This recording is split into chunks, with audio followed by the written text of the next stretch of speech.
Namaste. Welcome to the beginning of another live Sangha. I'm grateful to be here today.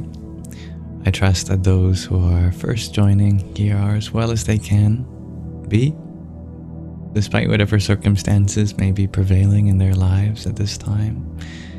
Do know that whatever you are going through, this too shall pass. If there's any hardship or difficulty in your life, and whatever is going through your feelings, any kind of emotion, that's perfectly valid.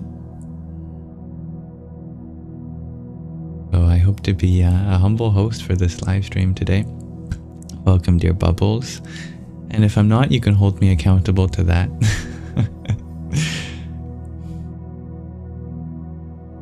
But I'm here to hold space for you.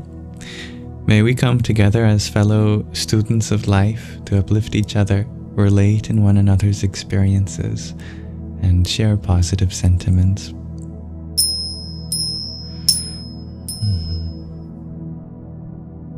It sounds beautiful, dear Bubbles.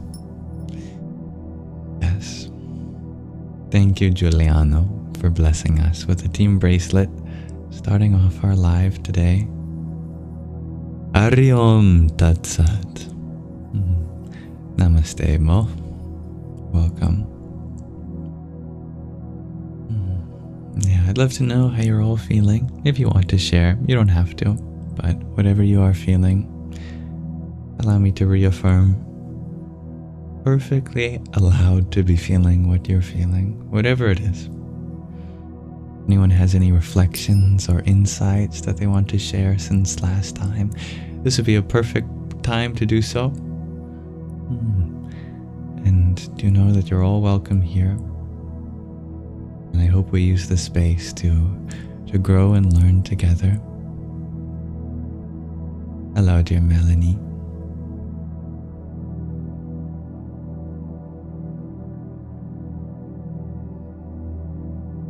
Dear Yehor, you ask a challenging question. How do you prove to your parents that gambling is good for you?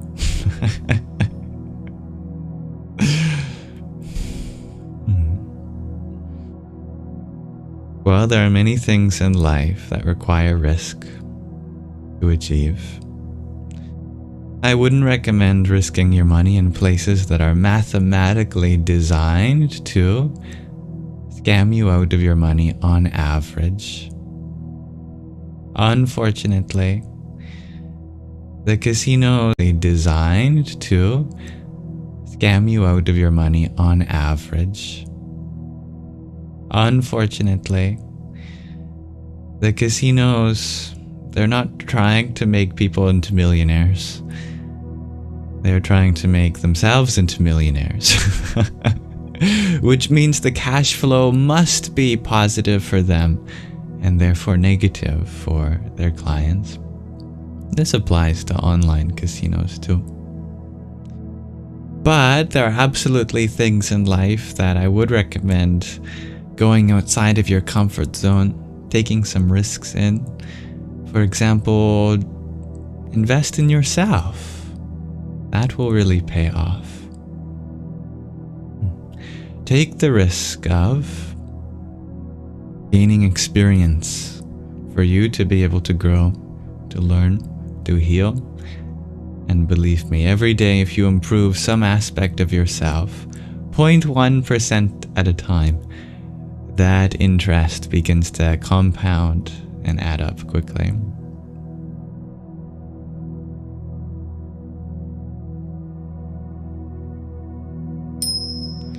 The greatest gamble that our parents have to be concerned with is us. They have brought us into this life, or rather they have brought this life into this world with the intention of investing in the world. Mother Earth has gambled with us, said here is this clod of soil and clay that we have clumped together through intelligent processes to make your body. Are you going to use this in such a way that you leave the world in a better place? that is what our parents and Mother Earth has invested in us for.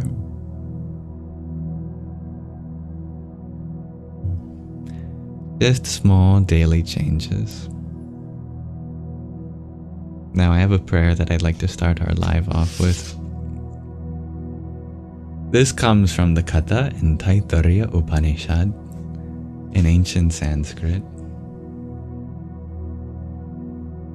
Om Sahana Vavatu Sahana Bhunaktu Sahaviryang Harva Vahai Tejasvina Vadhitamastu Ma Vidvisha Vahai. Om Shanti Shanti Shanti. In English, may the Divine protect us both together. May the Divine nourish us both together. May our study be vigorous and effective. May we not mutually dispute or hate any. Om, may there be peace in us. May there be peace in our environment. And may there be peace in the forces that act on us.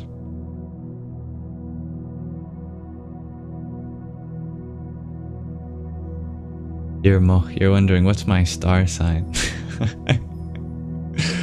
Well, it depends what astrological system you use. In modern Western astrology, it's Libra. In sidereal astrology, it's Virgo. And in Vedic astrology, that also takes into account the precession of the ecliptic. I think it's also the equivalent of Virgo. In other astrological systems, I don't know. You'll have to tell me.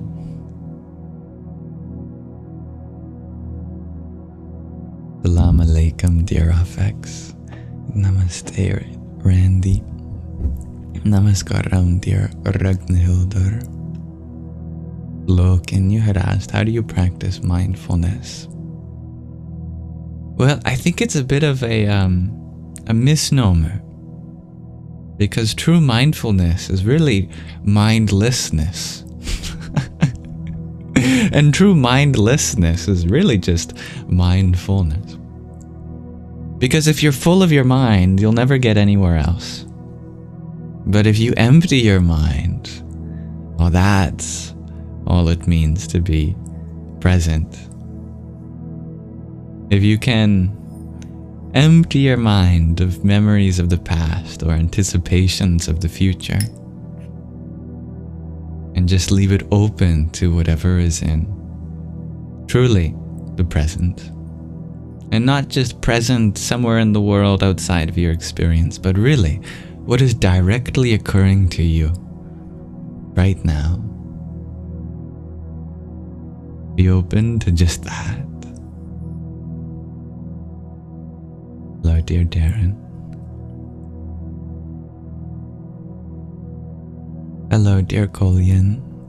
Welcome. Dear user 706, you asked, do I pray? I did when I was little. I would pray to my guardian angels with my mother. And then for many years in my life, I didn't, because I didn't see any value in it. But then recently, in the last few years, I started again. Because I realized that it doesn't matter who or what you pray to, but the fact that you exercise the intention to share what's in your heart. And that just sets up your energies, your whole biological and psychological processes in such a way that you have expressed your intent to this world, to this universe. Then you go about looking for those changes or manifest them yourself. What a powerful thing that is. You can pray to anything. You can pray to a flower. You can pray to a tree. Because in a flower and a tree, you can find the whole of the universe, the whole of creation. Can a tree exist without the soil? No. Can the soil exist without the earth? No. Can the tree exist without light? Sunlight? Can sunlight exist without the sun? Can the tree exist without air? Can the air exist without the sky? Therefore, you can find the whole of the world, the earth, the sky. You can find the whole of the sun in the tree. The tree wouldn't be there without any of those things. You can pray to a tree. You can pray to a flower.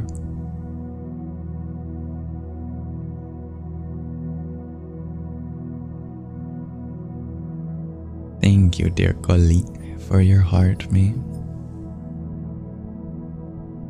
Om Hrim Namah Shivaya. Hello, Queen Silver Foxy.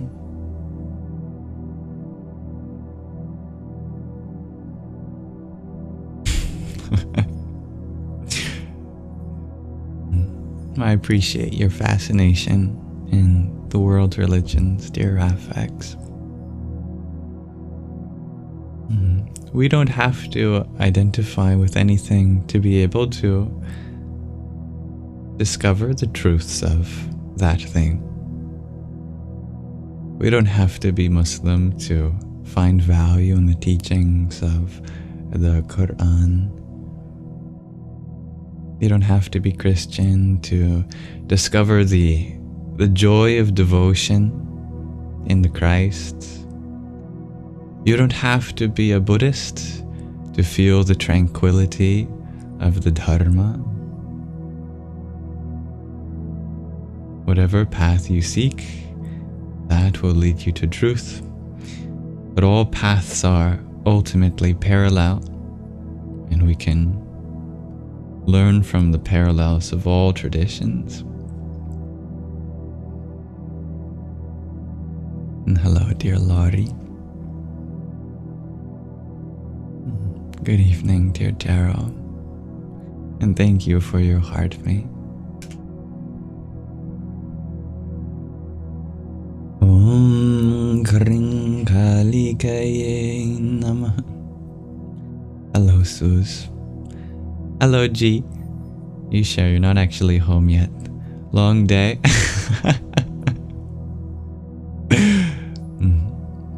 Well, I can wait until you're home for us to read the start of our book, The Journey Home.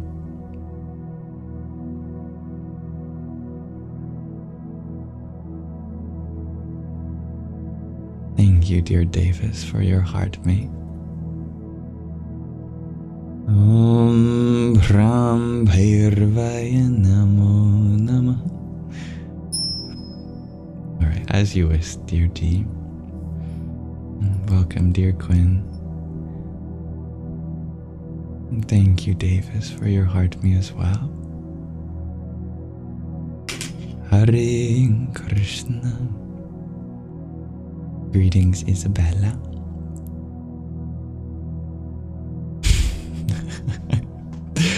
Dear Laura, you ask, why does chocolate and almonds taste so good as you're enjoying?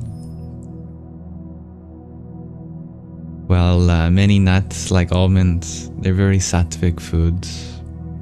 Good for the mind. Chocolate has many good properties too. As antioxidants, I believe. As we learned recently in our live streams, I think chocolate also boosts the endocannabinoid system. Or rather, it stops it from being suppressed because there are similar cannabinoids that function in the cocoa plant. And so the cocoa plant has evolved certain molecular chemicals that can, well, that's kind of a redundancy, molecular chemicals. What chemical isn't made of molecules?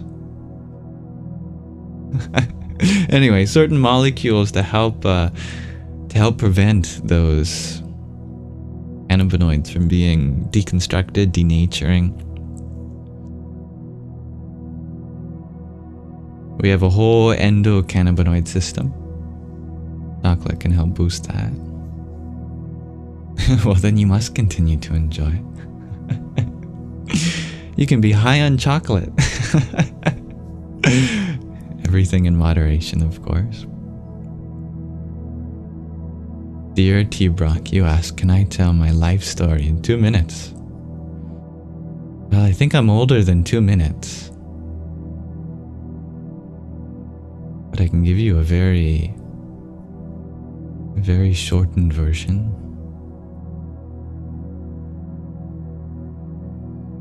I was born to very loving parents. Even though they had many challenges they each had to go through, they never stopped believing in me. My mother was a little bit of everything, spiritually speaking, but nothing in particular. We lit the menorah one year, celebrated Christmas, and had Buddha statues around the house and friends with people of every religion. My father was a little bit of nothing. Agnostic. As I grew up, I began to enjoy the sciences. And ultimately, the sciences led me to discover things that go beyond science, beyond logic, mathematics. Truths that are so universal, so simple, they apply to all of life, and yet if you put them into words, you overcomplicate them.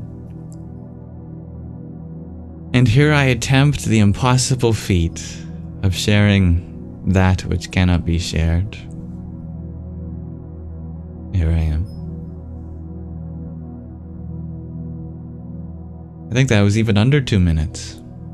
Ooh, speed run. Any percent, world record.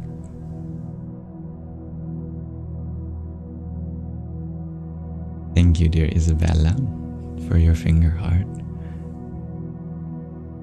Radhe, Radhe. Dear Sufi Sidhu, thank you for your quintet of roses. Om Ganganapataye Namah. Stevie G, you're here for the show and tell. Perfect. Just in time.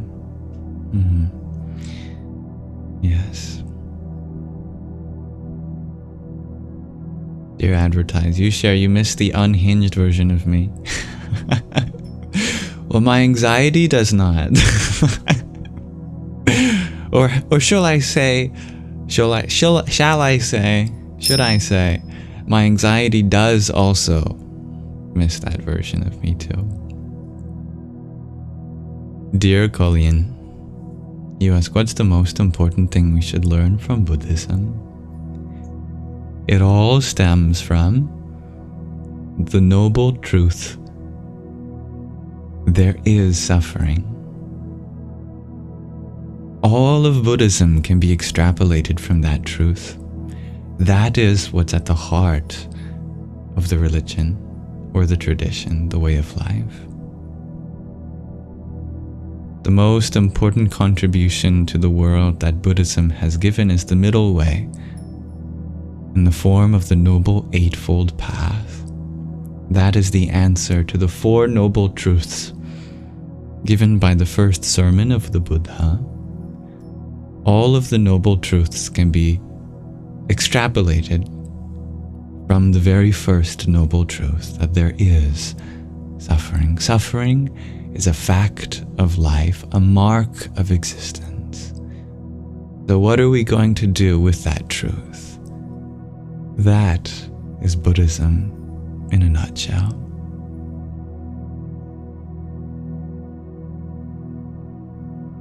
Dear Juju, you ask, what do I recommend for people who live with dis-ease? If we cannot find bodily comfort, at least find mental comfort. It is true that not all of us have the privilege to live without ailment of the body. But we should continue to invest in research that makes that a possibility for more and more people. In the meantime, however, let us invest in our mental health. A strong mind can carry a weak body, no problem. But a weak mind cannot even carry a strong body.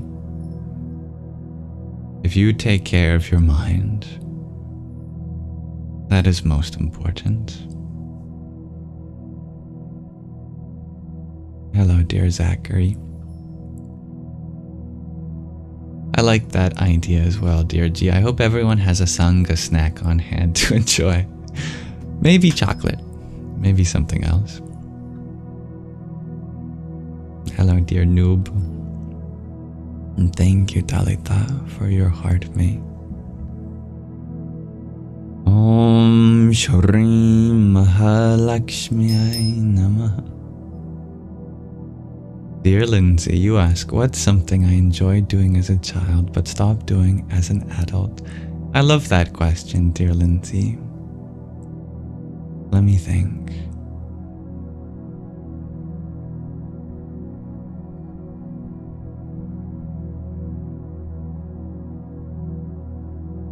I enjoyed playing with my stuffed animals.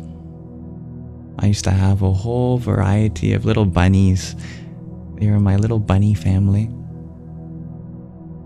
There was carrot, there was lettuce, there was Bunny My Honey, Bunny My Honey Honey, the sequel, and Cutie Pie.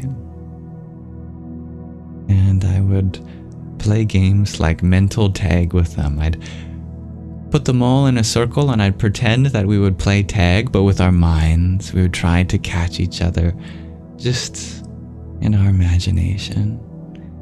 That was fun. I don't know where many of the other bunnies went, but I still have Carrot, which was the first one that I got when I was in the hospital where I was born.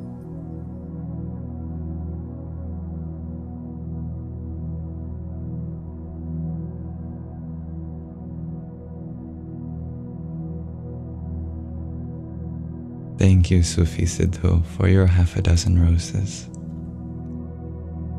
Om Kamalyar Mahakalikai Namah. Thank you, dear Angela, for your heart mate.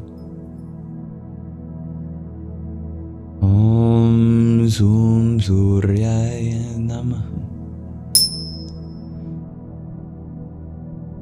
Dear Sagi, you ask, do I have experience with plant medicines? When I was a teenager, I did experiment. Naturally. Since then, I've learned to go down the path that they open for you. They are not the path itself, but that which is like a key to the door which has been locked. For many of us, it is not locked, and we can just turn the handle and the door will open and we can walk through.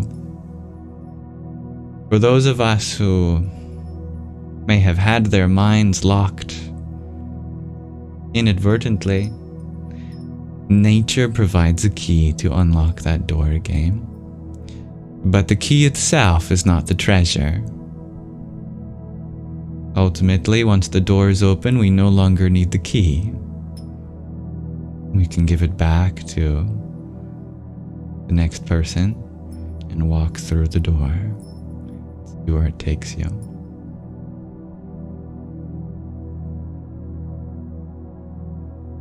Dear Stevie G, you ask, is an enlightened being not just love and light, but also still has and honors their dark side? Absolutely. Yeah. A guru, symbolically speaking, deconstructs into the syllables gu and ru. Gu represents the space of darkness. Ru represents the remover of that darkness. In other words, the one that brings you to light, because only light can remove darkness. A guru must therefore be incredibly familiar with darkness. Because if the guru avoids the darkness, how can they illuminate that darkness and truly be a guru?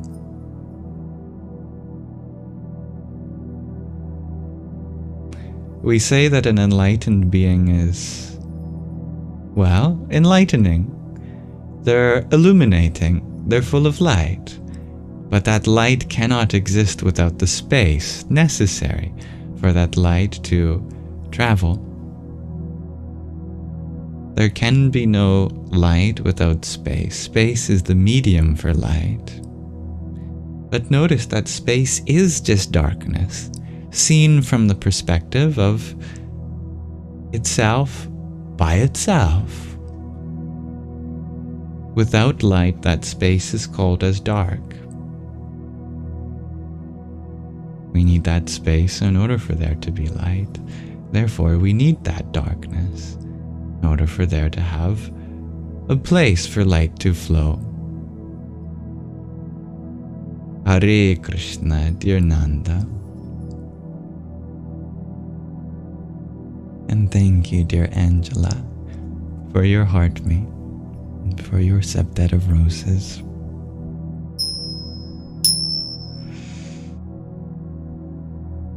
Om Kham Jahnavyay Namah. Hello, dear Luna.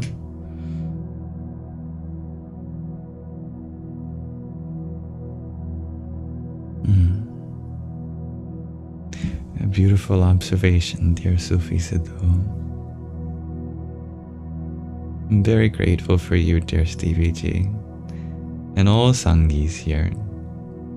Thank you for making this possibility a reality. Hello, dear Don Suela. Wonderful to see you too. Dear T, you ask, should one detach or dissociate from suffering, or should one embrace and lean into it? Good question. What is suffering is ultimately the mind. If we mean dissociate in the sense of not associating with the mind, then yes, that is vital to be free from the suffering inherent in the mind. If we mean dissociate in the psychological sense, where a person experiences a kind of withdrawal, then that is a traumatic response that may require some therapy or some other kind of healing or mental health practices. I'm not qualified to speak about dissociation in the psychological sense, but in the more literal sense of literally a disassociation from the mind, which is the abode of suffering. And absolutely. But still, the other part of your sentence is one that has truth in it too. We have to acknowledge and honor suffering. We can't avoid it. It is a fact of life, a mark of existence. Especially when it comes to the suffering that other people are experiencing. It is our duty to attend to that, hold space for that too. As human beings, we are caretakers of this world, and that includes bringing healing for those that are experiencing any sort of pain, discomfort, or suffering. That includes this body, this mind too.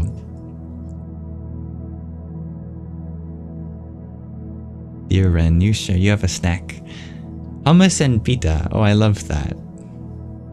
One of my favorite snacks too.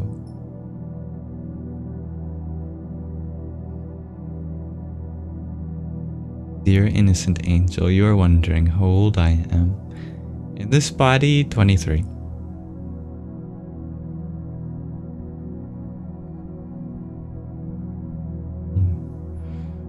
No, I have not watched that, dear Nanda, but I have heard that it is a show that many people love. One Piece. It has a lot of elements of spirituality. I have heard that the writers of anime are very knowledgeable of spiritual traditions. It is part of the ethos and the culture in the East.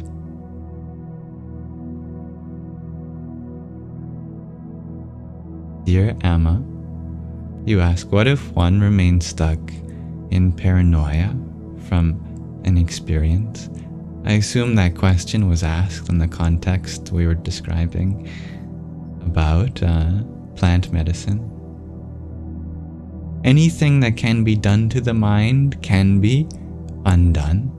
Just sometimes not in the same time frame. It only takes a single moment to be traumatized, but it may take many years, several years, in order to heal from that trauma. But indeed, it is true. Psychedelics are an amplification of what's in our mind, but that amplifier doesn't discriminate. If in your mind you have lots of wonder, then on psychedelics you will have so much wonder. If in your mind you have joy, then on psychedelics you will have so much joy. If in your mind you have peace, on psychedelics you will experience so much peace. But the same holds true for things like fear. You have even a little bit of fear going into a trip, then you will have a lot of that too, and that can be very traumatizing. It amplifies whatever is there, especially what's in the back of our mind. So any dormant fears or possible pre-existing mental health conditions can also be amplified, and it's important to take care of those things. That's why set and setting are so vital. Ensure that you're in a good headspace. If you're going to turn the volume up, make sure there's a good song playing.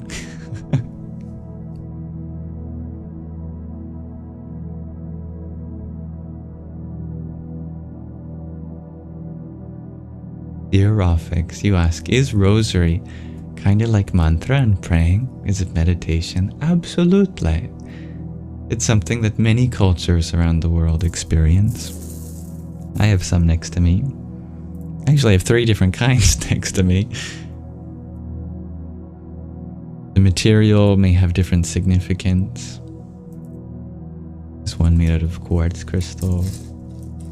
When you want to meditate on clarity, here's Rudraksha, the various forms of Rudra. And there's a Tulasi Mala, which is the one we're going to use at the end of this live stream, for the various forms of Vishnu. As you have already described them as rosary, they're often used in Catholicism to do Hail Marys. I can't remember the name in Islam, but there is an equivalent for using prayer beads in Islam. Maybe one of you can remind me what they're called. And in Buddhism, Sikhism, Jainism, Hinduism, and all the dharmic religions, they're called malas. And they can be used to time your meditation. Each bead can be a repetition of a breath, a prayer, or a mantra. And once you do a whole cycle, then that's an analog way of keeping track of time in your meditation. If you know how many beads are on there, which is 108, then it's a straightforward calculation. If you want to meditate for half an hour, let's say you don't want to rely on technology, and then let's say you pick a mantra that takes 5 seconds to do. And then 5 times 108 would be approximately a little over 500 seconds, which is a little under, what would that be? 10 minutes. So a full round would be a little under 10 minutes. If you want to meditate for 30 minutes, then you just do 3 rounds, 3 or 4 rounds, something like that. And that's the calculation. So all you have to do is count to 3. It simplifies the whole process because all you have to do is count the rounds, and you can tell when you're done a round, when you get to the guru bead, which has a tassel or some other adornment, when you go all the way around, you will definitely feel if there's a bead that feels different. Oh, there's a tassel on this one. That means I've done 1 round. Count 1. Oops. 2, 3. That's it. You just count to 3. And that's a 30-minute meditation for a 5 or 6 second mantra. Thank you, dear Wolf Medic, for the heart me you had sent.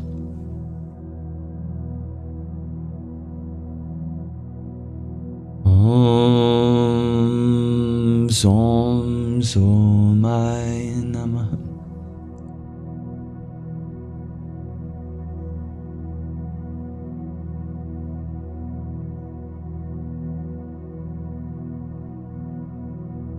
Hello, dear Chloe. Dear Colin, you ask, is my hair naturally dark? Indeed. Although I was born blonde, and for a few years of my life I had very blonde hair, but it turned dark. Namaste, dear Susan. That sounds like a good Sangha snack, dear Dalita.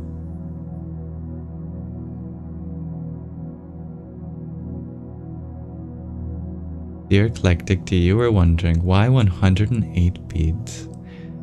108 has at least 4 different astrological significances that I can think of. If you consider the size of the moon and the distance to it, you can fit 108 moons between the Earth and the moon. But that's not all.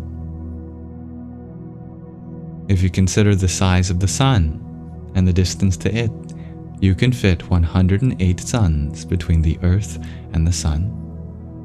Such is why we have solar eclipses, because the ratio of the distance to diameter of both the sun and moon is approximately 108. Also, if you consider the size of the Earth and the sun, across the diameter of the sun you can fit approximately 108 Earths. So this number encapsulates where we are in this solar system, in the universe, represents the sun, moon, Earth system. Of course, the significance of being on Earth, that's our mother, and the moon and the sun, they act like divine counterparts. So much symbolism. 2 most exciting features of our sky. Beyond that, there are the stars. And the ancient ones divided the plane of our solar system, the plane of our ecliptic, into 12 divisions called the constellations.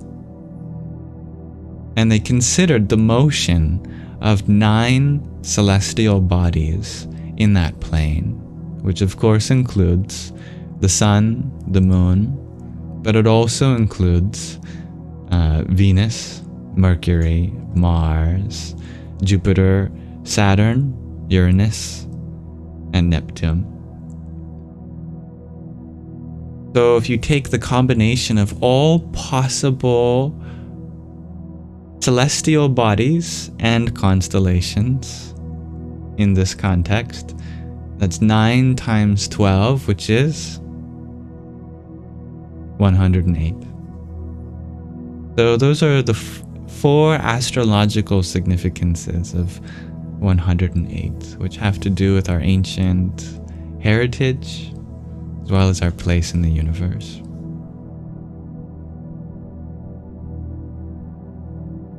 Thus, every bead on a mala represents either one moon, one sun, one earth, or one astrological influence that you are transcending.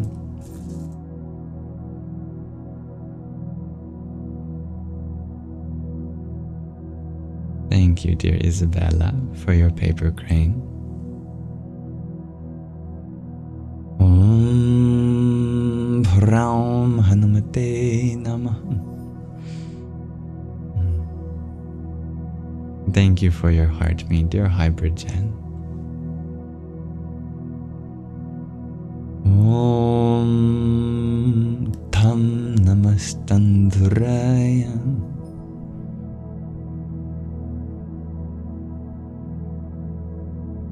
Dear Erica's Celestial Echoes, thank you for your heart, me too.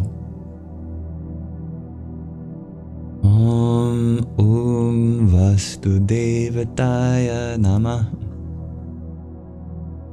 Dear Anazek, thank you for your heart, me. Om Brahmane Namah. And dear Dean, thank you for your 2025 ice cream cone and heart, me. Never expected, but deeply appreciated. Om Namah Parashaktaye. But I'm doing well. Thank you for asking, dear Chloe. How are you? You had also asked, what do I think of sweat lodges? I don't know much about them, other than I believe they're part of various indigenous austerities and practices.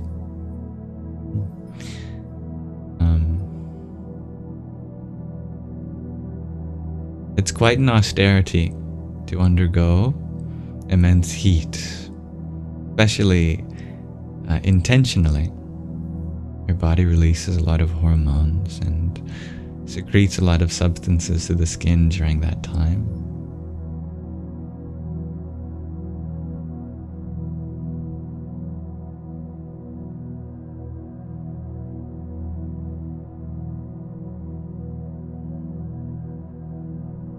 Hello, dear Filipos.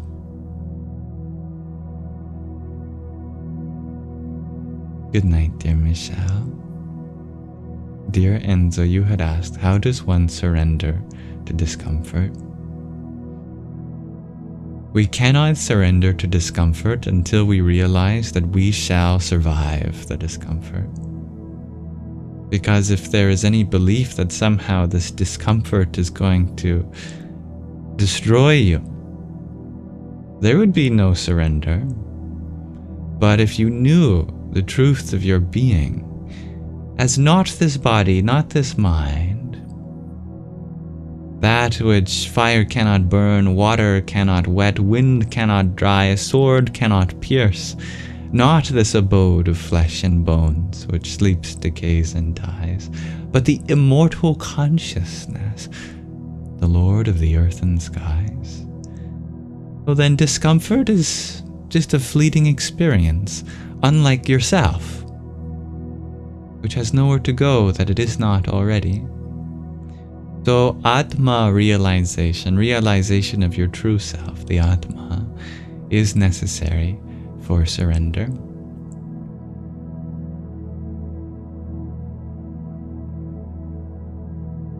Thank you, dear Noor, for your tiny. Yippee! Good night, dear Michelle. Hello, dear Josand. Namaste, Sali.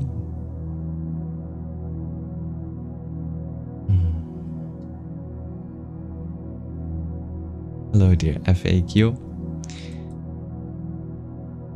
I am not familiar with the Anunnaki, but if you're interested in exploring the etymology of the word matrix and how it stems from an ancient word that means the Divine Mother, I'd be happy to explore that with you.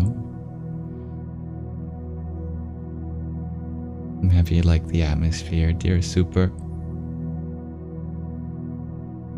Thank you, dear Jason, for your 2025 and your friendship necklace. Om Kali Maha Kali Kali Ke Parameshwari Sarvananda Kare Devi Narayani Namostute. Dear Dean, you ask, is there anything we can do to help animals achieve a favorable human rebirth? Why, yes. The one line that describes the entire process of rebirth is the 6th verse of the 8th chapter of the Bhagavad Gita. Here, I'll use this version by His Divine Grace, A.C. Bhaktivedanta Swami Prabhupada.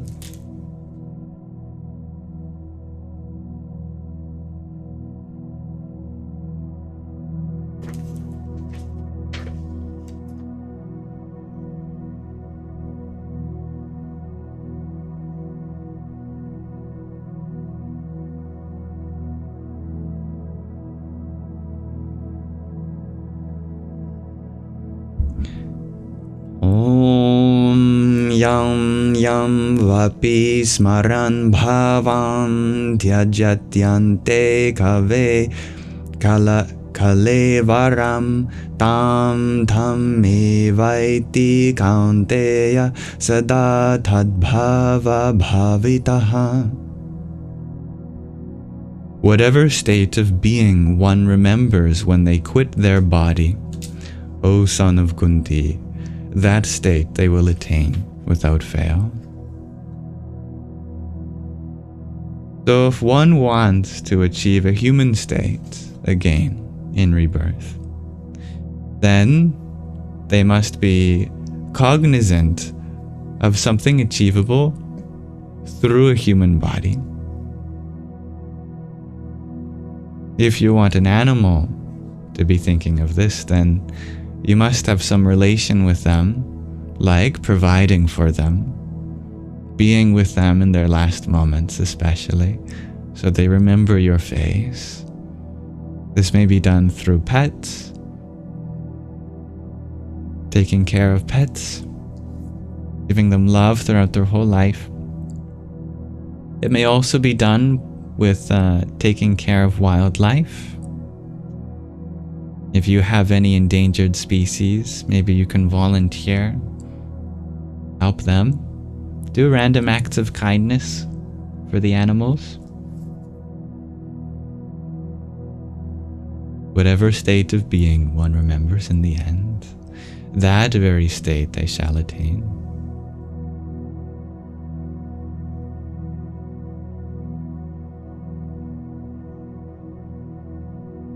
Dear Dadzu, Zatazu, you ask, what is the meaning of life?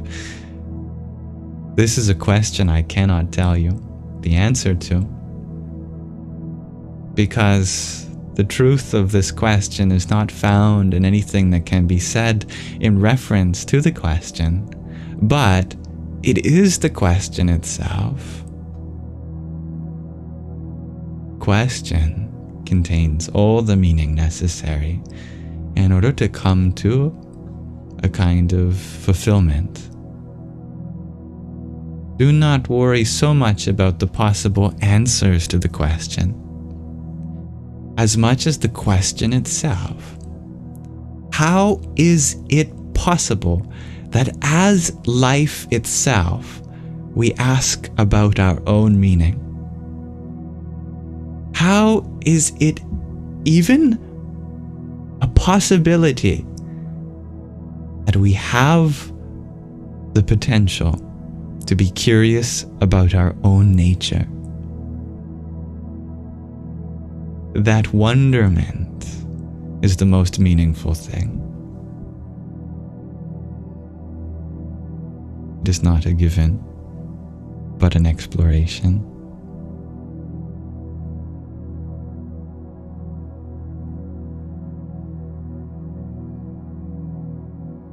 Thank you, dear Anasek, for your hand hearts. Om Arm Ashwini Bhyam Namah. Dear Jade, you're wondering if behind me is a projector.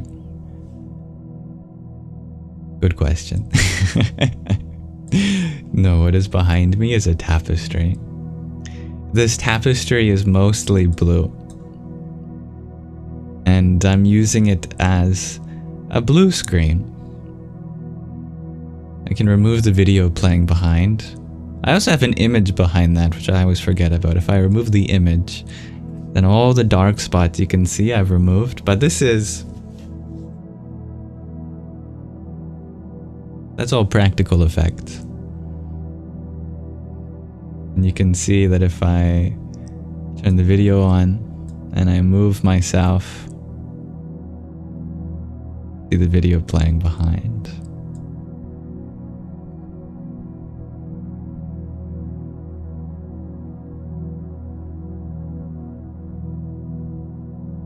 Dear Crossfires, you ask, why is Generation X lost? You think it's because they are stuck between two different worlds, old and new. One could say the same for any generation that has lived long enough to see the coming of new experiences, new technologies, and the going of the old. But I do not see being lost as something exclusive to any generation. In any generation, you will find both people who are comfortable in their own skin, as well as people who are not. You will find people who are very wise and learned, and people who are naive or ignorant. To me, it has nothing to do with the generation you're in. I look up to many people in all generations, older than me, much older than me, my age, around my age, and even younger than me. I look up to children. I look up to the elderly. Everyone has some experience that we do not have. Therefore, it is from that experience that we can learn from.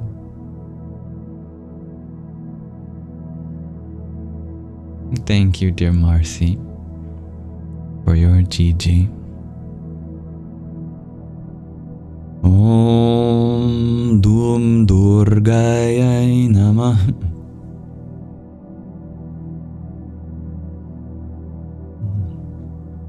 Nice to see you again.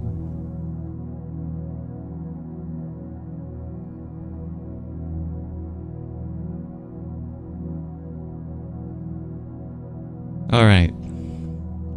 Dear Stevie G, would you like to reveal the song that you had made for us to listen to?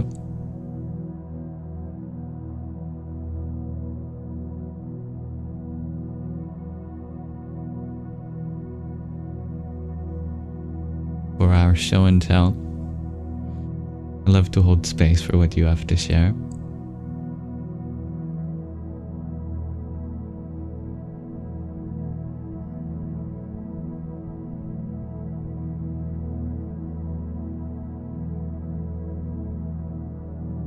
Okay.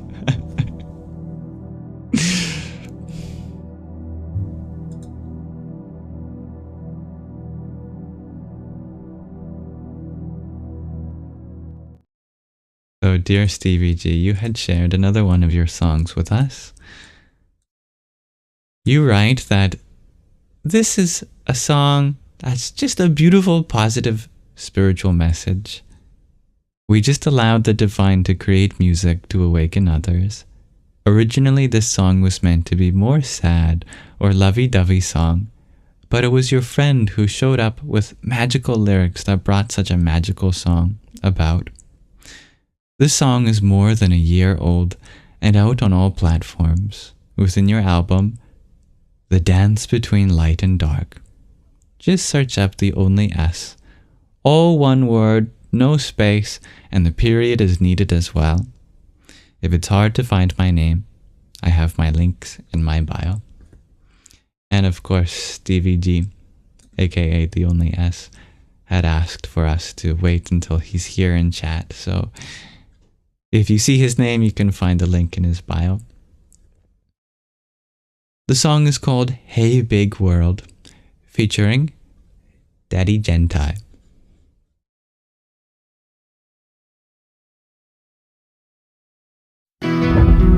Bro, Pat, this is a reunion, bro. Like, dude, how have you been? Man, I've been real good. Just living life, exploring it. Pat, Rack, Chi-Chi, Daddy Gentai, that's what I go by now.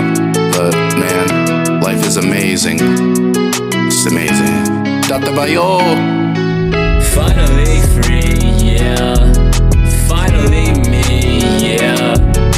Was once a little seed, then sprouted to a tree.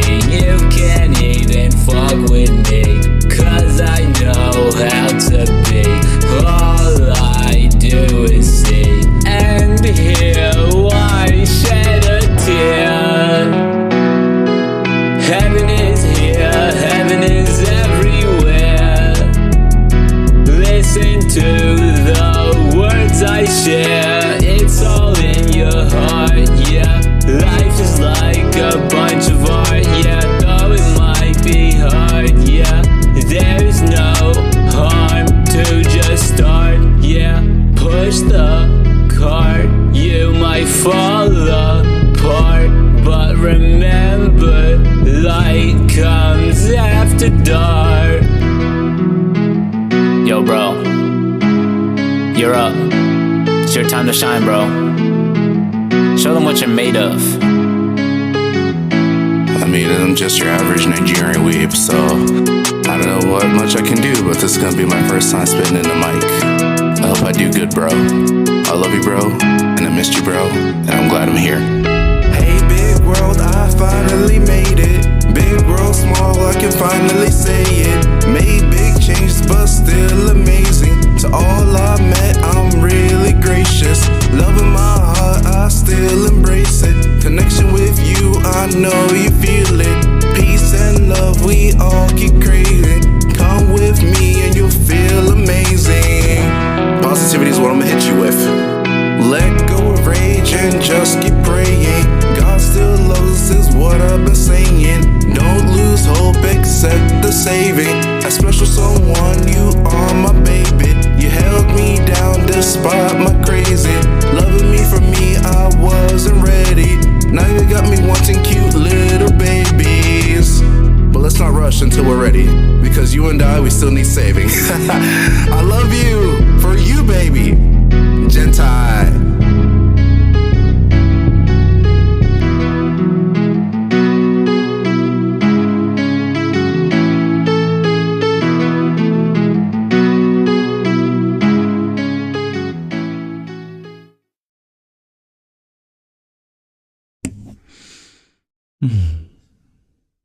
Love how wholesome that was. Thank you for sharing that, dear Stevie G. Sounds like you have a wonderful friendship with this person. I just love how you are hyping each other up, and the song felt like two friends getting back together and celebrating life and the journey that they've had. I appreciate that. It was so cute.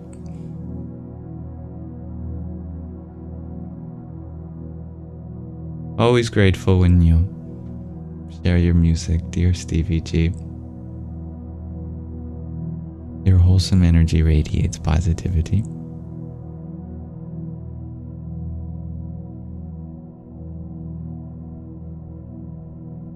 Of course, if everyone, thank you everyone for listening to that with me.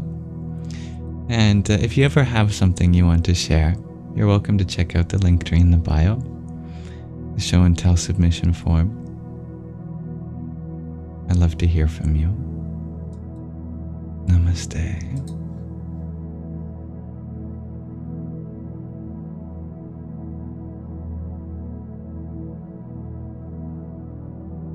Thank you, dear Hybrid Jen, for your trio of roses.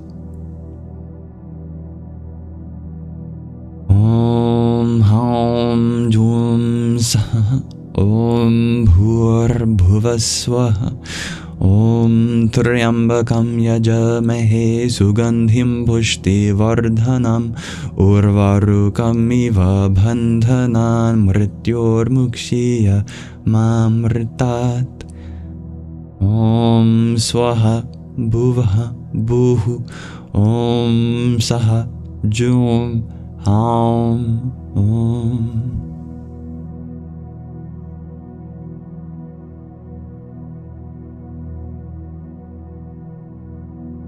It is nice to see male friendship. I concur, dear user 224.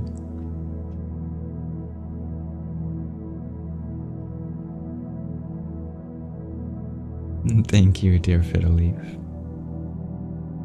Dear Hare Krishna, thank you for your pair of tiny diamonds. Whee!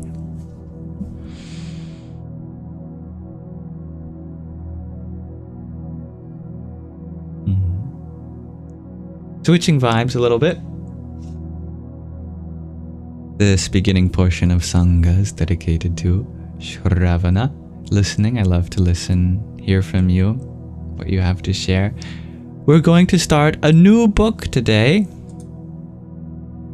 And our Shravana. Today we are starting our new book called The Journey Home. It's an autobiography of an American Swami named Swami Radhanath Swami. It's about mystics, yogis, gurus, and an epic quest through spiritual India. It was sent by Dear Sky Guardian G. Thank you for that. I will put the cover on screen. Anyone's wondering what we're reading? I'm sure we won't get into the first chapter yet because I'd like to tell you about this book and read the prologue and some quotes about it. And then next time we'll really dive into it.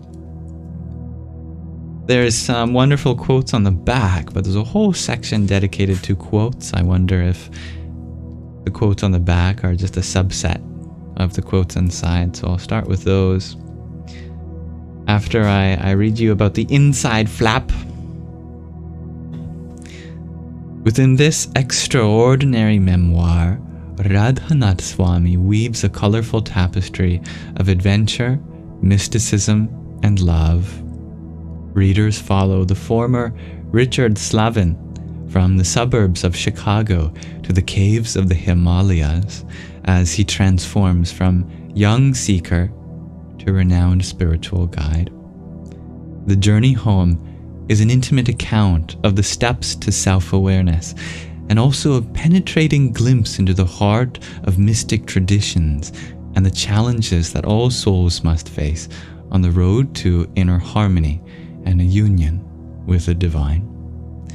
Through near-death encounters, apprenticeships with advanced yogis, and years of travel along the pilgrim's path, Radhanath Swami eventually reaches the inner sanctum of India's mystic culture and finds the love he has been seeking.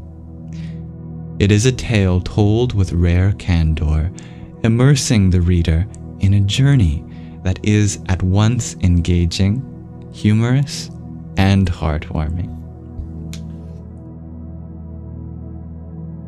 A little bit about the author.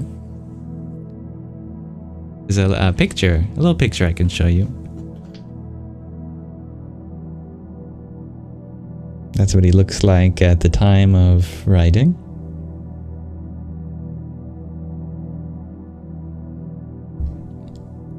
Radhanath Swami was born in Chicago in 1950 In his teens, he set out to wander the world on a spiritual quest, where he eventually discovered the yoga path of devotion. He presently travels in Asia, Europe, and America, teaching devotional wisdom, but can often be found within his community in Mumbai. People who know Radhanath Swami speak of his dedication to bringing others closer to the divine.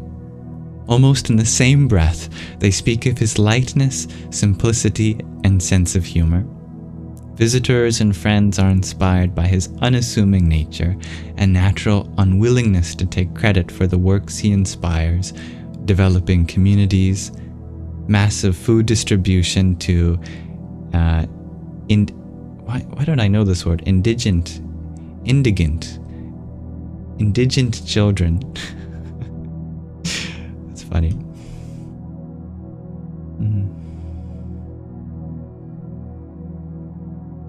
Missionary hospitals, eco-friendly farms, schools, ashrams, and emergency relief programs.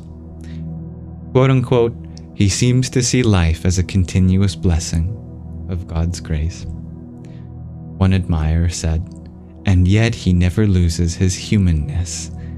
His accessibility leaves people feeling that with a little sincere effort, they too will find the path to inner peace and God realization. Indigent. There's Enchantress, indulgent. Thank you.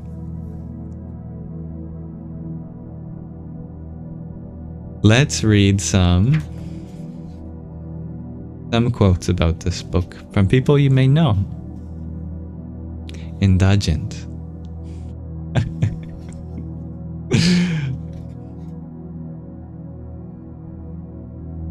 See if you recognize this person. Here is an inspiring chapter of our story of spiritual pilgrimage to the East. It shows the inner journey of awakening in a fascinating and spellbinding way. Ram Dass, author of Be Here Now. Radhanath Swami is a towering spiritual figure of our time. He is a masterful teacher and a wise leader whose knowledge inspires me. From Dr. Cornel West, philosopher, academic, activist, author. The journey home is a rare and intimate view on the initiation and process of becoming a Swami through the fire of Bhakti Yoga and the extraordinary sacred landscape of India, an inspiring journey for all. From Shiva Raya, author of Yoga Wave. Radhanath Swami has conveyed the divine light through his writing in the gentle and seductive effortlessness that he does in person. Russell Brand, comedian, actor, author, activist. Radhanath's account inspires baby boomers to look a little deeper into how we found, lost, kept, gave away, and were given back the faith. How we managed to find the 1960s, a time of grace and wonder. For this invitation, we can all be grateful to Swami Radhanath. Francis X. Clooney, S.J., Professor of Comparative Theology at Harvard Divinity School. Radhanath Swami's spiritual memoir is a model of modesty and candidness. He tells his story with remarkable honesty, the temptations of the 1970s, his doubts, hopes, and disappointments, the culture shock, and the friendships found and lost. Add a zest of danger, suspense, and surprise, and Radhanath Swami's story is a deep, genuine memoir that reads like a novel. Other readers will be moved by Radhanath Swami's spiritual saga and will find echoes of their own quest in his journey. From Bridget Sion, Assistant Professor of Religious Studies of New York University. Books like The Journey Home provide us with a profound opportunity to enter into presence, to have satsang with spiritual seekers, saints, and holy beings through reading about their lives. This can cause a transformation of our whole being because we become like the company we keep. Darren Gannon, author of Jiva Mukti Yoga and Yoga and Vegetarianism. From Malibu to Mumbai, Radhanath's search for enlightenment is a quest that you will never forget. Norman Jewison, director and producer, a fiddler on the roof, in the heat of the night and the hurricane. A sensitive, comprehensive, intuitive, and inspiring book delving into one's soul and spirituality, his extensive commitment to achieve what he wanted to, how he learned his belief in reliance to God and of hope are all written with utmost affection and in pure honesty by the author. Yash Birla, industrialist. A generational journey to the East by one who found the real goal of all seeking. The Journey Home is one of the most remarkable and intimate portrayals in the life and adventure of an American Swami, providing the reader the opportunity for a similar transformation. David Frawley, author, Yoga, the Greater Tradition, and Yoga and Ayurveda. Radhanath Swami deftly connects the ancient wisdom tradition of Bhakti Yoga, the yoga of love, to our busy modern lives, a very relevant and contemporary message drawn from timeless teachings. From Gopi Kalayil, Chief Evangelist, Brand Marketing, Google, author, The Internet to the Internet, 5 ways to reset your connection and live a conscious life. Radhanath Swami's stories are filled with warmth and wisdom, and he has a way of writing that feels like he's speaking directly and very personally to the reader. Jai Uttal, Grammy-nominated musician.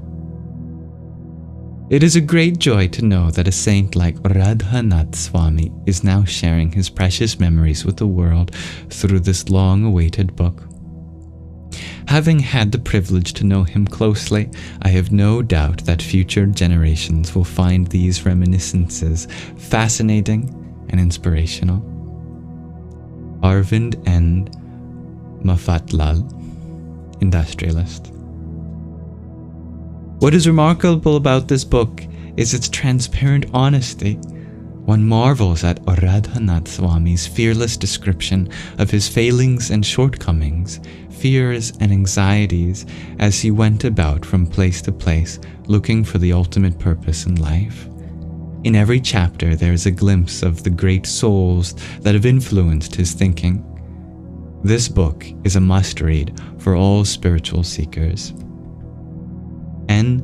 Vaghul, Chairman of ICICI Bank. The Journey Home is a stunning story worth reading. Radhanath Swami's journey from the external to the internal world is awe-inspiring. His quest to reach the spiritual kingdom of India is an unbelievable episode. His determination as an ardent seeker of truth is clear, for at last he savored seeing the soul face to face. I respect my friend Radhanath Swami for pursuing a pilgrimage where he experienced unity in diversity, part and parcel of India culture, and met various spiritual leads as he gained knowledge of Adhyatma Vidya, knowledge of the soul. The Journey Home is the story of a seeker who became a seer. May many be inspired to experience what he has experienced.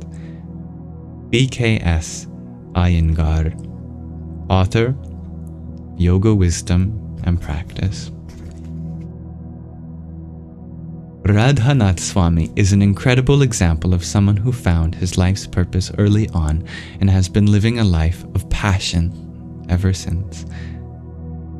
Janet Bray Atwood, New York Times best-selling author of The Passion Test and Your Hidden Riches. This tale will reveal the love of God, which is dormant within everyone's heart. The reader is given a chance to change their life in the same way as the author. Pejawara Swami, Pontiff of Madhva Samstha. The Journey Home is an incredible account of tremendous determination in the face of seemingly insurmountable obstacles. Radhanath Swami has a gift for observing the smallest detail, and his amazing memory is able to recollect experiences occurring almost 40 years ago. A must-read from Hrishikesh Mafatlal, industrialist. The Journey Home is a spellbinding autobiographical narrative permeated with the devotion and determination of Richard Slavin, aka Radhanath Swami, as he embarks on a courageous journey in search of the ultimate truths of life. It gives endearing glimpses into the kaleidoscope of Indian spirituality, an invaluable guidebook for all who are seeking the path home. From Padma Shri, Dr. Vijay Bhatkar, Indian scientist and developer of the Param supercomputer. This wonderful book shows how to purify, or how purity of the heart can overcome all obstacles on the spiritual path. It sings to us of holding on to our dream of real love until it becomes reality. Come take this journey with Radhanath Swami. Krishna Das, Kirtana singer. Radhanath Swami's life history is an inspirational roadmap for an ordinary person. His profound vision, intellectual power, strong determination, and extraordinary personality is embedded in each page of the book. Venugopal N. Dhut, Chairman, Videocon Group of Companies. What is particularly remarkable about Radhanath Swami's The Journey Home is the striking detail of his descriptions of his daily existence on the spiritual path. All of this is set forth in an elegantly clear language that completely avoids ambiguity. Charles S. J. White, Ph.D., Professor Emeritus, American University, Washington, D.C. This book is a profound story of Radhanath Swami's journey from the material world of temptation, attachment, and several difficulties to the innermost innocent spiritual awakening. One should learn from Swamiji's life story about the depth of dedication, conviction, and total commitment to the inner search of truth. His whole life flows like a river from mountain to valley, from jungles to cities, till it merges into the ocean, where all running, flowing, comes to an end with the inner silence and bliss. This book is a powerful guide for all those who wish to have spiritual awakening and exploration of inner truth. Dr. Vasant Lad, author and founder of the Ayurvedic Institute, Albuquerque, New Mexico. Radhanath Swami is such a pure, devoted, and inspirational being that whatever he chooses to share with us becomes a blessing. Deva Premal and Miten, mantra musicians, composers, songs for the Sangha. Last few. I greatly enjoyed The Journey Home. It shows how a man of great spiritual energy can start his adult life as a typical young rock and roller and open his heart, mind, and soul to great adventures and very great learning. The journey of Radhanath Swami is an inspiring and humanly touching one. Throughout this book, the reader never loses the impression that he is one of us. Unlike other holy men, he is not posturing as one step removed. He is teaching us because he remembers how to be one of us. That is why the book is touching, because he himself has remained within close touching distance. We feel it is possible to take this journey. Stephen Chan, Professor of International Relations, London University, School of Oriental and African Studies. Sri Radhanath Maharaja's The Journey Home is like reading a modern-day rendering of stories that we find in exalted spiritual texts such as the Srimad Bhagavatam. Truly, an opportunity to imbibe the accounts of God's lovers is the fruit of our spiritual endeavors. Shyam Das, devotional bhakti yoga practitioner, author and translator of The Path of Grace and more than 20 books on bhakti yoga. The penultimate quote: "The Journey Home is a generational classic. It portrays an American teenager's search for meaning and fulfillment in the turbulent world we live in. He travels across Europe, the Middle East, and into the mystical world of India. It's a tale of adventure, humor, and love. I recommend The Journey Home as a must-read for seekers of all sorts." Saurav Ganguly, former captain of the Indian national cricket team. And finally, have you ever had the experience that when you start reading a book, you get so involved in it, you actually want to slow down because you don't want it to end? Well, this is that book. The freshness of this voice really struck me. Binder, president of the Pacific Northwest Writers Association. The Journey Home, autobiography of an American Swami. I hope that wet your whistle.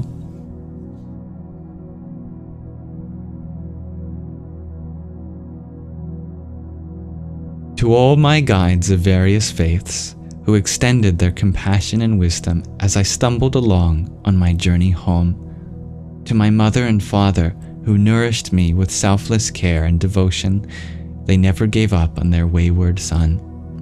To my Guru, who transformed my life with his unconditional love. To the many sincere souls, my brothers and sisters, who also seek the forgotten treasure of the heart. Om Tvai Me Nanya Vishaya Matir Madhupate Sakrit Ratim Udvahatad Adha Gange Vaugham Udhanvati.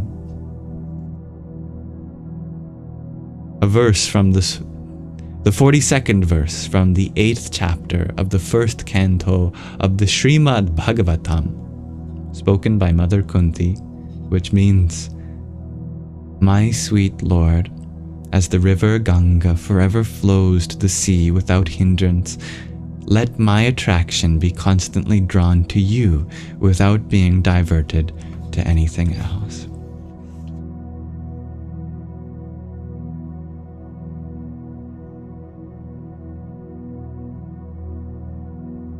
Prologue. As I crawled out from the icy Himalayan water of the Bagmati River, I gazed at two heaps of ashes, one from a cremation pit and the other from a sacrificial fire. I was dressed in only a loincloth, and a cold wind chilled me to the bone. An intense longing gripped me. What was I doing here, shivering, alone, nearly starving, and so far from home? Was all my searching to be in vain? I stared up at the stars that were shimmering through the branches of an ancient banyan tree. Birds of the night warbled a melancholy song. Sacred fires burned brightly along the riverbank, where holy men, their hair matted like ropes hanging down below their knees, threw offerings of pungent herbs into the flames.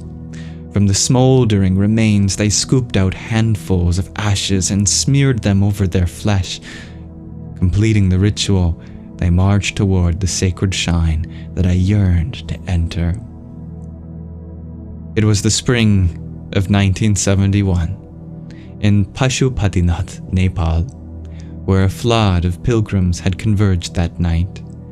Just out of my teens, I felt half a planet away from my home in suburban Chicago, and I ached for the solace of a holy place, a place where I might pray for direction. An hour earlier, I had approached an ancient temple, its towering gateway carved with mythical lions, serpents, gods, and goddesses. As I climbed the stone steps, thrilled with anticipation, a gatekeeper whipped its club into my chest. I sunk to my knees, gasping for breath, flanked on both sides by police. The gatekeeper blocked my path and shouted, "You are a foreigner. Get out." Their chief, dressed in a turban and military attire, burst forward with burning eyes and smacked his rod across a sign that read, "No foreigners allowed." "Out from here," he roared. "If you try again, you'll be severely beaten and thrown in prison, and I cannot say what the angry mobs will do." He ordered his charges to be vigilant. I had wandered to the bank of the river, crestfallen. My arduous quest for spiritual meaning had led me this far. I couldn't turn back. Now, watching the holy men, an idea sprang into my mind. I kneeled down at one of the smoldering pits where a sacrificial fire had burned and sunk both my hands deep into the warm, powdery ashes, sifting out the lumps of glowing coals. Shuddering, I plastered the ashes across my skinny body, from my matted hair to my calloused bare feet. The musty powder burned into my nostrils, choking my throat and parching my mouth. I wrapped 2 river-stained cotton sheets over my upper and lower body for robes and crept again toward the gate, my heart beating heavily in my chest. The same sentinels stood guard with clubs in hand, but they did not recognize me and let me pass. As I entered a vast open courtyard surrounding the ancient altar, I thought, if I'm caught here, I could be killed. Several thousand people gathered in an unruly line and were waiting to see the altar. Only one person was allowed at a time. Patiently, taking my place in the rear of the line, I inched forward. Suddenly, the same police chief who had stopped me earlier passed by. I gasped and turned my face away, my adrenaline surging. He stopped right in front of me, stared into my ash-covered face, then barked a question in the local Hindi language. I didn't understand a word. If I spoke a single word of English here, I knew I would be finished. Receiving no reply, he stared at me and launched into a barrage of questions, this time much louder. My mind reeled with thoughts of years wasted in a filthy Nepali prison, or worse. With a blank expression, I stood motionless, knowing he was trained to detect anything suspicious. Did he recognize me? I could only guess. Another idea rose in my mind. Placing one palm over my mouth, I waved my other hand side to side.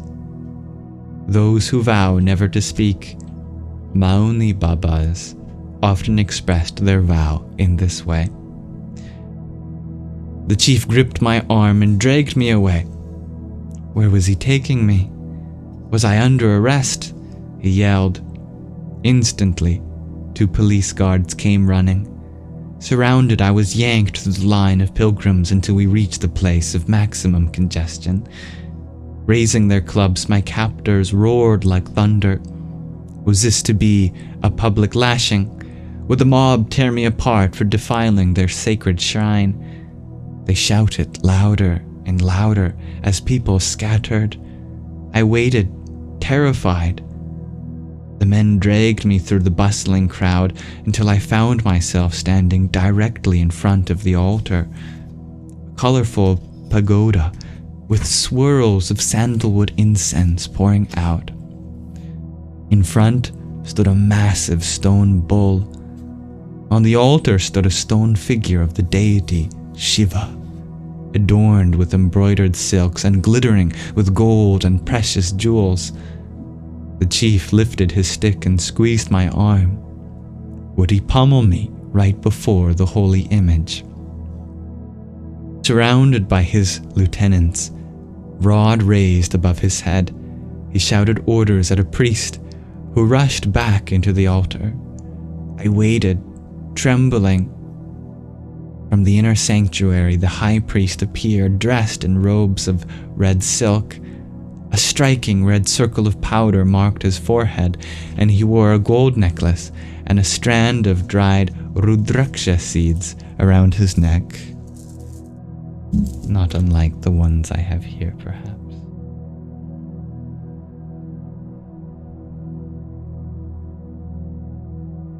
In a deep, hypnotic tone, he recited the mantra. Om Namah Shivaya. My captor, his stout body sweating profusely despite the chilly wind, yelled something to the priest that I again could not understand. The high priest listened intently. He nodded his head, closed his eyes, and paused. Moments passed as the mass of pilgrims clamored impatiently. Then, straightening his posture, the high priest took a deep breath and began to recite incantations from ancient Sanskrit texts. He stunned me by wrapping a silk turban around my head. Then he draped a shawl over my shoulders, placed several jasmine and night queen garlands around my neck, anointed my forehead with sandalwood paste, and offered me saffron-flavored water to drink. Standing in a daze, I realized that the police were holding the massive crowd back in order to grant me an exclusive opportunity to worship the Lord and be honored by the temple. Bowing low with humility, the police chief then begged with joined palms for my blessings, then departed. Did he not recognize me in my disguise, or was he aware who I was and simply honored my determination? This I will never know. Whatever the reason, I was deeply humbled. I had defied human law and deserved to be beaten. But God is merciful. Standing before the altar, my limbs covered with ashes, my drab ascetic robes and tangled matted hair awkwardly covered with silks and flowers, I squeezed my tearing eyes shut, joined my palms and prayed that I would be shown my true path as I continued my journey. I returned to the riverbank and sat on the cold earth. It was a moonless night. Stars glittered in the dark sky, a breeze filled the forest with a scent of blooming jasmine, and the cooing of an owl emerged out of the silence. Gazing downstream, I wondered where the river of destiny would lead me next. How did I land into a life so foreign to my upbringing, but so familiar to my soul?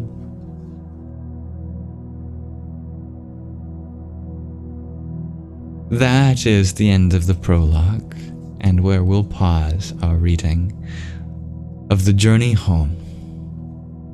Thank you for listening with me.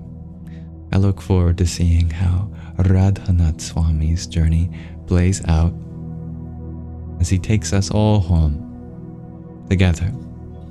Next time we'll begin the first chapter, titled Journey to the East.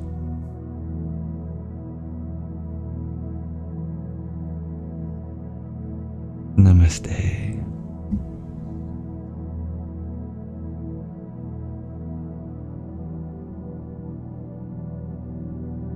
a wonderful introduction to our new book that we'll be reading over the next several weeks. Welcome everyone who joined while we were reading. That concludes our Shravana portion of our Sangha, dedicated to listening. Now I am here to listen to all of you. Turn our attention to anything in our hearts and minds that we may explore together. Pardon me. In Manana section dedicated to Q&A. Let us transition scenes now. Om Namah Shivaya.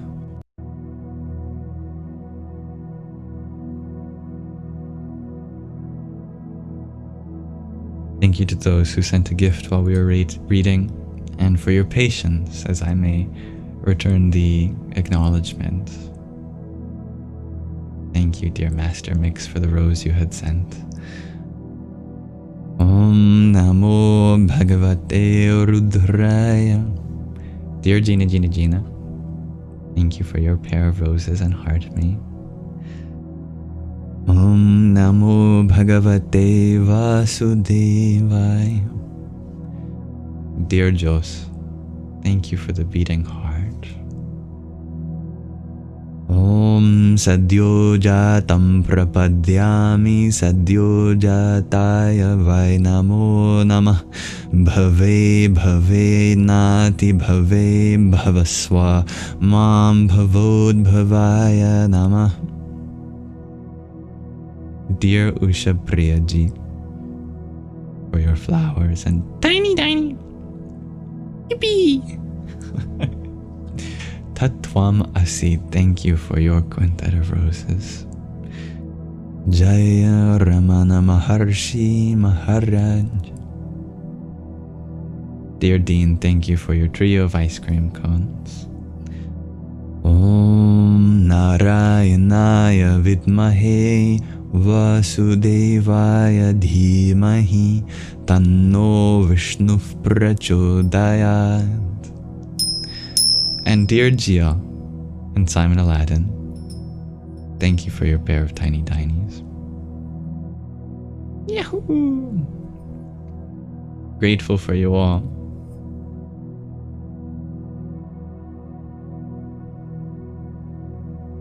Not even a single rose is ever necessary. Your presence here is the greatest gift, and yet even that may come and go as you please.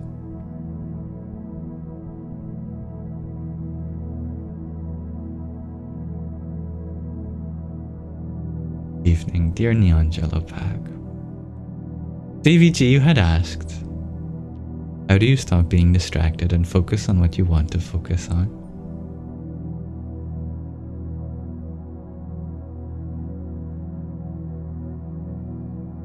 Allow your mind to take in what it needs.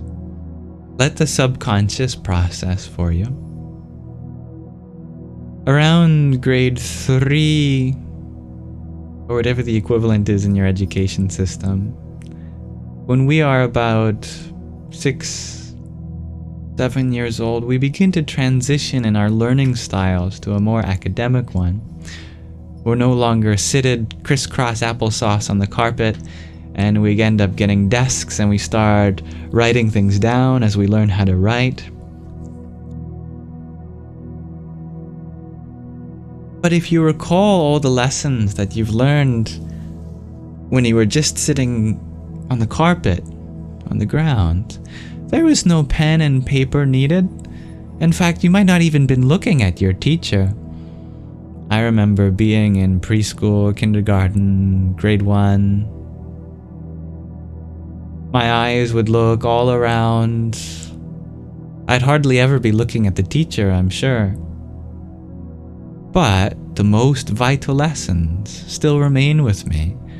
How to read, how to write, how to count, basic lessons about the Arctic fox, their habitats, Terry Fox, Canadian hero, how to use the computer. All of that happened without needing to take notes, without being mentally, intellectually engaged. Just sitting like a child is enough to absorb. You don't have to be paying close attention to the exact words. Just feel the feelings, the energy, the vibes. It's amazing the power of the human mind and its subconscious. Let it process for you.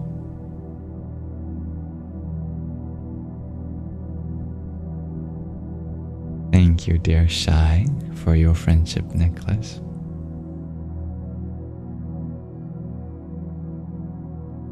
Om Bhurбhuvasvaha Tatsaviturvarenyam Bhargo Devasya Dhimahi Dhiyo Yo Nah Prachodayat.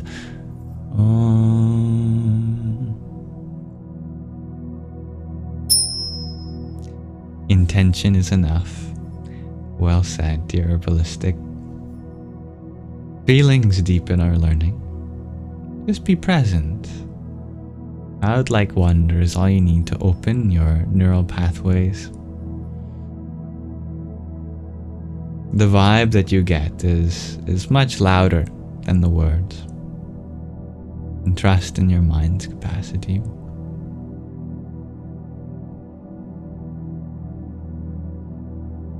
Welcome back, dear Jen.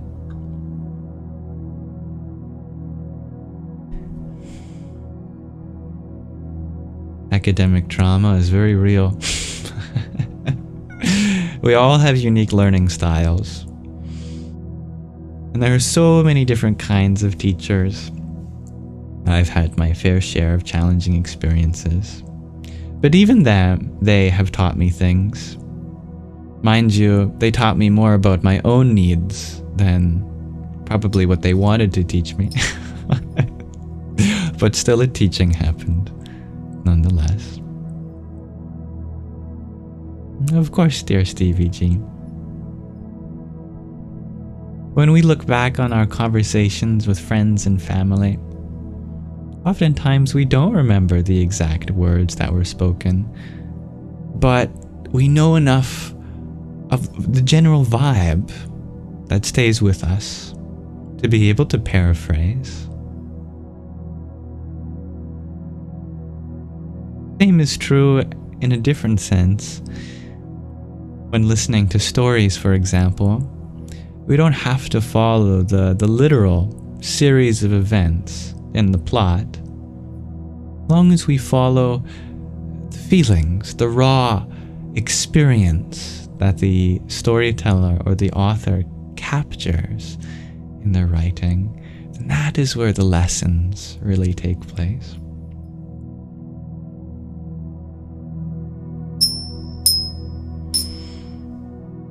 Thank you, dear It's All Legos, for your tiny diamond.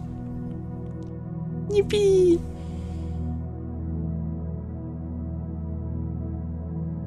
Dear G, were you able to catch the reading? I know that you expressed interest in listening to the beginning of this book.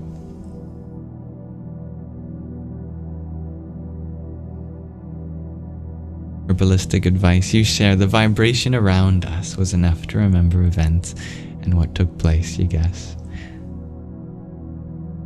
I trust your intuition there. Hello, dear Mama JJ. You share a quote by the author, Thomas King. There are no truths, only stories. I love that. I think I remember my history teacher sharing that at the beginning of our history class in high school. Jose Tudela. Love that man. He was also my Chilean Spanish teacher. Yeah, he emphasized in our social studies that there is no one history, but a vast array of interpretations, each coming from a different experience of the past. And so he used that quote to emphasize that point, and that is something that has stayed with me to this day. You are Chilean too, dear Jim. That's lovely. I never met a Chilean I didn't like. Thank you, dear Regina, for your heartmate.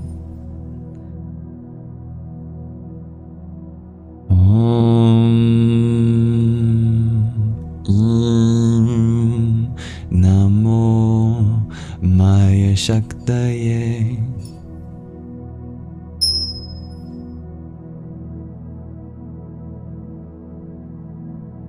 Dear Amanda, you ask if I know Spanish. Been a while, but you can test me. You can write anything in Spanish. And we'll see if I can tell you what you said.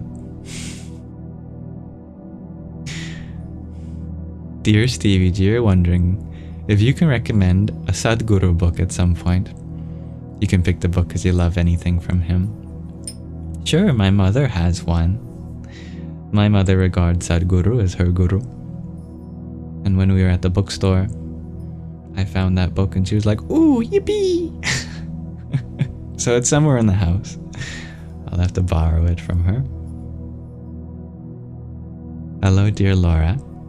You ask, if I could one person, I think there might be a couple words missing. If I could one person, dead or alive, who would it be? What would I chat on? I imagine it's if I could have a conversation with one person, or if I could be with one person. I pick you, dear Laura.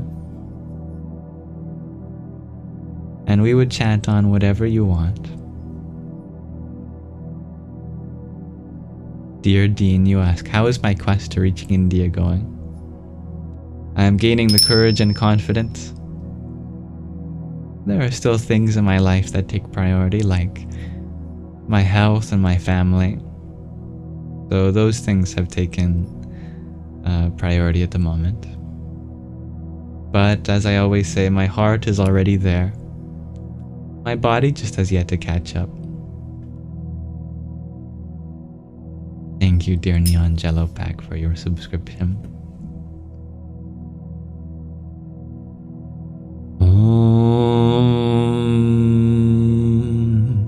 Ishan Sarva Vidyanam Ishvar Sarva Bhutanam Brahmadipati Brahmanodhipatir Brahma Shivo Me Astu Sa Eva Sada Shiva Om.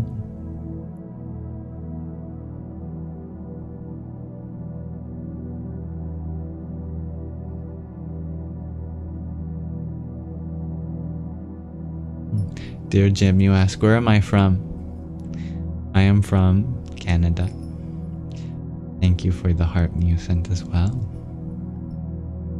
Ram, ram. Good morning, dear L'Oreal.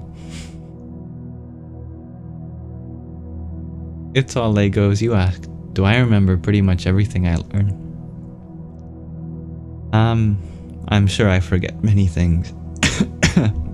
But it all comes up at the right moment.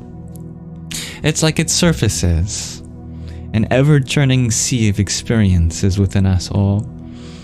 And sometimes stuff from way down makes its way back to the surface again.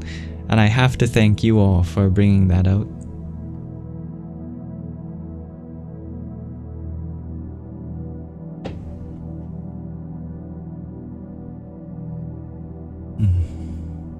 That's right, I live with my mother. I'm very grateful for her. Dear David, you ask, is Samadhi the same as enlightenment? No. Samadhi is a temporary experience. Enlightenment is a permanent reality. You cannot stay in Samadhi forever. Thank you, dear Regina, for your 222 team cheers. My goodness, that's a lot of cheer.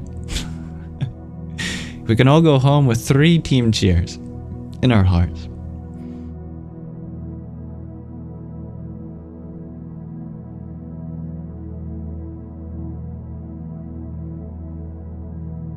Om Vamadevaya Namo Jeshtaya Namah Shreshtaya Namo Rudraya Namah Kalaya Namah Kalavikarnaya Namo Balaya Namo Balavikarnaya Namo Balapramatanaya Namah Sarva Bhuta Damanaya Namo Manonmanaya Namah.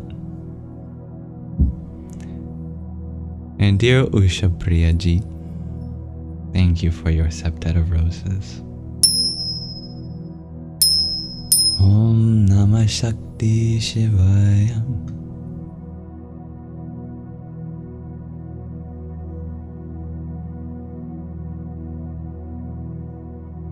That sounds like a wonderful opportunity, dear Mama JJ.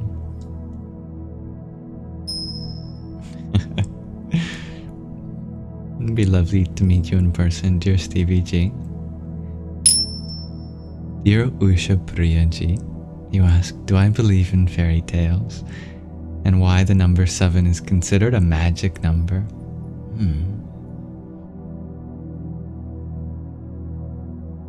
All stories take place, it's not necessarily physically, but at other layers of our existence.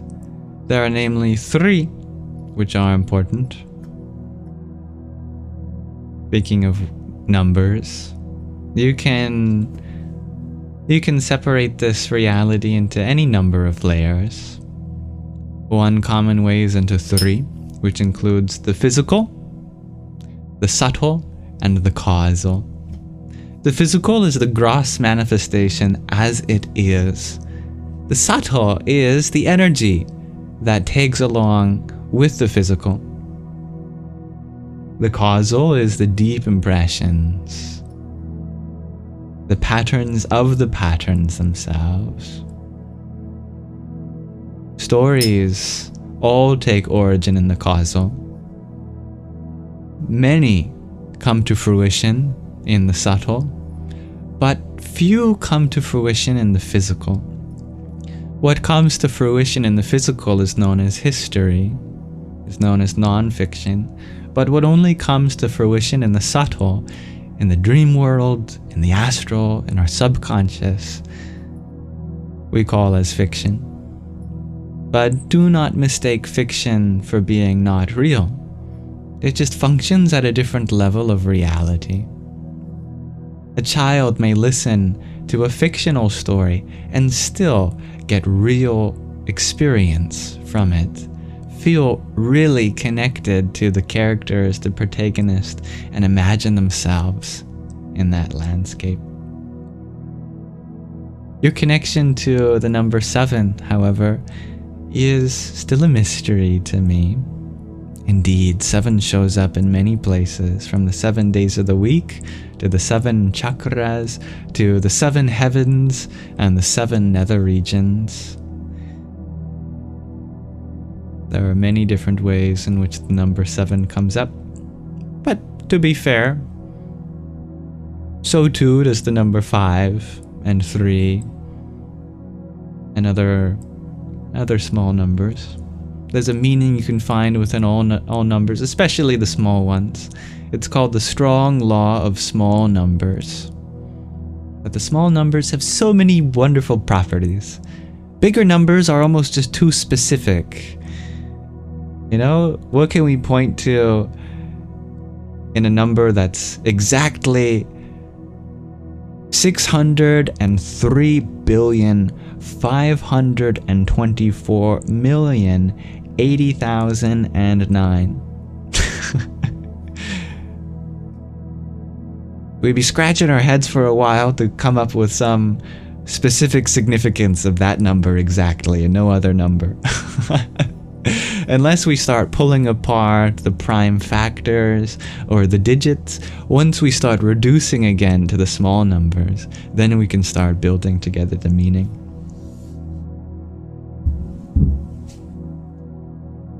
But I'd love to know more about the cultural significance of the number 7.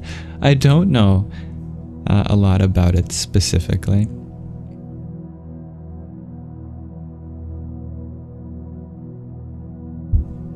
It's All Legos, you had asked if there's anything I do to exercise my memory recollection.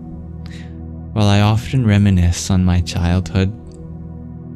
I love to think about my favorite memories. They appear to me often. The feeling of nostalgia is very beautiful. It can connect us. Whenever you have ways of nostalgia, don't take them for granted, I guess. But also I try to exercise my mind in other ways, like doing Sudoku or crosswords, word searches. Mathematics for me was a big exercise for my mind. Playing video games is great exercise for the mind. Just as our body needs exercise, our mind does too.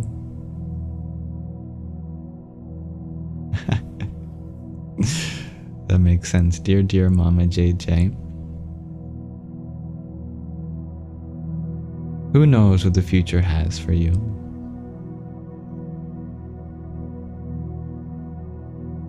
Dear Herbalistic Advice, you ask, how do you find your birth number? I think the numbers that define all of us are 0, 1, and infinity. In essence, we come from the naught, the zero, the void, the nothingness. From that nothingness has emerged the infinite. We are part of that infinite, and together we are one. Those are the numbers that define us. 0, 1, and infinity.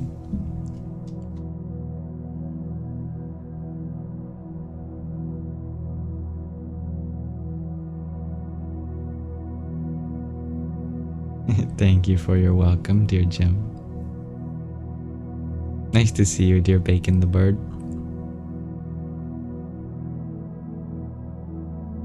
Dear Ragnhildur, you ask, what about the number 4? I love the number 4.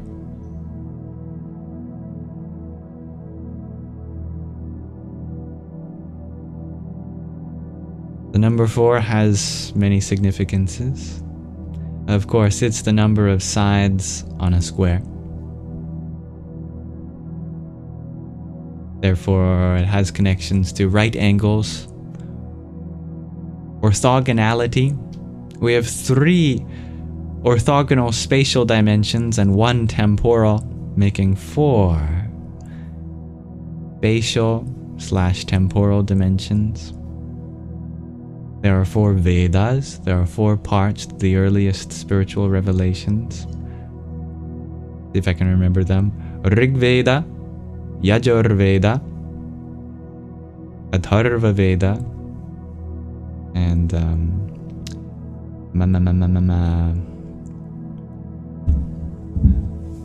another Veda that starts with an M. Let me consult the Vedas.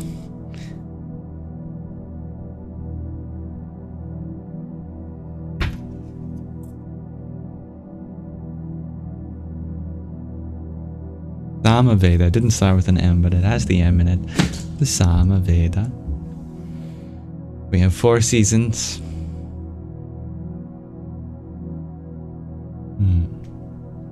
We have four elements that are arising from the 5th element, the quintessence.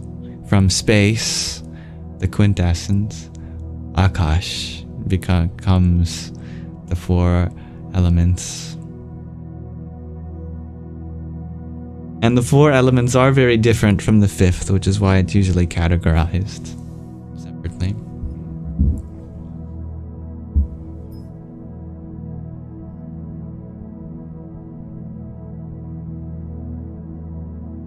The 4 directions and of the medicine wheel.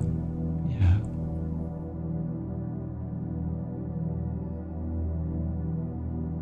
Hello, dear Chawarman.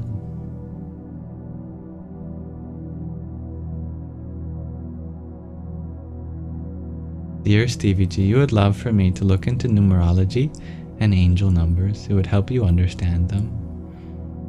Thank you for your encouragement.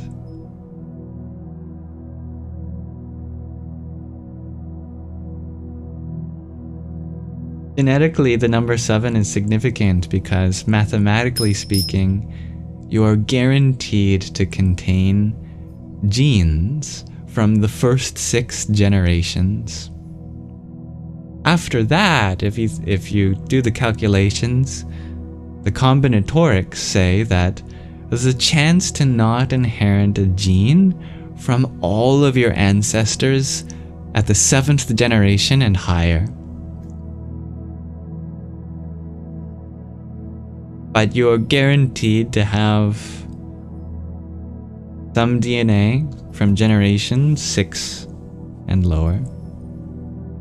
But at the 7th generation, you have theoretically 2 to the 7 different ancestors, which is, let's see, what's 2 to the 7? Is that 128? 2, 4, 8, 16, 32, 64, 128, yeah. Once you get to 128 ancestors, you may not inherit genes from all of them. Such is why there is a prophecy of the generational trauma that has happened to indigenous peoples. They say it will take 7 fires in reference to generations for the ancestors to be healed from the trauma of colonialism, which is beautiful.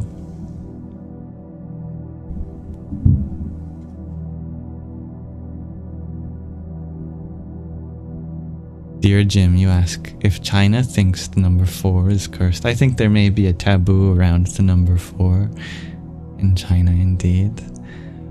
I think all numbers are beautiful. Dear Annika, you wish you could roll your R's. You can. Everyone can. You just have to learn how. It takes practice. If we're born into a culture that does not use that phoneme in our language, then it takes us longer as we get older. But I did not know how to roll my R's for the first 20 years of my life. Only when I started learning Sanskrit and the formula to pronounce every phoneme in Sanskrit that I was taught how. And it took consistent effort, but I was able to do it.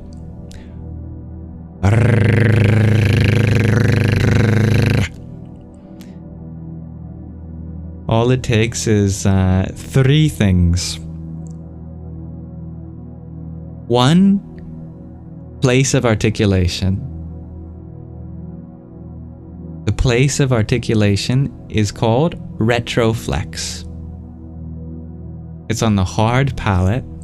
You curl your tongue back. This is difficult for English speakers because we have no retroflex sounds in our language. But in Spanish and in many other languages in the world, there are sounds produced in the mouth by curling your tongue back. English speakers, it takes longer because we don't have this phoneme in our language. So you have to practice curling your tongue back.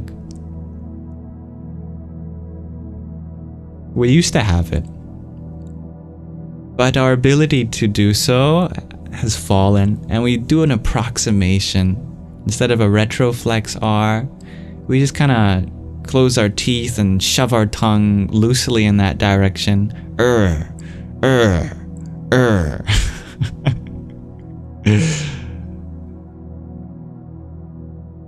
So that's the first thing to know, is how your tongue actually is positioned in the mouth. All you do is curl your tongue back. Second thing to know is that it's a vowel.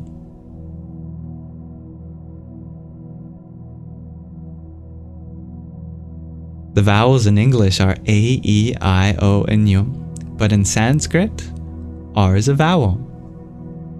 Here's the definition of a vowel in Sanskrit. sound that you can continually voice without touching any part of the organs of speech with any other part. Ah, ee, oo. Those are all vowels in Sanskrit. But so is curling your tongue back and making a sound there. The pure sound, just like ah, ee, oo. Different place of articulation. So try to make a vowel sound curling your tongue back. Step 1 and step 2.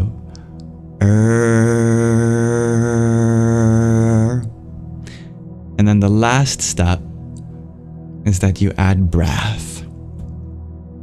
This is also something that we have a hard time in English, because we don't differentiate between using extra breath versus not using breath.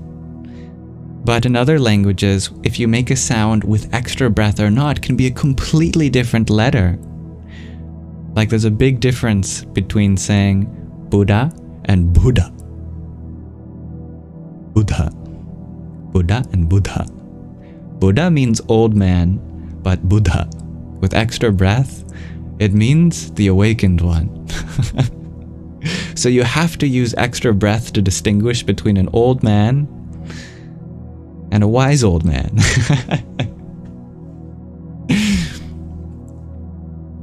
So once you've got step 1 and step 2 down, you add extra breath, and that adds the vibration.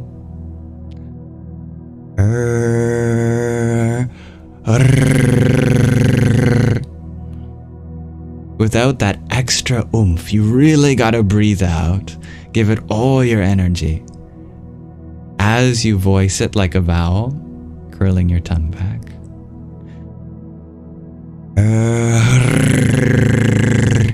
You gotta really rev the engines. All vowels can be turned into vibrating versions in this way. Ah becomes ha. E becomes y. Oo becomes ooh. Becomes r. And L becomes rl. The most difficult one to vibrate, the rolling L. All of them take place in the first 5 chakras of the body to form the mantras. All right. Ugh.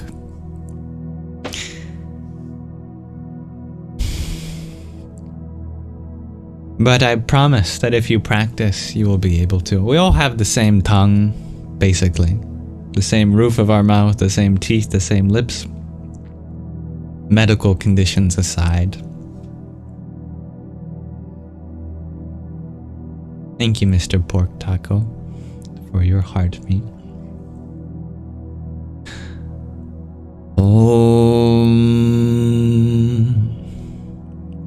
Bhagavate Namo Rudraya.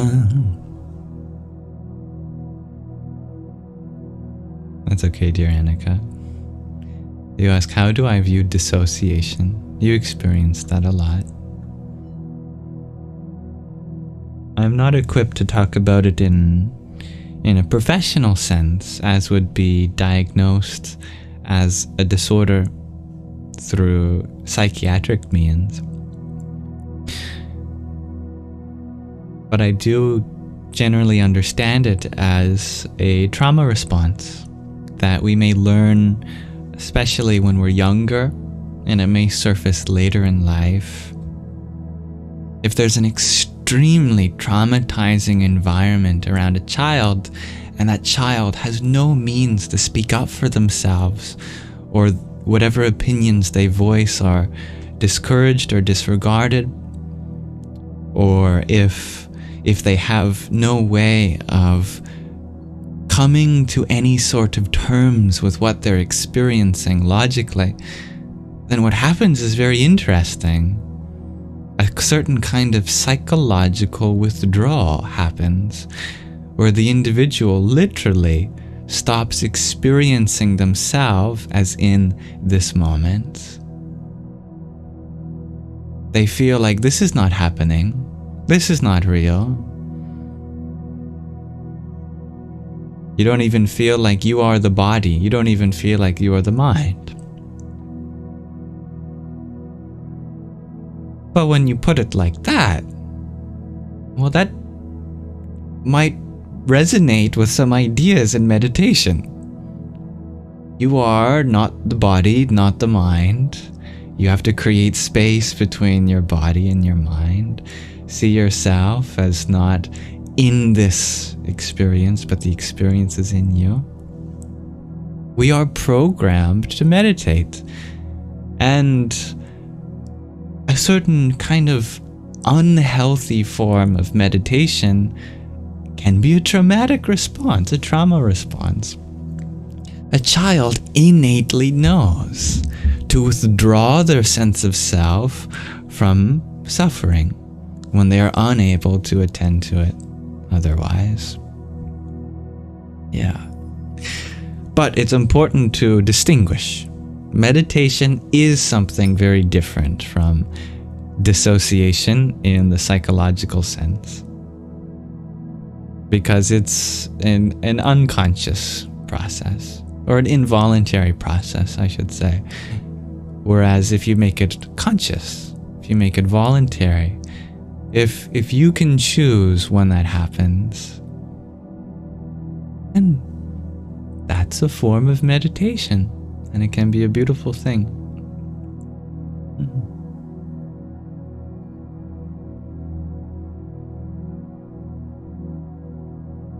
Thank you, Barbie. So you're already one step ahead of the curve when it comes to your meditation. Next step would be to integrate it as something that you can use. And of course, to heal from any traumas that may be unresolved.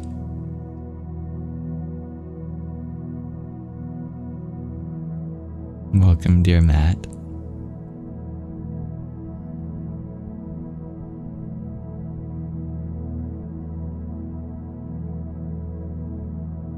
Dear kid, you wonder if I have a spouse? I am in love with the whole of the universe. I consider myself to be a spouse of the divine. I could never love anyone in particular, so I love everyone.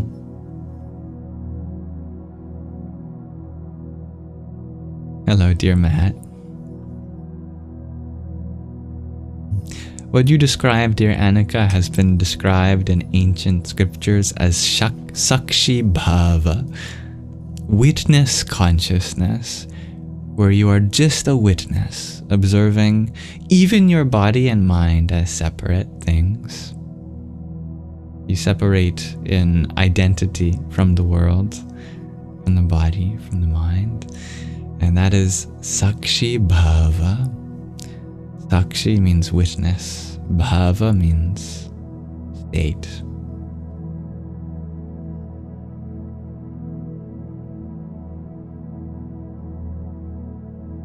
Dear Matt, you share you're stuck in limbo between ultimate peace and organized chaos. Sounds about right. Welcome to life.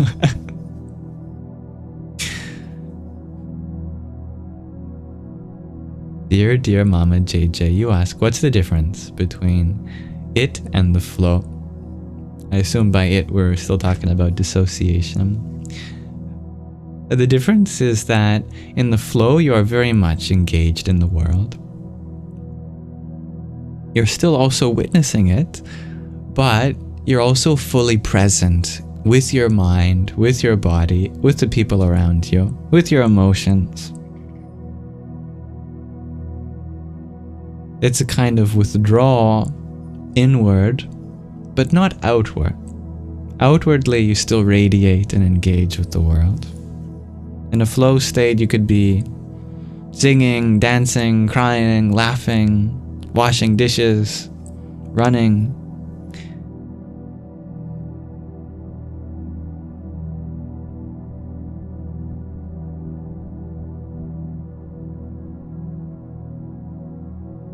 It's a natural continuation of that witnessing, because witnessing is not merely a passive activity, but one that invites you to engage in what you are witnessing. A beautiful paradox, that is. Goodbye, dear Annika.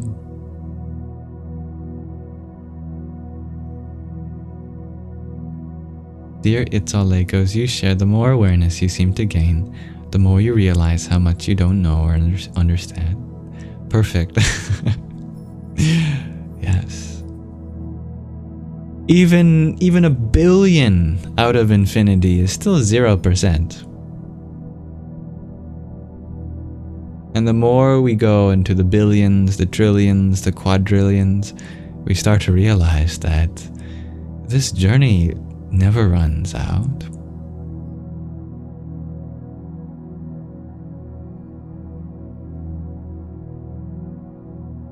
I like that, Stevie G. I am not the body. I am not even the mind. So who am I? A riddle. Dear It's All Legos, you ask, isn't the basis of there being a witness still dualistic? Indeed.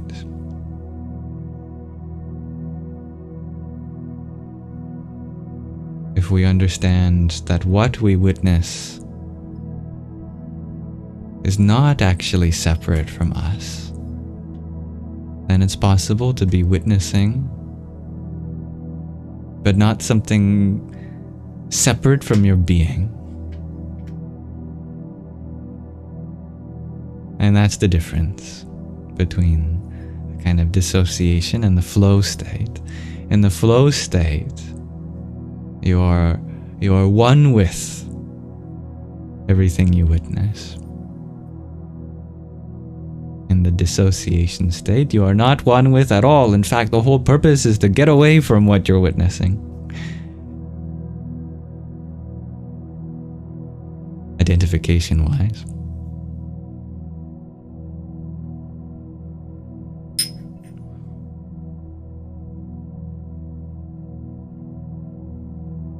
Dear Matt, you share, every day you breathe and ask the universe if you're going the right way.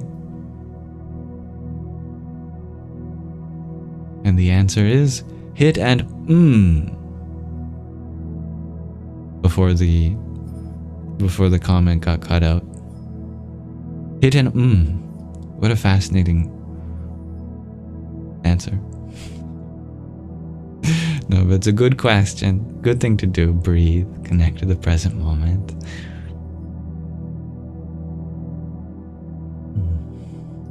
And thank you, dear Hybrid Jen, for your rosa. Om Vasudevaya Namah. Hello, dear Paranox. Dear Holly Hunter, you ask, was I a spiritually gifted child, or did I get my answers as an adult? Children are naturally spiritually. They are the spiritual gifts, aren't they? The gifts to the world are the spirituality innate in children.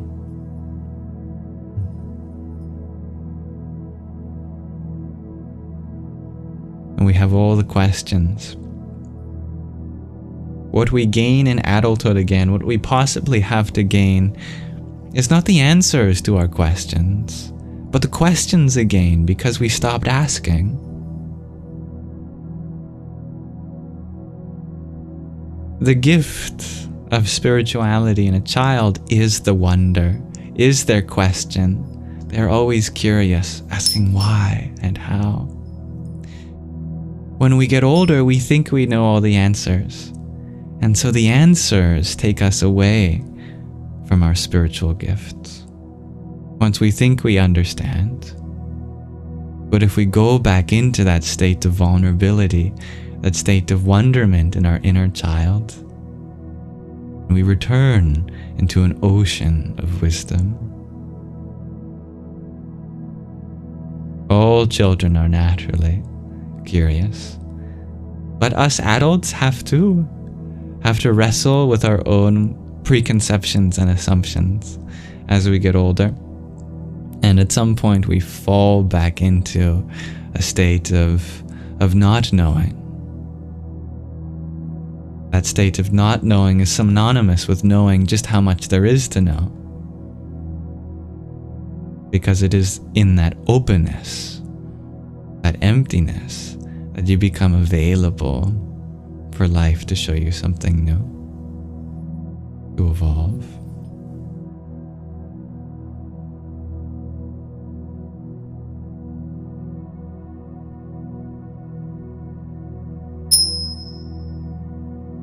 Dear Nayeli, you ask if I'm still studying. Every moment in life is an interaction that I can learn from.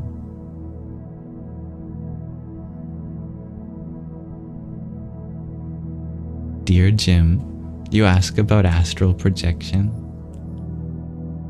What is the astral? This we have to make clear. The astral is a translation of the inner layer of the 3 layers in the 3-body model of Indian philosophy, classical Indian philosophy. That reality exists at 3 layers. The physical, which is what we're engrossed in most of the time, the astral, and then the causal. These correlate with the 3 states of existence: waking, dream, and deep sleep. In waking, we experience the physical. In dream, we experience the astral. And in deep sleep, we experience the causal. In Sanskrit, it's sukshma, which is the subtle. Physical is the stula, and causal is the karana. But a translation of the Sanskrit, sukshma, is where we get the term astral or dream. But a more literal translation would be subtle. The neurodivergent know the subtle world very well. It exists as an epiphenomenon of the physical. You know, someone who is neurodivergent, they still see, but they see more than sight. They also pay close attention to the micro expressions, the story that exists on people's face. They still feel, but they also pay close attention to the wind, heat and cold, the texture on your skin.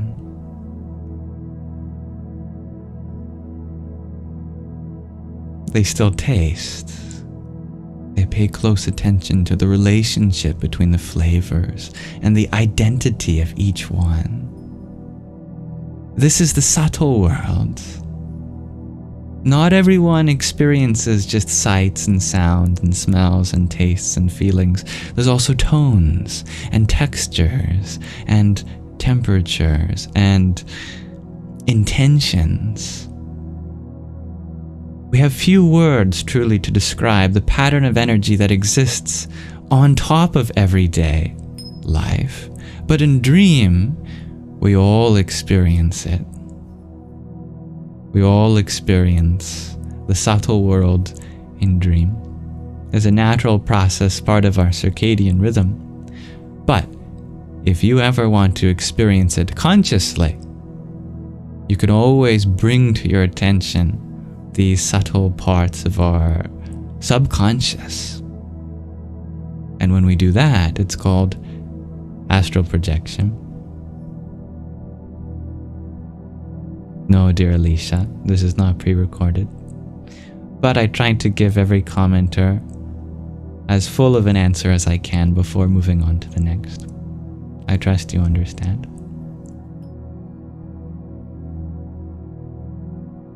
What is being projected is the astral. It's kind of a misnomer. It sounds like we might be projecting ourselves into the astral. But it would be more accurate to understand that we always remain in the same place, but we project different experiences onto our mind. We project the physical, the stula. We project the astral, or subtle. The sukshma. We project the causal, the karana. What we are projecting is various parts of our experience onto our mind's eye and experiencing them.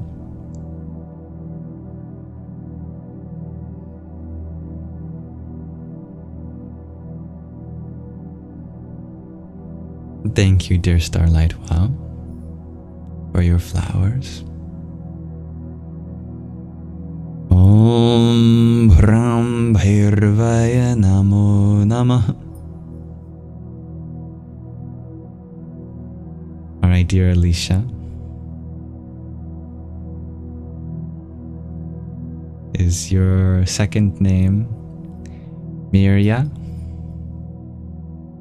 All depends. If the J represents a palatal plosive or a palatal semivowel. If it represents a palatal semivowel, then it is Mirya. If it represents a palatal aspirated approximant, then it's Mirja. If it represents a palatal plosive, then it's Mirja.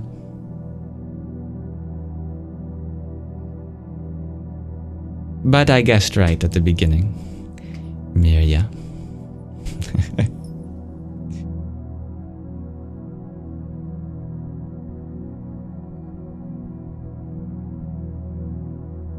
Dear Stevie G, you ask, if you create a perfect balance of Tamasic and Rajasic, can you experience Sattvic, like a chemical reaction?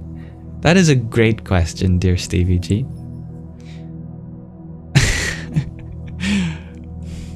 Unfortunately, the answer is no, but I'll tell you why, because it's a great idea in theory. Tamas and Rajas represent opposite ends of the spectrum. They're extremities. Sattva is what's in between. In some sense, you can balance the spectrum by engaging in both extremes, but in practice, this isn't really helpful. For example, that would be like jumping into boiling hot water if you're frozen like a popsicle. If you have hypothermia, that would be like lighting yourself on fire. What? I'm balancing extreme cold with extreme heat. Doesn't that cancel out? No. Well, yes, your body will find the middle of those two temperatures, but my goodness, it won't be a helpful way to get there. It would be like starving yourself to death if you want to go on a diet. If you feel like you've been eating so much food, you just stop eating completely. That wouldn't be healthy either.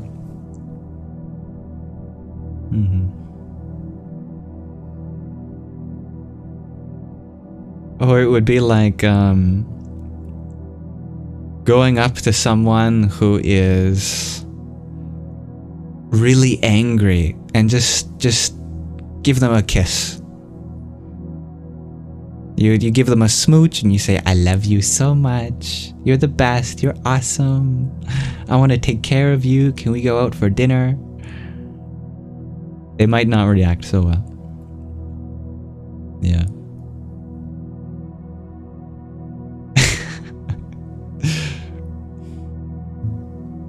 Sometimes it might work, but it's definitely a gamble.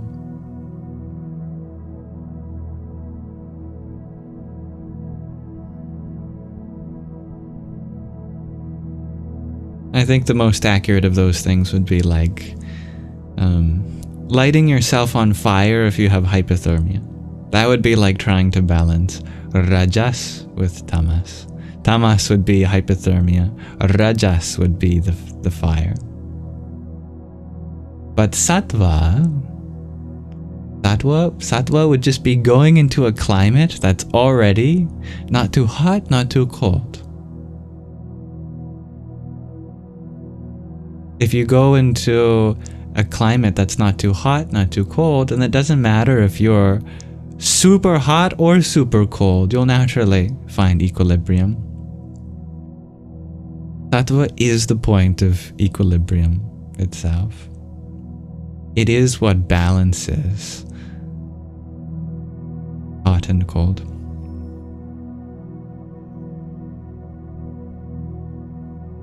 And I visualize these words so they stick in your head.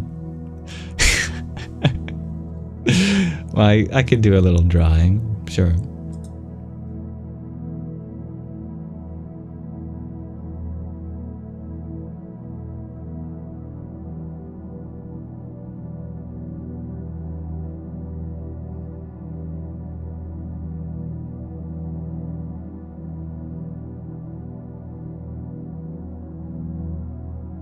On the spectrum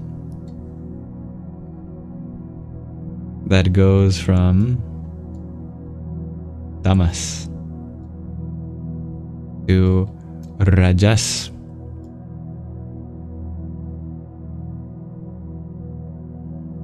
with Sattva being in the middle, trying to bring both Tamas and Rajas together is like taking a person who's very cold. Here I'm visualizing them in an ice cube.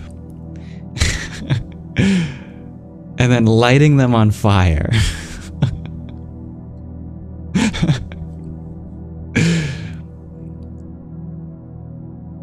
Whereas taking just Sattva would mean just going somewhere climate.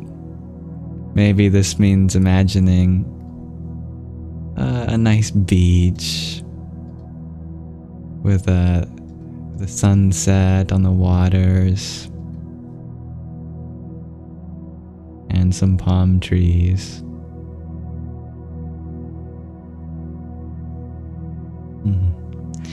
Doesn't matter if you take someone who is boiling hot, someone who is like an ice cube. You know, if the sun's out, there's a nice cool breeze in the air. That'll balance both of you right out.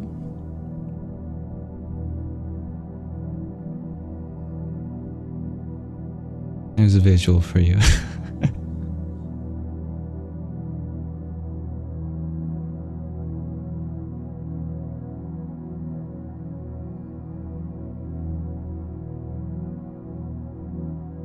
Thank you, dear John Simon, for your heart, mate. Om Dum Durgaya Nama.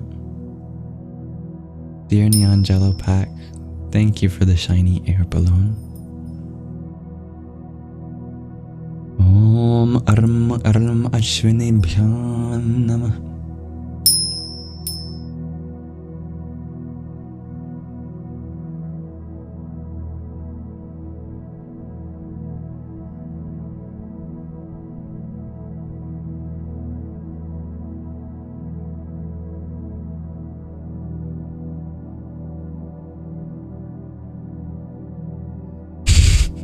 Dear Usha Priya Ji, you share to your surprise you live only on sweets lately, not eating them for years.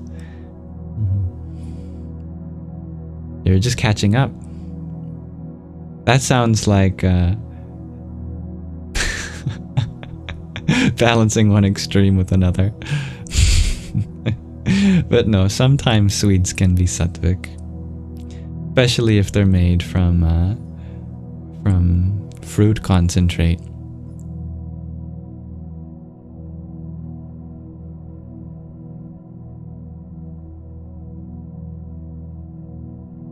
Dear Stevie G, you share, you are sure if for whatever reason one is in an ice cube, the flames would help though. That's true. Maybe a more extreme example would be if you're in an ice cube, then dipping that ice cube in molten lava. That would be probably more accurate.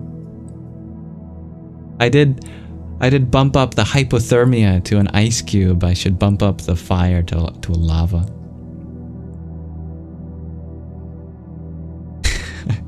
If you have hypothermia, don't light yourself on fire. If you're in an ice cube, don't dunk yourself in molten lava.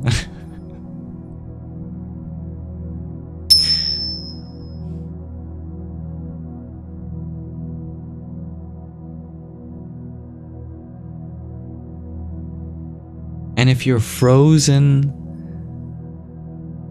by the abyss of empty space, don't hurl yourself into a star. You can just keep creating more extreme answers or examples. Dear Starlight, wow, you ask, if Tim Tams melted with marshmallows are Sattvic, right? Especially when eaten in bed at night.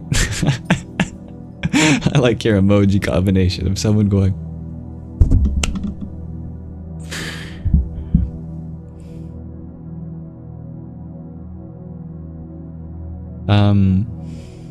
There might be some components of Rajas and Tamas in there.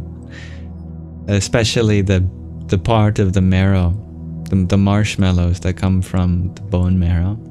That would probably be Tamasic. And any processed sugars, the caffeine in the chocolate, that would be Rajasic.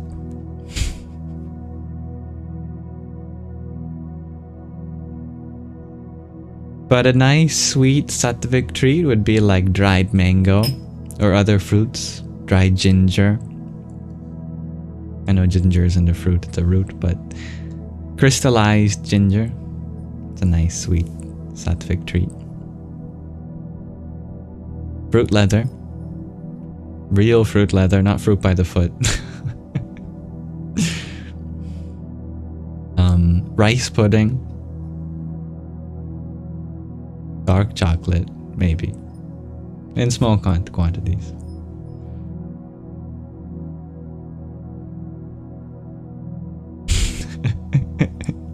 Is that really the choice? Dried ginger or Tim Tams? Well, follow the path of least resistance. If you want to transition to dried ginger, it may not happen overnight.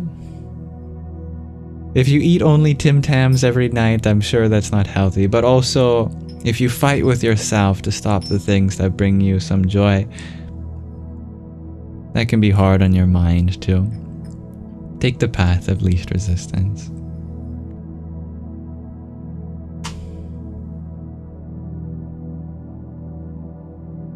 And thank you, dear. Oh, I did thank you, dear Neon Jello Pack, for your shiny air balloon. I thank you twice, anyway.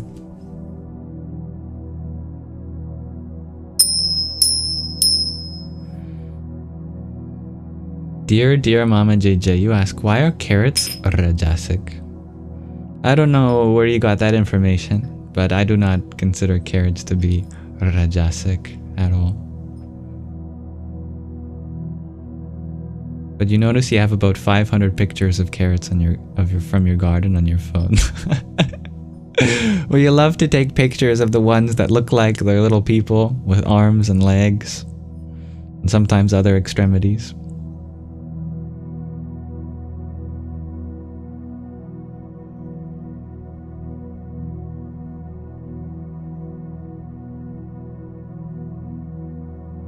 Hello, dear Jane.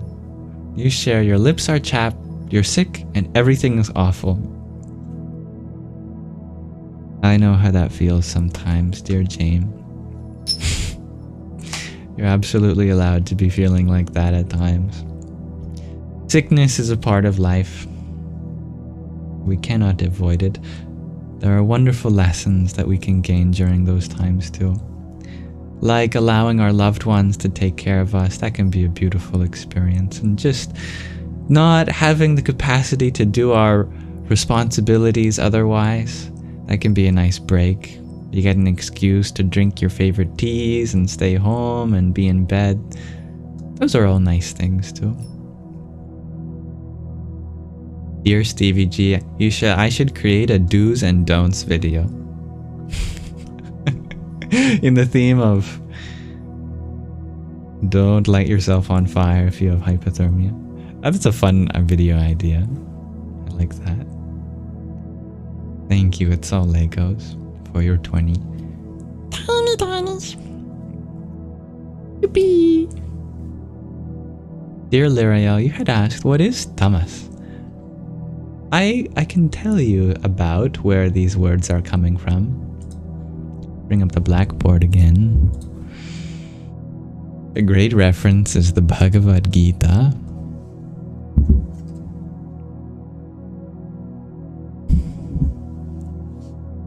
It's, I think, the 15th chapter from the Bhagavad Gita that describes these three things.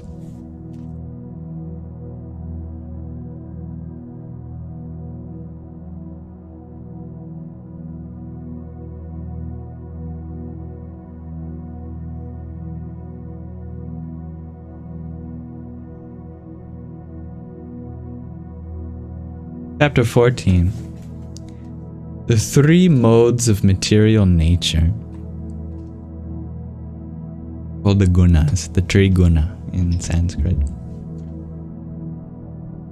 Almost everything that can be realized as a trinity can be seen as a manifestation of the primordial trinity, the trinity of all trinities, which includes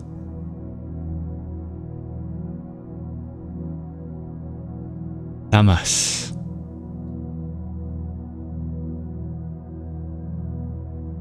Sattva, and Rajas.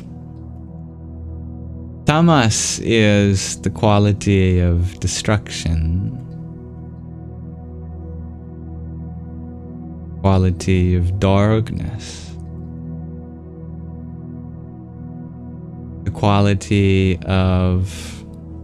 One second, I have to move something. Quality of heedlessness, as we were talking about, dear Starlight. Wow.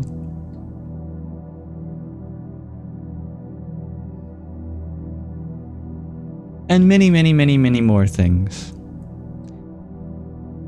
Sattva is the quality of balance, quality of purity, quality of goodness.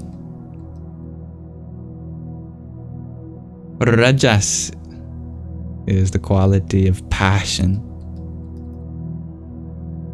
of energy, of power, of excitement,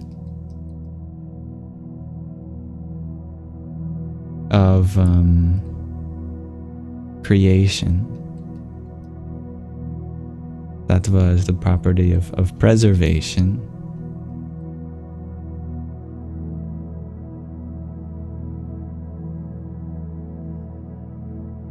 The past is Tamasic. The future is Rajasic, but the present is Sattvic. The waking state is Sattvic. The dream state is Rajasic. The deep sleep state is Tamasic. Our physical world is Tamasic. Our dream, astral, or subtle world is Rajasic. And our causal world is Sattvic. The nether world, hell, lower abodes are Tamasic. Heaven, the higher abodes are Rajasic. But the earth planet, plane of existence we experience here, is Sattvic. Shiva is the abode of Tamas. Vishnu is the abode of Sattva. Brahma is the abode of Rajas. These are the complementary to the 5 elements. We know there's 5 elements of matter and 3 qualities of energy. Many people know the elements, but not the energies.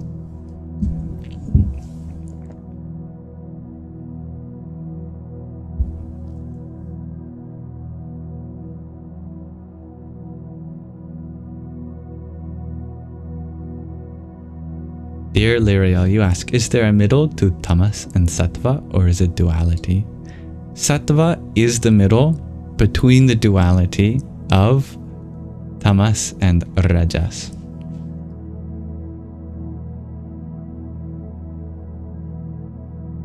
So the 5 elements, they include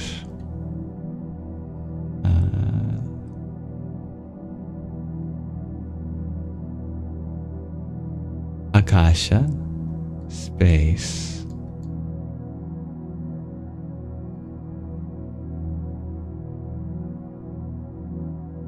Vayu, air, Tejas, fire,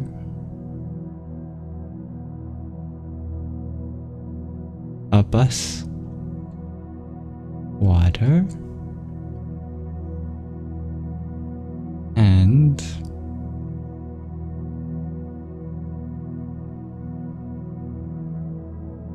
Prithvi,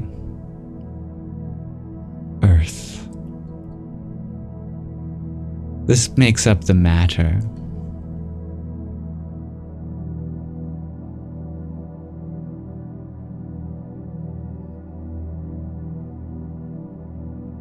And then there's the energy.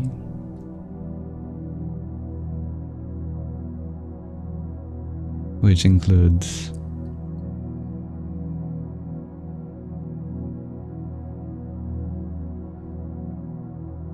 Tamas, destruction,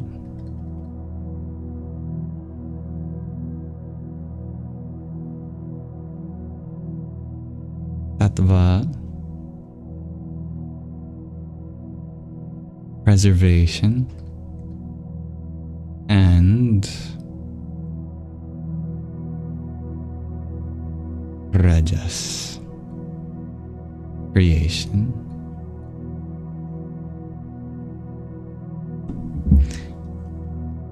The elements by themselves do not do any work. All the work is carried out by the 3 energies. So if you take the combinations of the elements and the energies, then you get the functions of this world.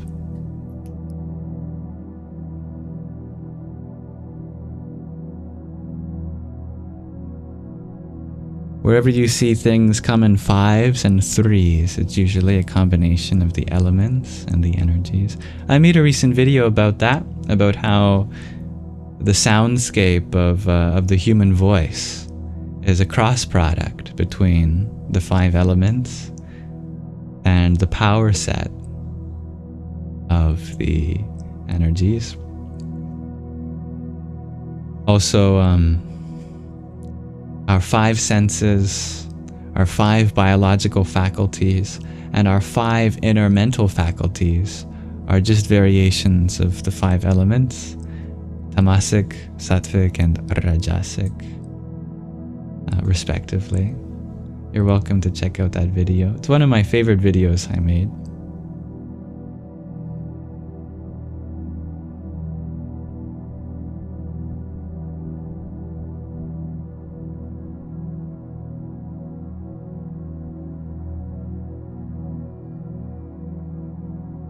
Dear It's All Legos, you ask, is there a way to see this, where the matter and energy are actually one? You can categorize the phenomenon of the combination of the elements and these qualities into 3 dosha types, which you can explore in Ayurveda, for example. But all of it together is known as Prakriti, the material nature, and she forms half the duality between that and Purusha, which is the conscious substrate that spans Prakriti, nature and consciousness. And they have both descended from the one unified source, Brahman. And thank you, dear Dub Darker, for your heart mate. Om Kham Jahnavyaya Namah.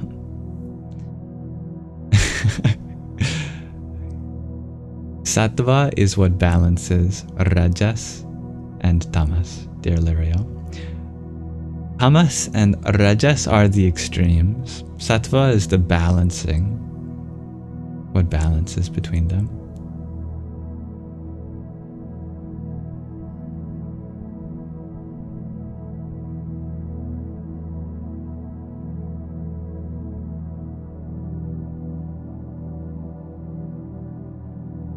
You, Usha, you share that Raj Yoga is to maintain a state above the 3 gunas.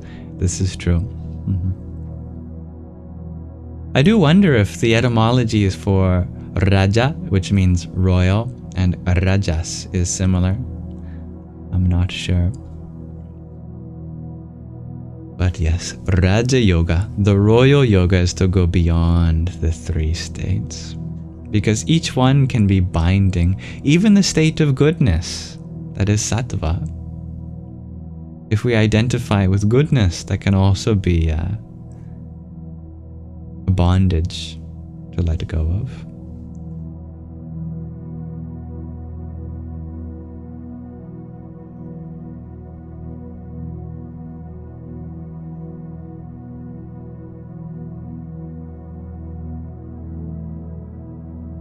Dear Ryan, you ask, what are my thoughts on esoteric Tantra and esoteric alchemy? Well, I love Tantra very much. I am certainly a Tantrika at heart. I love to make use of the taboo. Mind you, there may be some restrictions on the social media platforms that I use, and so I can't go into them in detail here. However, Tantra is the most wonderful path to achieve union between the source and the self,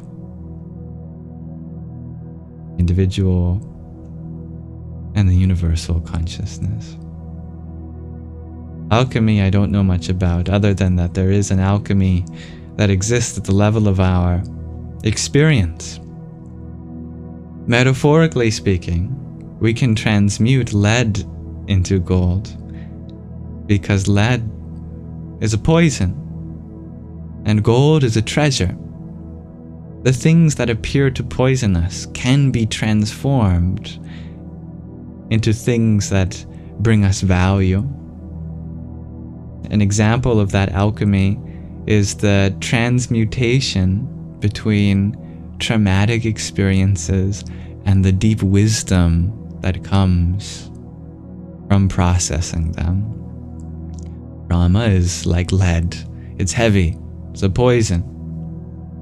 But the wisdom of the experience that can come from that, if you process it, is like gold. Very attractive. It's deep. There's a gravitas to it. And of course is worth its weight.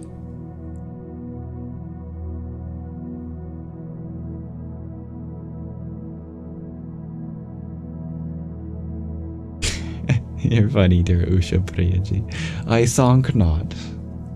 That should be the past tense of think. To thonk. I think, I will think, and I thonk.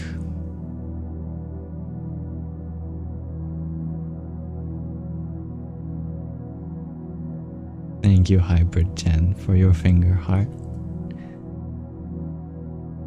Om Ganganapataye Namah. Dear Raz, thank you for your heart, mate. Om Namah Karnim Ambita Me Shornin Adita Me Harinde Vita Me Aing Sarasvatyai Swaha. Namaste, dear Akasha. Dear Jim, you ask, do I think the tone of the voice can be a certain frequency to draw near the positive or negative? Well, absolutely. Of course, it does change with culture. What appears to be an inviting voice in one culture might be one that sounds maybe prissy to another culture, and to yet a third culture, such a voice might sound demanding. Just like how there was a study done that showed that major chords in Western culture often bring out joy, happiness, and minor chords express sadness. Studies have found that that might be the reverse in various African communities that perceive major chords as the sad ones and minor chords as the happy ones.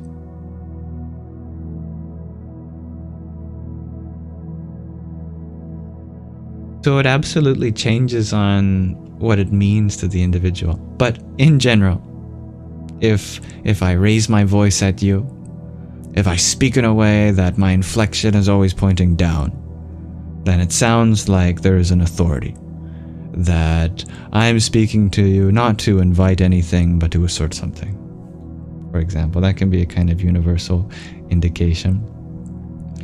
But if my inflection goes up, if at the end of my words there's an increase in my pitch, that can be very inviting, because there's an opening for us to explore together.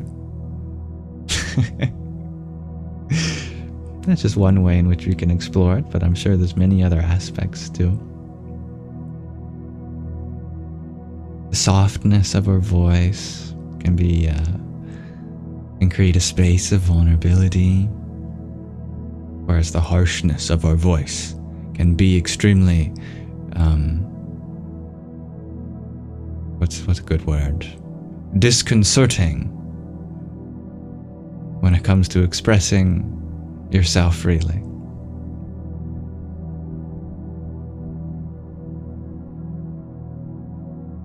And of course, if you speak at the exact same tone and you never vary in pitch, then that can make for a very boring experience for the listener. Having some variation can keep what you're saying engaging. You can speak down here, you can speak all the way up here, and you can go high to low and low to high. None of this stuff gets written down, too. So difficult to interpret the connotation of written words. When you read a book, the only cues we have is context based on our own experience of these things. Emojis really help, though. What a great modern invention. Emojis help add so much tone to an otherwise atonal message. Thank you, dear Jim. I like exploring our speech. It's a miracle that we can express anything at all. One thing I find fascinating about tone and language is the existence of tonal languages. Languages that derive meaning from the tone. Grammatical meaning, not just what we add culturally, socially. Like in Chinese, for example, the tone of the word can change its grammar. whether it's a falling tone, a rising tone, a rising and falling tone, high tone, low tone.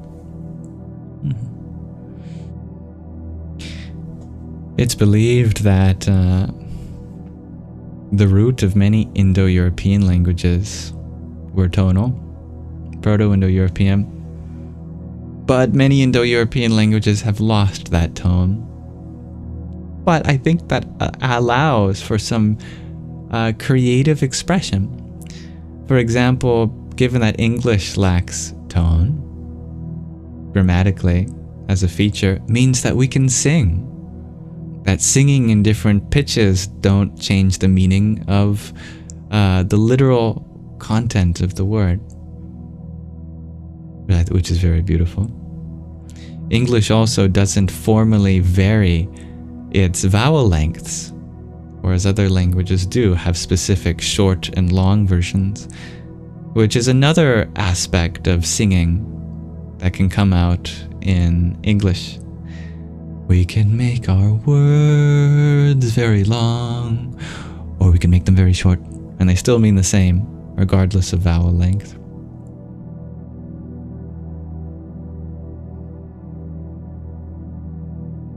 These emojis are modern day hieroglyphics. Absolutely. Exactly, dear Jim. Good morning, dear Mirna. How is the lovely friend from Lebanon feeling this morning? Thank you, dear Gina, for your roses. Aing Saraswatyai Namah.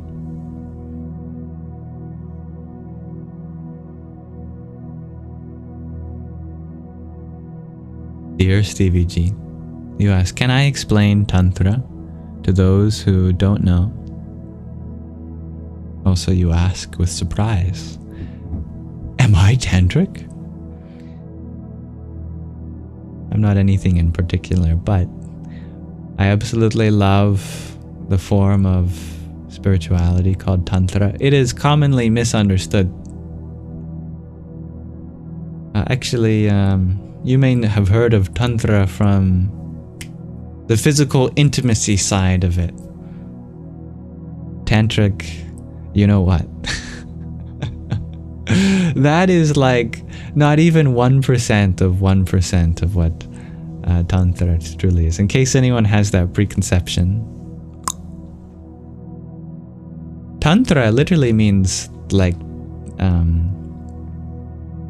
teaching or practice. And the idea is that to a tantrika, you use any practice to deepen your spirituality. Whereas other people might dissuade you from exploring a certain experience, tantrikas say, no, you can use any experience to connect with the source.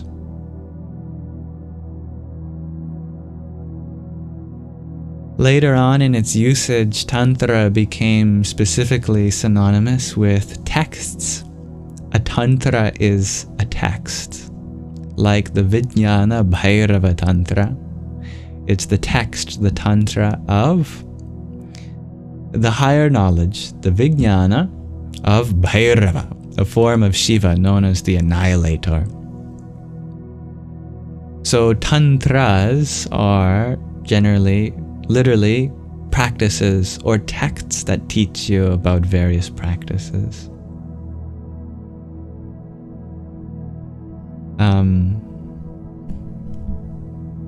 For example, it may include taboo practices, like, for example, one tantric practice is when you're about to climax in an intimate experience. What you do is you bring your attention to your heart chakra. Bring your awareness into your heart. And you will experience a great opening and bliss there in that moment. if you're going to do it, might as well make it into part of sadhana, part of spiritual practice. But most tantras have nothing to do with physical intimacy. In fact, of the 112 practices in the Vijnana Bhairava Tantra, only one describes what you can do during climax. That's less than 1%. The other 99 point whatever percent has a lot to do with the breath, various ways of breathing, has a lot to do with using your imagination. You know, imagine that you were engulfed in fire in this moment, or imagine that there was empty space underneath your skin, for example. We actually went through the Vijnana Bhairava Tantra in a previous meditation. I think it took like 2 hours to go through each practice. We did each one as a way to open. Obviously, aside from that one, which can be phrased in a way that doesn't make it inherently sexual, thankfully.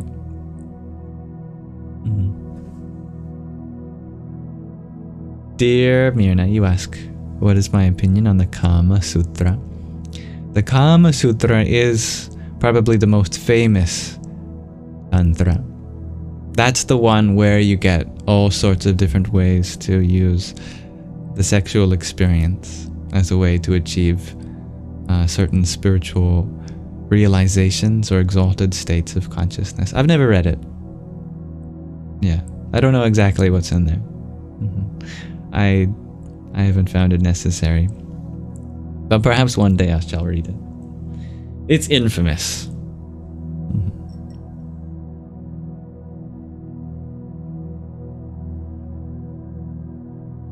I'm shy.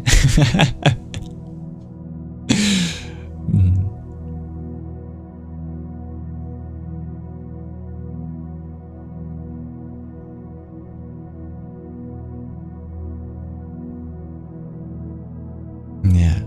Breathing itself is a tantra. There's the 3 antras. Mantra that everyone knows. Tantra. And then yantra. They are related. Mantra is the sound form of spiritual practice. Yantra is the sight form of visual practice. Like you can meditate on sound and call it a mantra. You can meditate on an image and call it a yantra. It would, like a mandala is an example of a yantra. And other complex geometric patterns and murtis, images of the divine. Those are all yantras. You can meditate on a yantra just like you can meditate on a mantra. And you can do a mantra while you're looking at a yantra. And all of that can be considered various tantras. Tantra is like the umbrella term for any and all spiritual practice. Or teaching, or text. It's a very, very general term.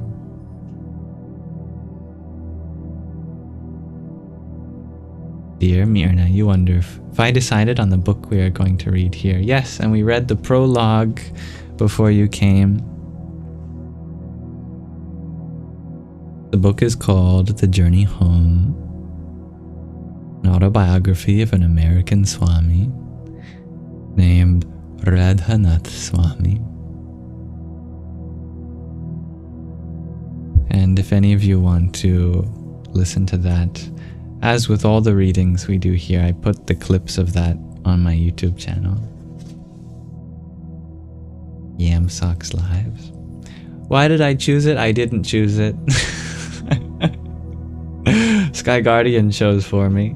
He sent me the book. He said, you read this. I said, okay.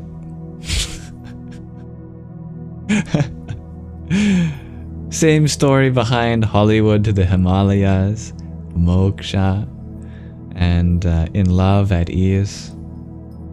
Sky Guardian sent these books, said please read. Okay.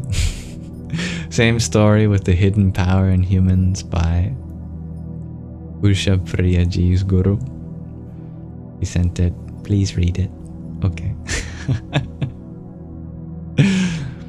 The reason I was so accepting of reading those books is because they were sent on behalf of their gurus. For the guru of Usha Priyaji, it's Vishwa Guruji, Paramahant Swami Maheshwarananda. For Sky Guardian, it's Pujya Swami Taratmananda Saraswati Ji.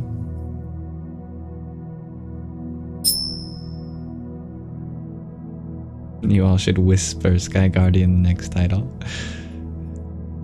Perhaps indeed. Hello, dear Anna. Yamzinho. I like your nickname. Dear Stevie G, you ask, what about Tantra that includes deity? Yes, there's a lot of work that involves becoming familiar with various deities. The thing about deities, like all constructs of the mind, is that we can access them directly through certain psychological processes, like in the dream state or an astral projection or in other altered states of mind, like samadhi. There's no doubt that humans have, with their brilliant intellect, created means of contacting various higher powers. They have invented the forms, but the forms take on a life of their own. Just like mother or father make a body, but the body takes on a life of its own. The body is not merely animated by the mother, by the father. Something new happens within that body. There's a life that gets brought out. That is a kind of Tantra, a practice that connects one with another aspect of this universe. Likewise, we can do the same with creating various geometric patterns, imagery, even architecture is a kind of Tantra. We can breathe life into various parts of our experience that take on a life of their own, and we are able to access new experiences. Shamanic ceremonies are absolutely tantric. Although they might use a different vocabulary, it's the same essence. Indeed. There are technologies to communicate with our higher self. Ultimately, the divinity comes from within us. We just create the necessary mirrors to reflect that, like echoes in a cave. If the cave is in the right shape, then what you express, what comes out, can echo back at you. You can have a conversation with yourself. In this case, the higher self.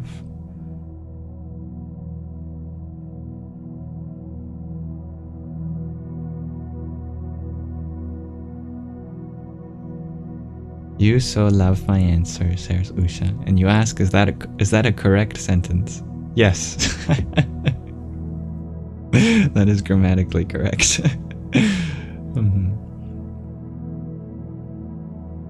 Dear Lyriel, you ask, what is a shamanic ceremony?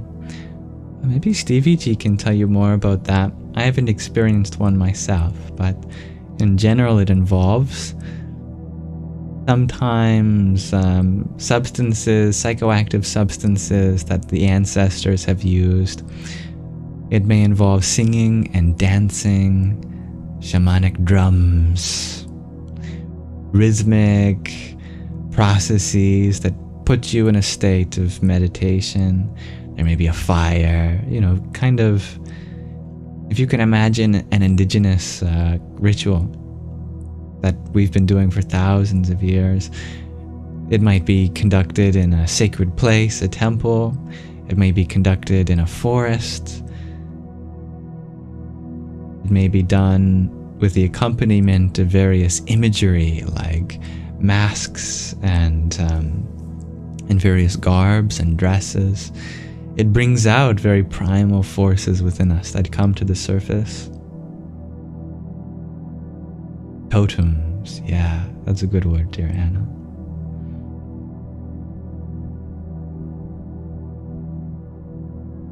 And human sacrifice. Fortunately, they stopped doing that. Mostly.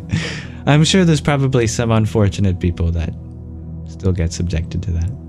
But 99.999% of shamanic ceremonies, fortunately, do not involve the loss of life.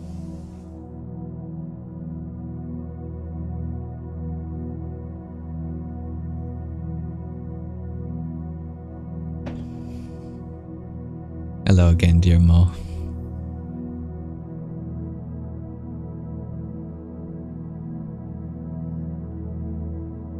Thank you, dear Anna, for the ice cream cone you had sent. Radhe. Oh, thank you, dear Lirael. I have but a limited experience, but a mother who is a writer, and a father who is a musician, and I'm grateful for them and all of their expressions, in that they taught me how to take something small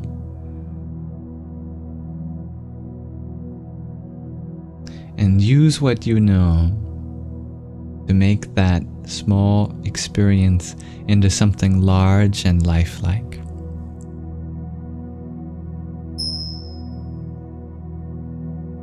Dear Heidi Happy, you ask, did you miss the question of the day? No, you have summoned it. My question of the day today is, what insight have you had recently? If you're interested in exploring it together, I'd love to know. Doesn't have to be a big one. It could be the fact that you realized that you don't mind if the toilet paper gets installed such that the flap is on top or if it's on the bottom.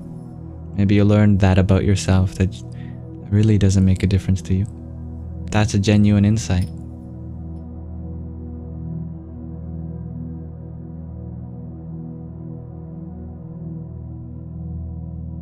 Thank you, dear Stevie G.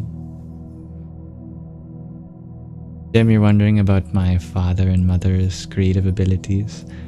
My mother can write poetry. My father likes to write songs and sing them, play on his guitar, keyboard, and drums, both electric and acoustic guitar, as well as bass guitar.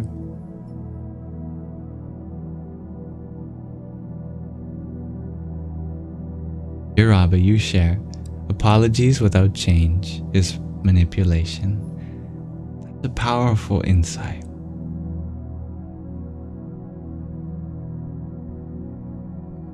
Yeah, especially if that apology is for having broken a boundary and our willingness to respect it later. That's a violation of sacred trust. Welcome, dear Alicia.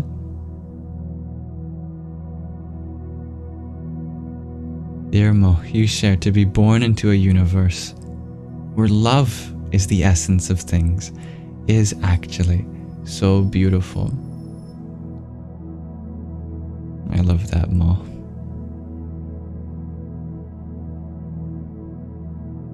Dear Anna, you share, your most recent insight was to notice that everything is light. Love that. BVG, you share, your most recent insight was, positive relationships must include love and acceptance of both light and dark. So true. Dear Usha Priyaji, you share you like being free from yourself, but not too painfully like you experienced lately. Hope you wrote it right. I noticed you've been aware of how you express yourself in English lately. You express yourself wonderfully. Your energy gets across. Let the divine do the rest. Dear Amanda, you share you know how to breathe and go with the flow. And that's all you need to know. Hey, that rhymed. Dear Nana, you share you just realized recently you're ready for the next step and you have faith, finally. So happy to hear that, dear Nana. Dear Mama JJ, you also had some realizations about light recently. I like that. Balance that light and dark within. Davy G, you share another recent insight was creating art is a great way to manage and express emotions. 100%. Yeah. What words cannot touch, the paintbrush can. Robbie, you also share that we cannot control what we face, but only how we let it affect us. Yeah, the outer and the inner world.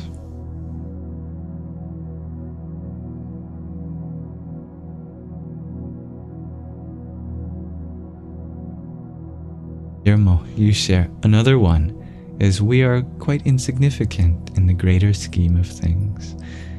We are here in this body for what is practically a blink of the eye in not just the history of life on Earth, the history of our solar system, our galaxy, and the universe. That's true on the scale of time, but also at the scale of space. Oh my goodness. How absolutely unbelievably large some trees are compared to us. What's to say of mountains? What's to say of asteroids? What's to say of moons, of planets, of stars, of the whole solar system? Of galaxies, galaxy clusters, cosmic filaments, and the observable universe.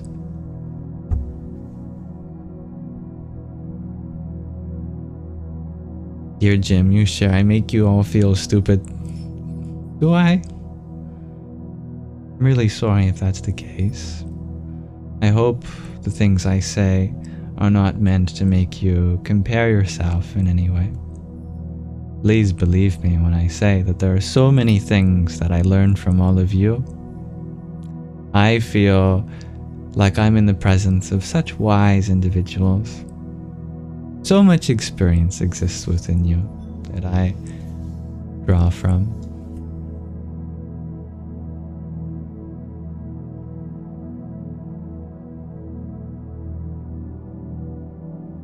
Dato, you share, you don't have to lose it. You just have to move it. I like to move it, move it. I like to move it, move it. I like to move it.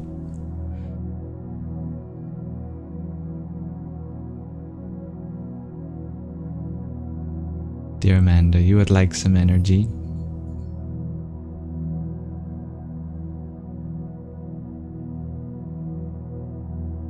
Amanda, there is so much energy within you. It's all there. It just has yet to be brought out. You're capable of great things, worthy of so much love. I pray that you discover these things within yourself.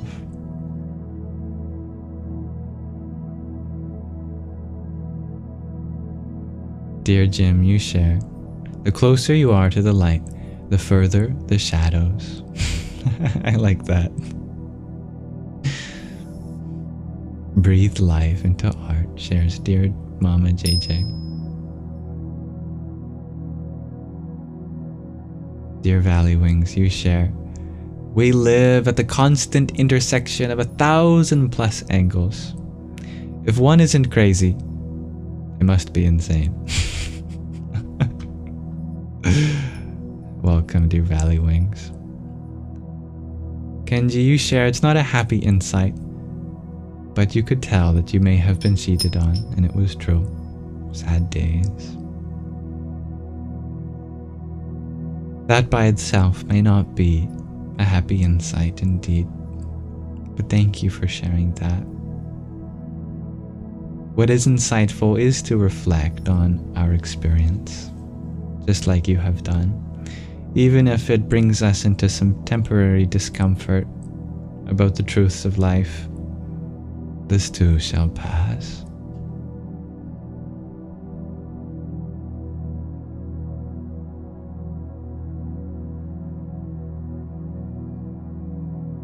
Dear Stevie G, you share, you would be making a song right now, but my live stopped you. Well, we'll have to wrap up our live stream soon then, so you can have a chance at making your song.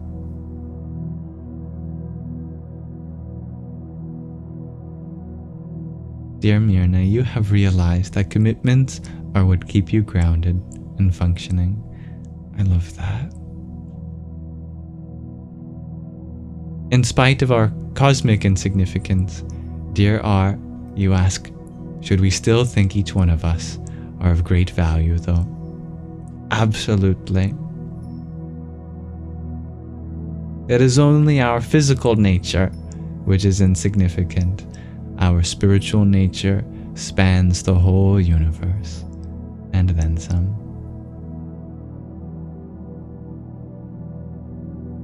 I love that, Jason.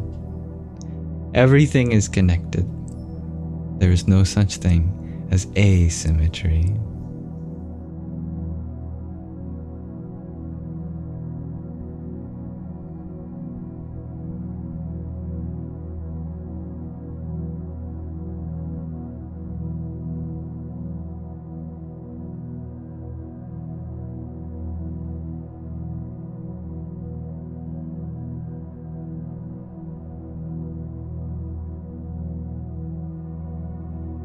Dear Lirael, you share, you're always learning people and yourself, and to be kind to both.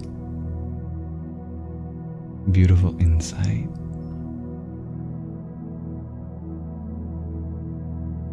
Myrna, you share, another insight is the speed of the Milky Way. Well, it doesn't have any absolute speed. That's what Einstein proved. Everything in this universe moves only relative to other movement. By itself, in this Milky Way galaxy, we experience no movement. But many galaxies are moving towards and away from us, and relative to them, we may say our galaxy is moving very fast indeed.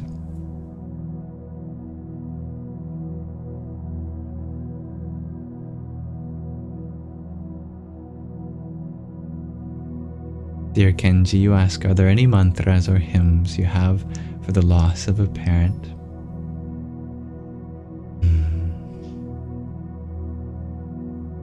You can pray for the Vastu Devata,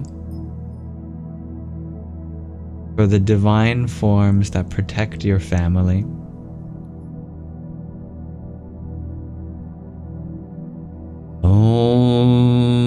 Om Vastu Devataya Namah. Start with the pranava, the cosmic bija syllable. Om. Then the bija specifically for the forms of the divine that protect your family. Om. It's U Anuswara. U Ang. U Ang. Om. Different from Om. Om. It's longer. It also starts at the back of the throat. Om. And then simply Om. Much shorter. Vastu. It's transliterated V-A-S-T-U. Vastu. But it's shaped like a W, that initial sound. Ooh, ooh, but you vibrate it with extra breath. Vastu. So it sounds like a V, but you don't actually touch your teeth with your lips. You just bring your lips together. Vastu. That means household.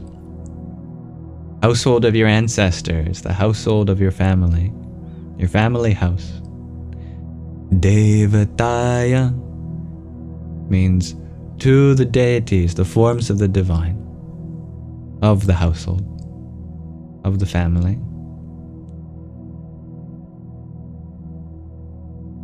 Oh, I forgot a word. Doesn't matter if you place it after or before. But before Vastu, you can do Namo, which means salutations, all together. Om Namo Vastu Devataya. Actually, you know what? I did have it originally placed at the end. When it comes at the end, it's Namah. I think it sounds better that way. Om Vastu Devataya Namah.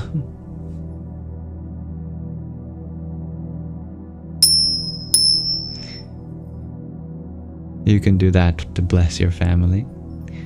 Thank you, dear Tan Hao Yu, for your heart me. Om Kring Kali Kai Namah.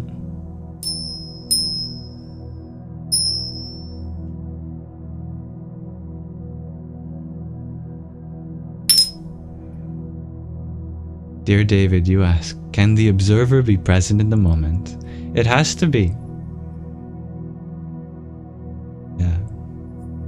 The observer cannot be any other time.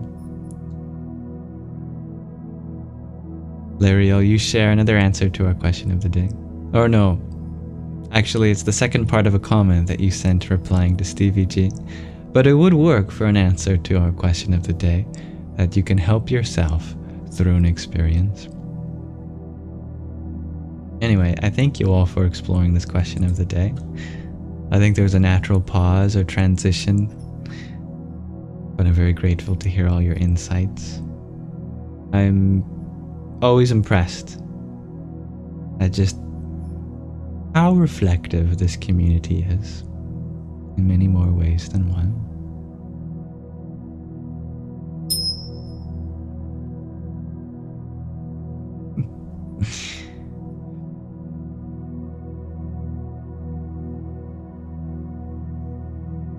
Dear BJ Flippin, you ask, where do you go if someone unalives themselves?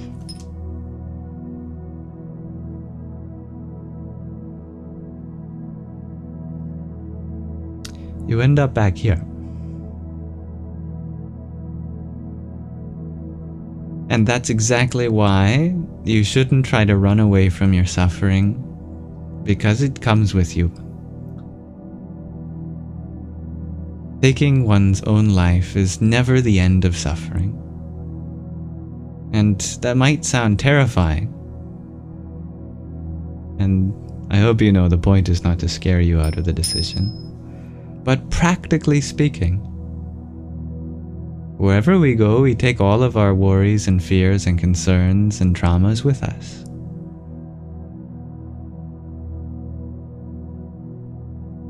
You just delay the time it takes to process that trauma. You can only find peace while alive. So if you want to come to peace, it's not going to be through death. I don't know whoever said rest in peace, but live in peace. Nobody rests in peace, because we all come back here to live. So while you're alive, if you're experiencing suffering, the only thing you can do about it is is process it while you're alive. You can't escape it through death.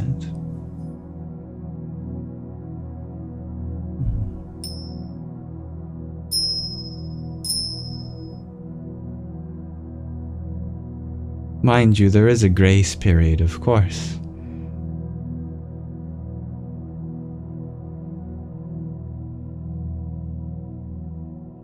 But besides that grace period, we end up adding to our karmas because it's a terribly selfish thing to do. Nobody ever made the world a better place by taking their own life. They only added suffering to their friends, their family's life. This is not to dismiss the suffering that they're in, but to take accountability that we simply can't avoid it and then pawn it off to our friends and family. That would be a very foolish thing to do. Medically assisted suicide is a different thing. And if you're at the end of your expected lifespan, it's different. You don't have to be in pain anymore when all other options are traversed. It's a different lesson. But if you have your whole life ahead of you, if you have possibilities like therapy, like counseling, perhaps a medical intervention in the meantime to balance out some hormones or chemicals in your nervous system, death is not the next idea that you should be thinking of, because there are so many possibilities still at your disposal that you have to explore. Everyone who's experienced trauma can be in a place where they get better later. Psychologically, the mind, every impression that sinks deep into it, it can be settled. Just like even a big tsunami doesn't continue around the world forever. At some point, maybe it takes days for the tsunami, and for us, maybe it takes years. But it's worth it, because there is no alternative.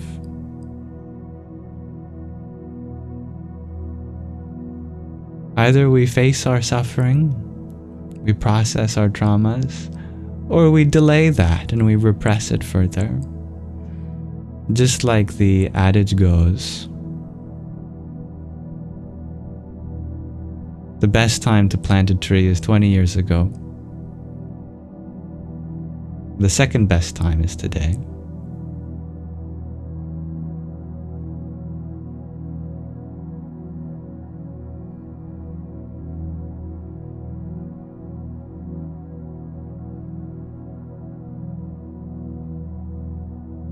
I like to see kindness in the chat.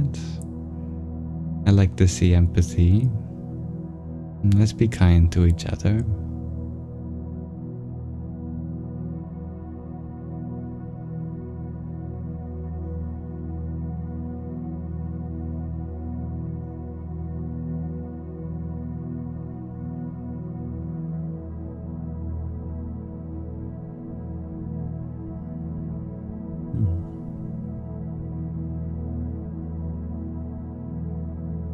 Thank you, dear Jai Beam, for your rose.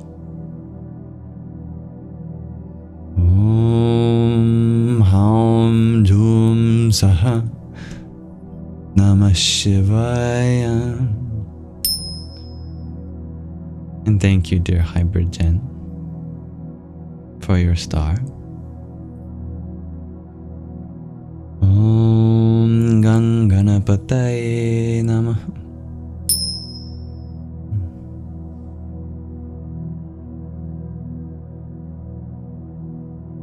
We're all in different stages in our healing journey. You are exactly where you're meant to be, and how things will change for you is a natural unfolding of this moment. And have love and acceptance for where you are right now. And love and acceptance will pour out from you as the journey unfolds in front of you.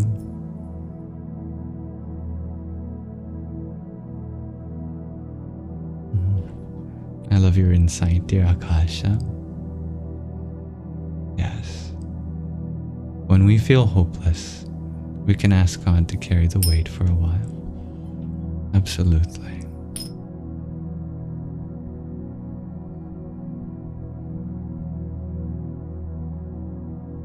Dear Valley Wings, you wonder if I can discuss the infinite contained in the finite. You look at a seed. You cannot imagine all the growth that can come from that seed to produce a whole tree. But it's there. All the genetic code needed to produce something that can grow to be hundreds of feet high. It's found just in a seed no bigger than the tip of your pinky, depending on the variety. Certainly all the genetic code can fit within even a grain of sand or any tree. Is life not like this in that every object has an infinite array of experiences to give you? You might not exhaust all possible experiences. Certainly we cannot.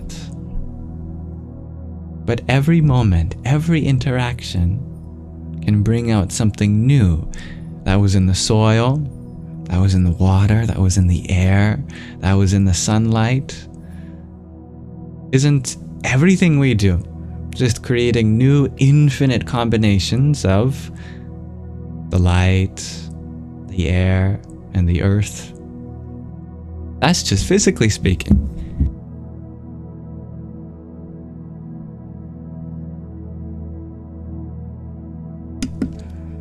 But psychologically, it's even more so the case that a single thought can breed 1,000 ideas. You can take a single adage, word of wisdom, bring it into the light and watch it grow. You will never run out of combinations of experiences.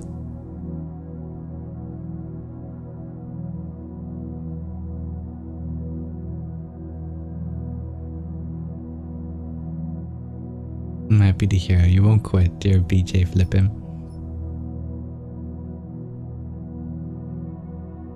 I believe in you. But ultimately what matters most is that you believe in yourself. If you can do that, you will get through it. Dear Mama JJ, you ask, does time go faster as we age? Because a year is a smaller percentage of how long we've been alive. So a year is smaller as we get older. There is certainly truth to that. If you're 1 year old as a baby, another year is having to live your whole life again. You're 10 years old, then another year is 1/10 of your life. If you're 100 years old, then another year is just 1% of your life.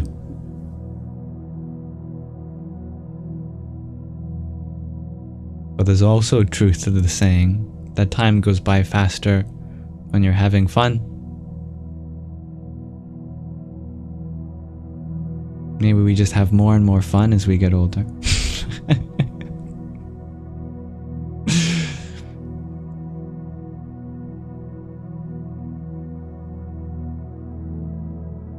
I believe that time is truly measured in what we keep track of.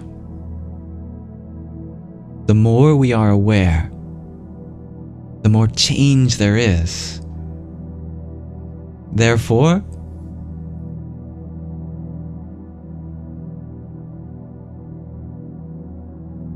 well, maybe I can put it in a different way, now that I'm thinking of where I'm going with this train of thought.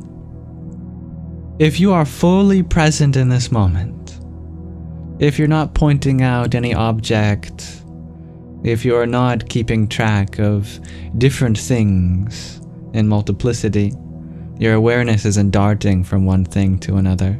If you are just perfectly still, abiding in pure awareness, then this moment can feel like a lifetime. But if you're constantly bringing your mind to all the change, and of course it seems like life passes you by, the more thoughts you have, the more experiences to be aware of, the faster it seems like this whole thing is going.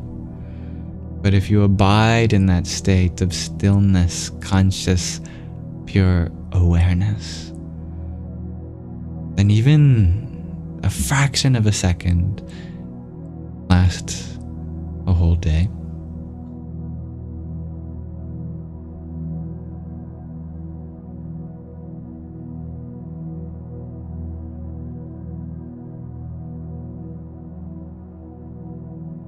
Dear Abacadabra, you share that if anyone that hears this would send love to your papa, he just had to go to the ER. Absolutely. And by magic words,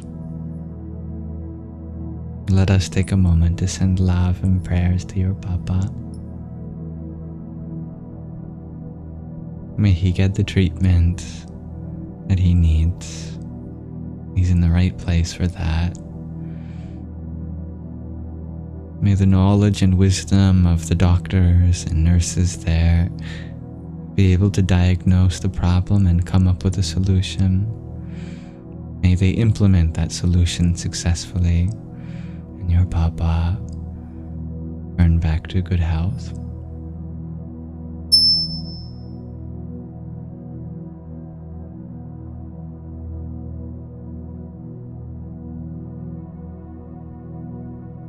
Dear Lyria, you ask, when someone feels anger, how do you be there for them? Anger is a defense mechanism. Show that you mean no harm, and they could lower their defenses. Allow them to be vulnerable. Do not judge them. Do not try to change them. Just comfort them. Validate their feelings. Anger is not something that you can reason with. When emotions get intense, it doesn't matter how sound your logic is. You could provide them the proof of the Pythagorean theorem, and they disagree. Because their emotions tell them not to. So if you attend to the emotions, not the facts, it's rarely ever about the facts. It's about how we respond to them, about the feelings, about what it means to us. If we can validate that, hold space for them, that can diminish the anger substantially.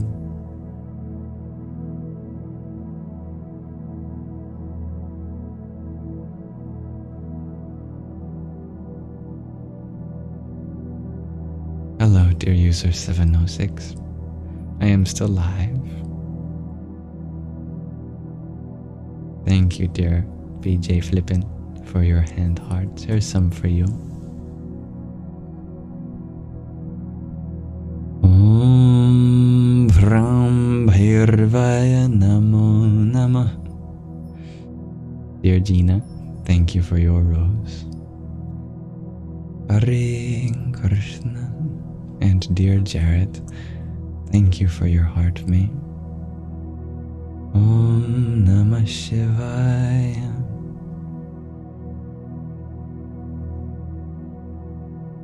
Dear BJ Flippin, you share you have a lot of anger. You just want someone to hold you. You're not alone in that. Yeah. We don't want to have to be so strong anymore. truly your vulnerability is your greatest strength. Dear Bubbles, you share making them some food is nice too. Like, who can be mad eating a grilled cheese?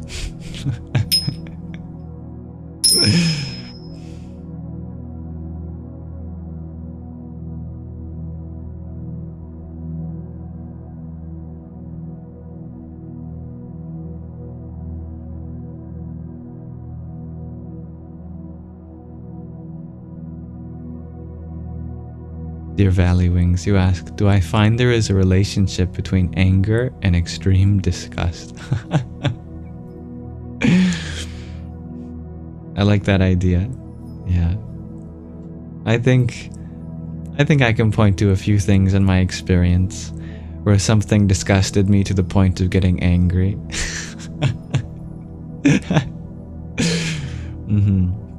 Or conversely, that I got anger to the point of feeling nauseous, for example. Yeah, I think there can be a connection indeed.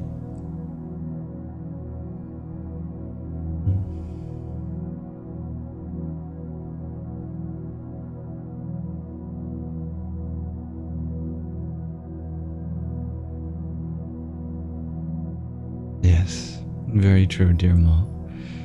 Anger and disgust are what Kali is there to rid you of in this age. Ultimately, they come from good places. As we said, anger is a defense mechanism. Disgust is also a defense mechanism. We can easily point to the disgust we feel with rotten food or tainted water. It's a biological process to make sure that we get the right nutrients and that we aren't going to harm our body with any pathogens, for example.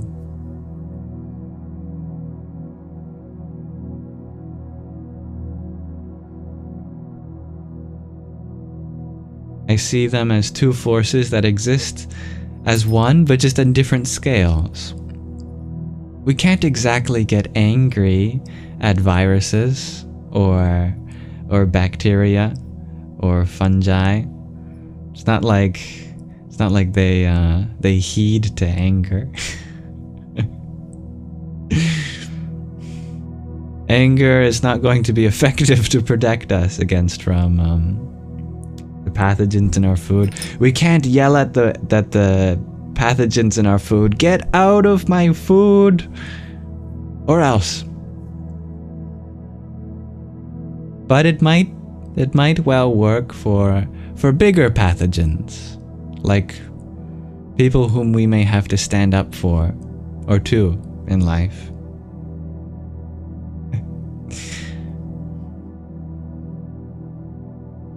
Taking care of yourself happens on many different levels.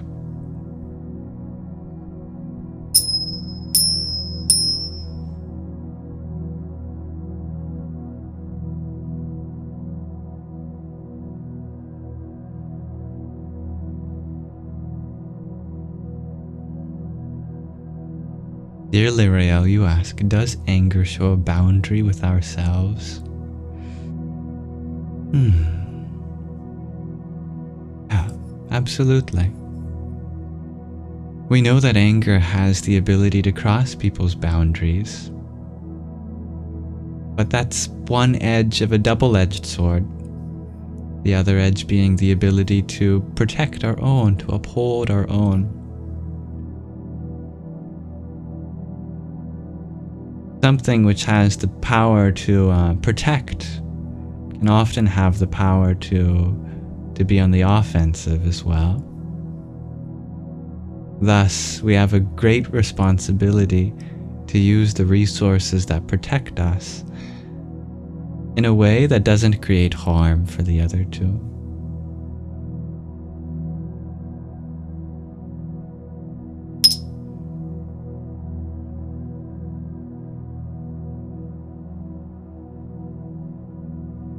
Dear Usha Priyaji, you share that it's so exhausting being angry and disgusted. It's true. And you know, anger is like a poison to the body.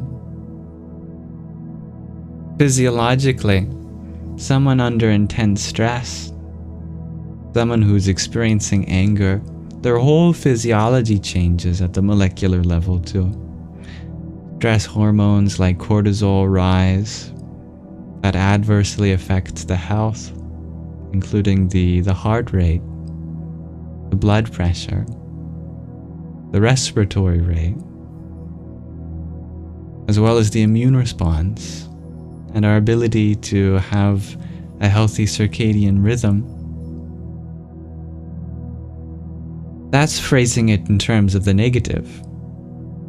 But you can equivalently say that if that's what happens when you're angry, that the reverse happens when you are feeling patient and peaceful.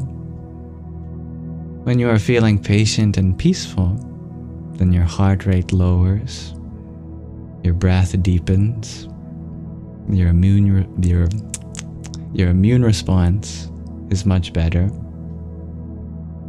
your blood pressure lowers, you're able to get a better night's rest. Look at the power of positivity. It's good for your health.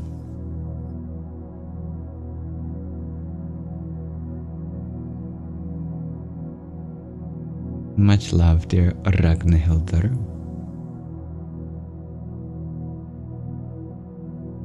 And thank you for your whole galaxy.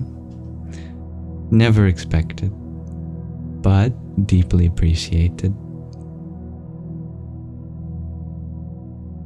Om Aghorebhyo ta Ghorebhyo Aghora Ghore Tarebhyam Sarvatash Sarva Sarvebhyo Namaste Rudra Rupebhyam.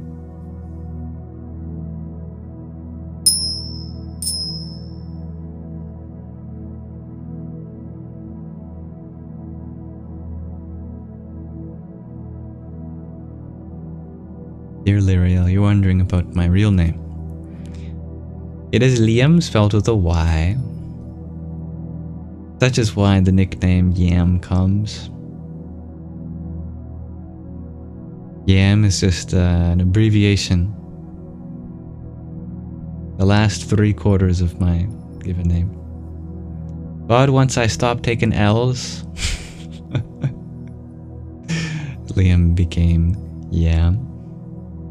The reason it's spelled with a Y, which is not traditional, is my mom wanted some influence on what my given name meant. Liam comes from my father's side, given that it's abbreviation of William, and there are Williams in my father's side coming from Ireland. But my mom wanted a piece of herself in it. If the name Liam comes from my father's side, then the Y would be a reflection of the mother's side, because on her side there's lots of names with L's and Y's.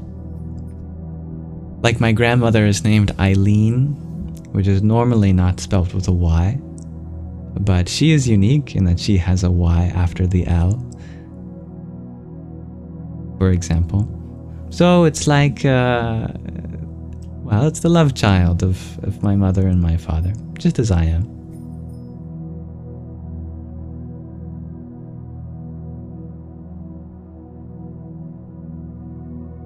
Thank you, dear Gina, for your pair of roses.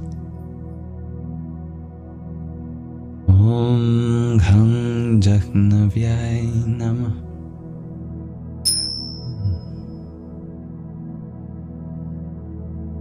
That makes sense to me, dear Lyriel.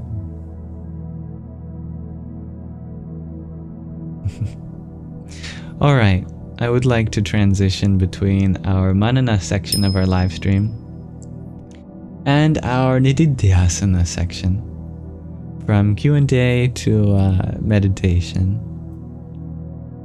Let me switch scenes here.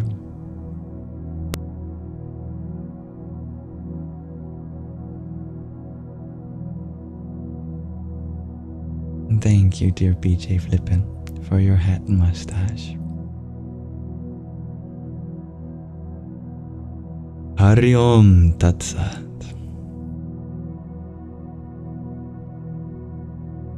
Yes, we did have a question of the day, dear Bubbles. It was if you had any insight recently that you were willing to share.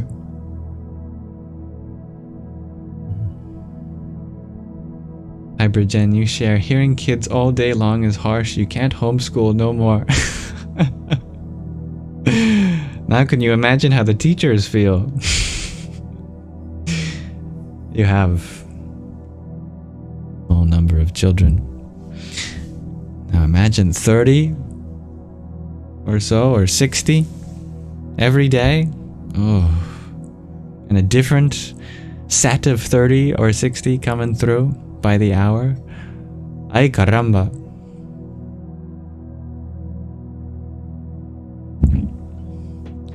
You do very well as a mother and a teacher, dear Hybrid Gem. But yeah, I think some days you need days to work on the curriculum. The curriculum largely comes from your experience. Therefore, you must fill your experience with peaceful moments too. Or perhaps you can add into the curriculum some meditation. Today is meditation day, my children. Today we're going to learn how to be quiet. It's worth a shot.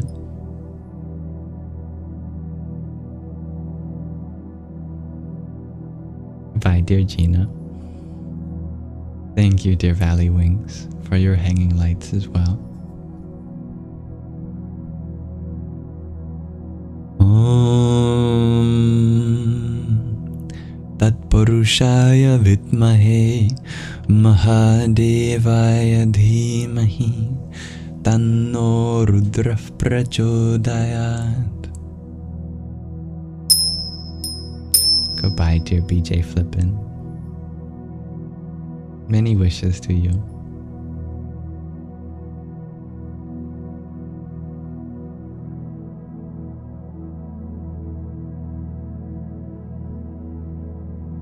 So I did want to end the live stream with a meditation, if you're interested in joining.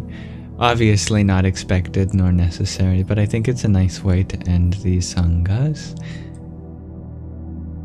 So allow me to tell you about our meditation. For our meditation tonight, I thought we'd do a mantra. This mantra is a variation of one you may know already. It's the Radha Krishna Maha Mantra. We'll do it 108 times together.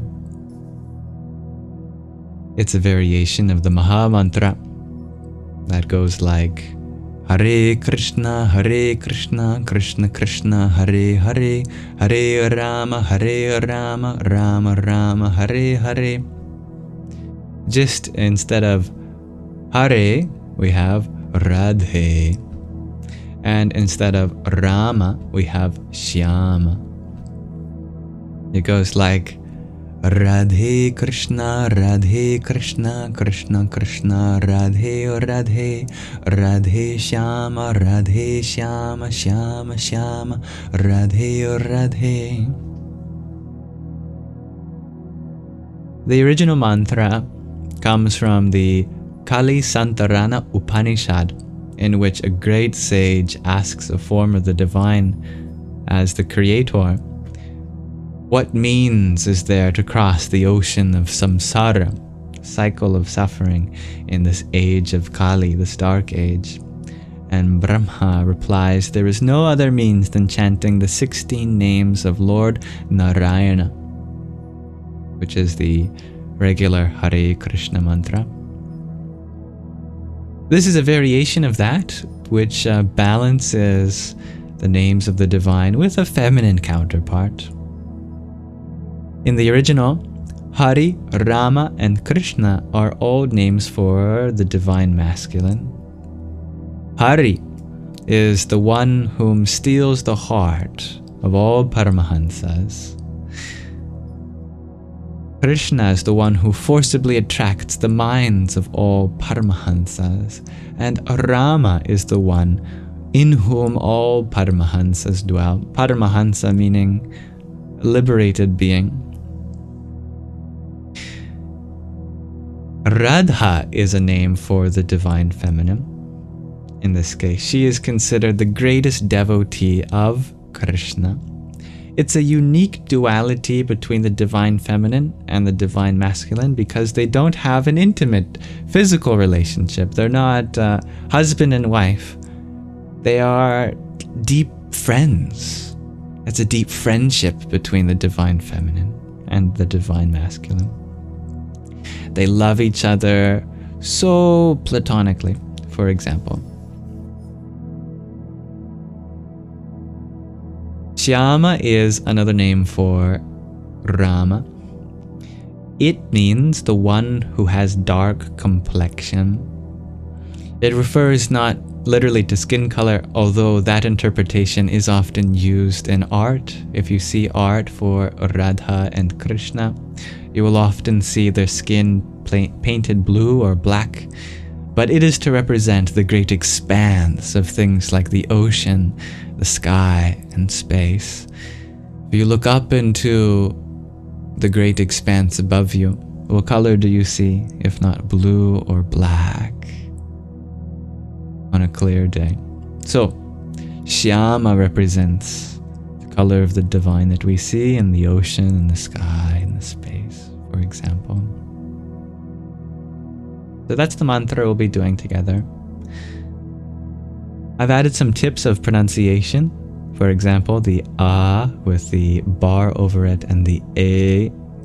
They're both long. They're twice the length of regular vowels. And that S with the accent above it is just the same as the SH sound in English, palatal sibilant. Sha, sha, sha, sha, in the international alphabet of Sanskrit transliteration. And the consonant cluster that you see in the middle of Krishna, they all have dots under it, and in this case, each dot represents basically the same thing, which is you curl your tongue back to pronounce it. So instead of saying it Krishna, try dropping the I, just a pure R sound, curl your tongue back, Krishna, Krishna. Get a very unique sound, kind of like something splashing into water. Krishna. Those are all my pointers. To keep track of our number, I'll be using a Tulasi Mala made from the wood of Tulasi, which is especially made for the devotion of this form of the divine. It is said that the Tulasi plant herself is a great devotee of Krishna. All right. Without further ado, I'm going to begin at the Guru beat and end just before it too. This will be our mantra for tonight.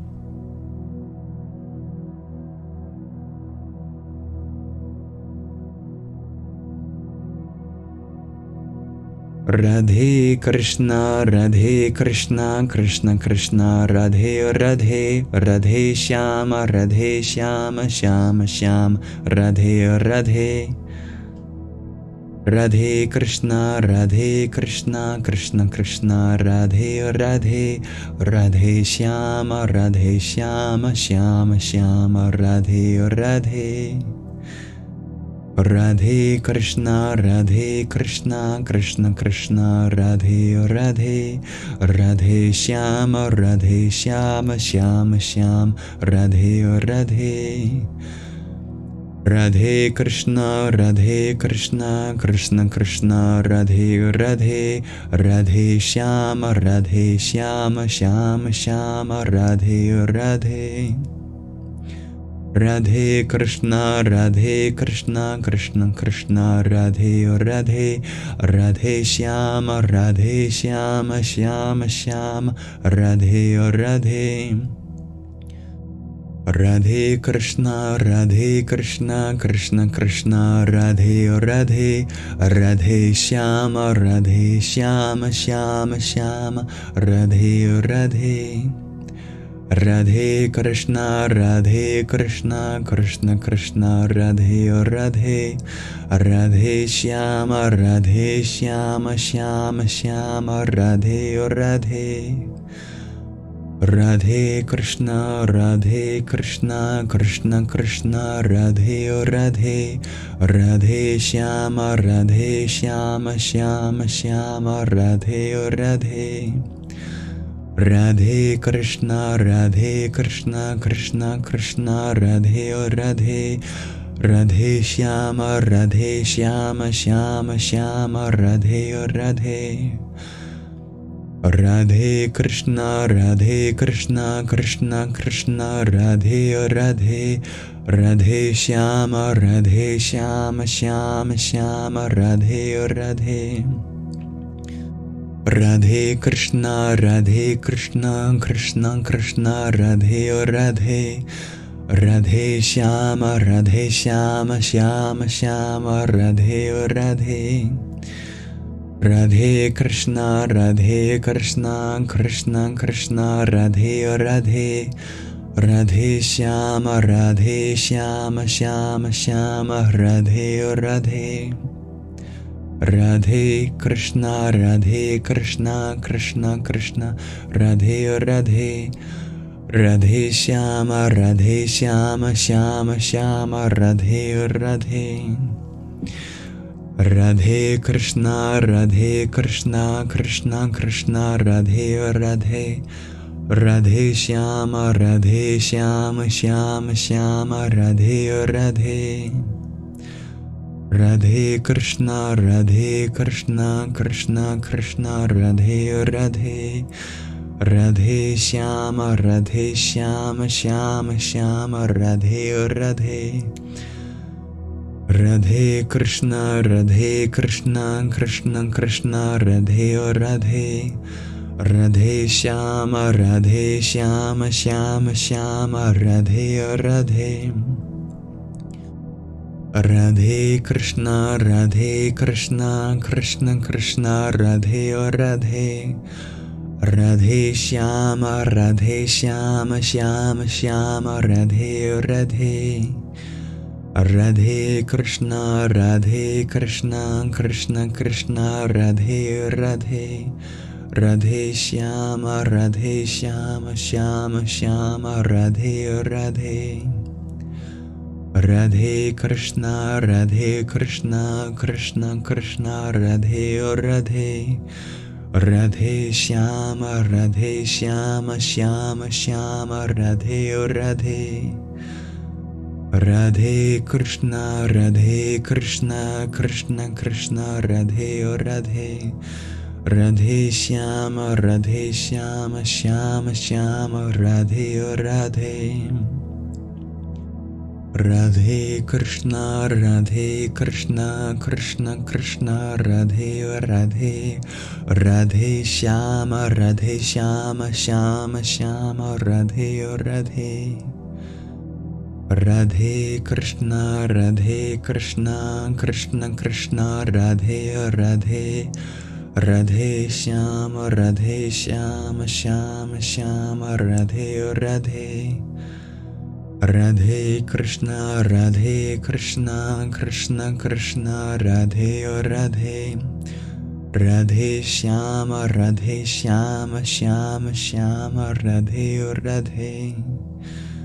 Radhe Krishna, Krishna Krishna, Radhe Radhe, Radhe Shyama, Shyama Shyama, Radhe Radhe. Radhe Krishna, Krishna Krishna, Radhe Radhe, Radhe Shyama, Shyama Shyama, Radhe Radhe. Radhe Krishna, Krishna Krishna, Radhe Radhe, Radhe Shyama, Shyama Shyama, Radhe Radhe. Radhe Krishna, Radhe Krishna, Krishna Krishna, Radhe Radhe. Radhe Shyama, Radhe Shyama, Shyama Shyama, Radhe Radhe.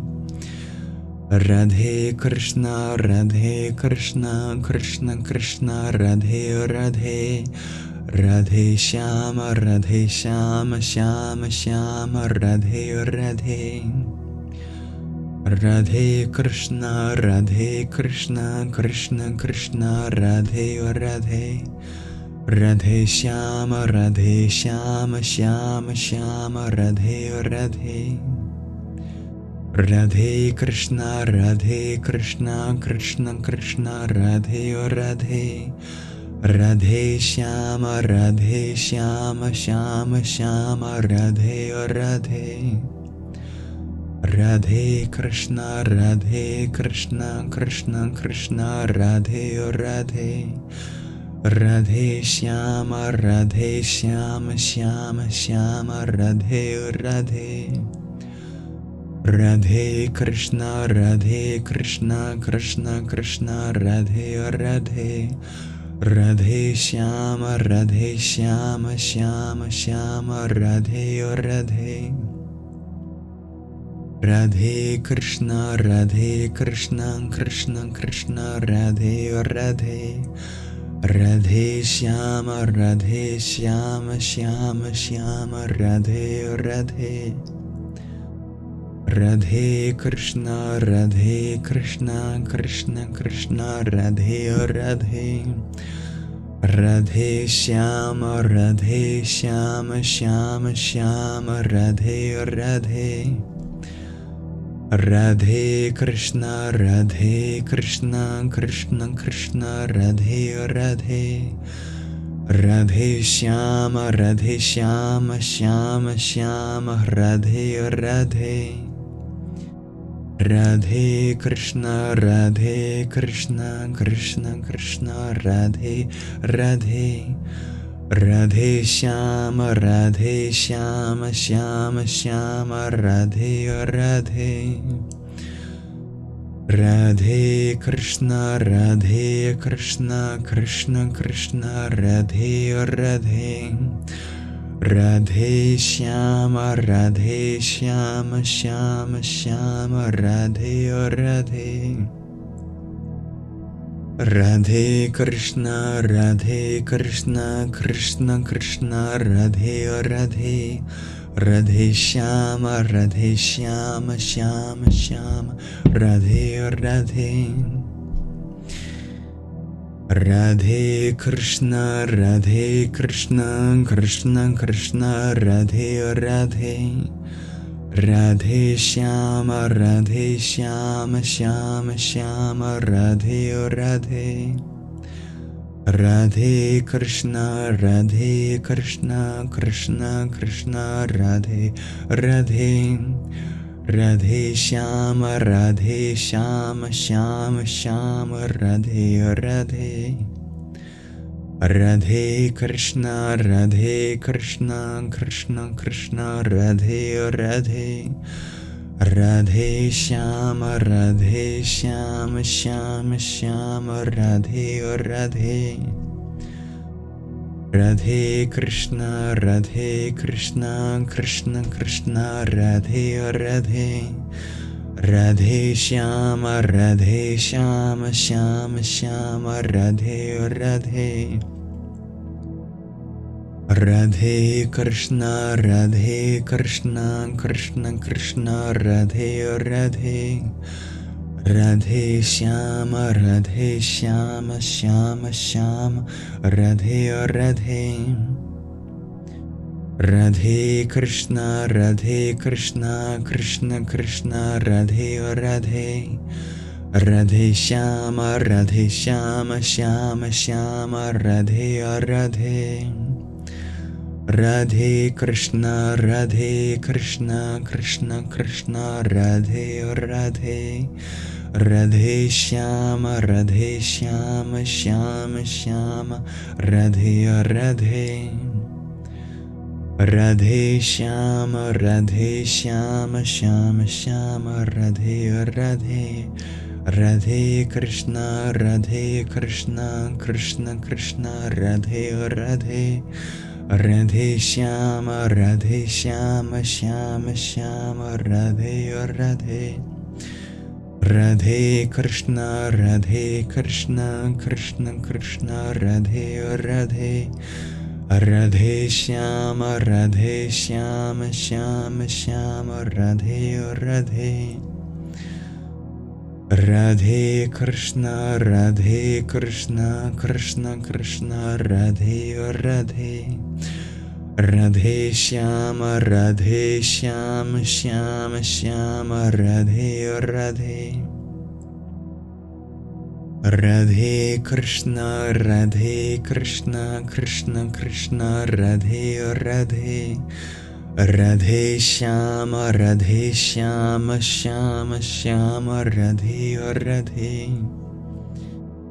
Radhe Krishna, Radhe Krishna, Krishna Krishna, Radhe Radhe, Radhe Shyama, Radhe Shyama, Shyama Shyama, Radhe Radhe, Radhe Krishna, Radhe Krishna, Krishna Krishna, Radhe Radhe, Radhe Shyama, Radhe Shyama, Shyama Shyama, Radhe Radhe, Radhe Krishna, Radhe Krishna, Krishna Krishna, Radhe Radhe, Radhe Shyama, Radhe Shyama, Shyama Shyama, Radhe Radhe, Radhe Krishna, Radhe Krishna, Krishna Krishna, Radhe Radhe, Radhe Shyama, Radhe Shyama, Shyama Shyama, Radhe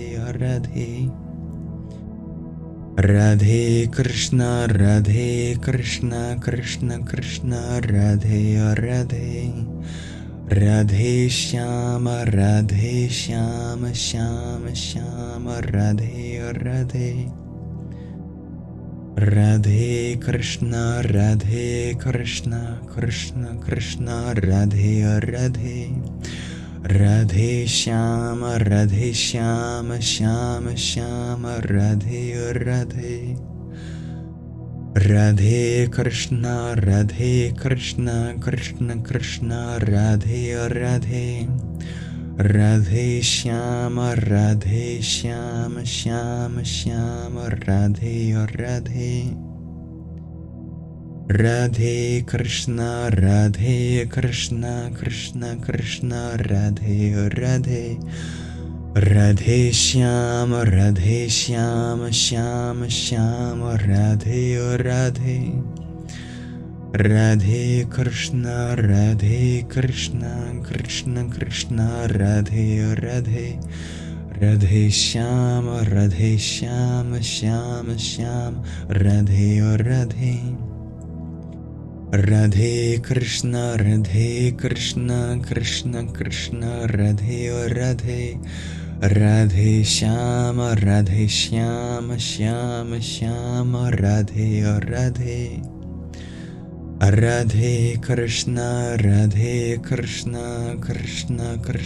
Radhe Radhe, Radhe Shyama, Radhe Shyama, Shyama Shyama, Radhe Radhe, Radhe Krishna, Radhe Krishna, Krishna Krishna, Radhe Radhe, Radhe Shyama, Radhe Shyama, Shyama Shyama, Radhe Radhe, Radhe Krishna, Radhe Krishna, Krishna Krishna, Radhe Radhe, Radhe Shyama, Radhe Shyama, Shyama Shyama, Radhe Radhe, Radhe Krishna, Radhe Krishna, Krishna Krishna, Radhe Radhe, Radhe Shyama, Radhe Shyama, Shyama Shyama, Radhe Radhe, Radhe Krishna, Radhe Krishna, Krishna Krishna, Radhe Radhe, Radhe Shyama, Radhe Shyama, Shyama Shyama, Radhe Radhe, Radhe Krishna, Radhe Krishna, Krishna Krishna, Radhe Radhe. Radhe Shyama, Radhe Shyama, Shyama Shyama, Radhe Radhe. Radhe Krishna, Radhe Krishna, Krishna Krishna, Radhe Radhe. Radhe Shyama, Radhe Shyama, Shyama Shyama, Radhe Radhe. Radhe Krishna, Radhe Krishna, Krishna Krishna, Radhe Radhe. Radhe Shyama, Radhe Shyama, Shyama Shyama, Radhe Radhe. Radhe Krishna, Radhe Krishna, Krishna Krishna, Radhe Radhe. Radhe Shyama, Radhe Shyama, Shyama Shyama, Radhe Radhe. Radhe Krishna, Radhe Krishna, Krishna Krishna, Radhe Radhe. Radhe Shyama, Radhe Shyama, Shyama Shyama, Radhe Radhe. Radhe Krishna, Radhe Krishna, Krishna Krishna, Radhe Radhe. Radhe Shyama, Radhe Shyama, Shyama Shyama, Radhe Radhe. Radhe Krishna, Radhe Krishna, Krishna Krishna, Radhe Radhe. Radhe Shyama, Radhe Shyama, Shyama Shyama, Radhe Radhe. Radhe Krishna, Radhe Krishna, Krishna Krishna, Radhe Radhe. Radhe Shyama, Radhe Shyama, Shyama Shyama, Radhe Radhe. Radhe Shyama, Radhe Shyama, Shyama Shyama, Radhe Radhe. Radhe Krishna, Radhe Krishna, Krishna Krishna, Radhe Radhe. Radhe Shyama, Radhe Shyama, Shyama Shyama, Radhe Radhe. Radhe Krishna, Radhe Krishna, Krishna Krishna, Radhe Radhe. Radhe Shyama, Radhe Shyama, Shyama Shyama, Radhe Radhe. Radhe Krishna, Radhe Krishna, Krishna Krishna, Radhe Radhe. Radhe Shyama, Radhe Shyama, Shyama Shyama, Radhe Radhe. Radhe Krishna, Radhe Krishna, Krishna Krishna, Radhe Radhe. Radhe Shyama, Radhe Shyama, Shyama Shyama, Radhe Radhe. Radhe Krishna, Radhe Krishna, Krishna Krishna, Radhe Radhe. Radhe Shyama, Radhe Shyama, Shyama Shyama, Radhe Radhe. Radhe Krishna, Radhe Krishna, Krishna Krishna, Radhe Radhe. Radhe Shyama, Radhe Shyama, Shyama Shyama, Radhe Radhe. Radhe Krishna, Radhe Krishna, Krishna Krishna, Radhe Radhe. Radhe Shyama, Radhe Shyama, Shyama Shyama, Radhe Radhe. Radhe Krishna, Radhe Krishna, Krishna Krishna, Radhe Radhe. Radhe Shyama, Radhe Shyama, Shyama Shyama, Radhe Radhe. Radhe Shyama, Radhe Krishna, Radhe Krishna, Krishna Krishna, Radhe Radhe. Radhe Shyama, Radhe Shyama, Shyama Shyama, Radhe Radhe. Radhe Krishna, Radhe Krishna, Krishna Krishna, Radhe Radhe.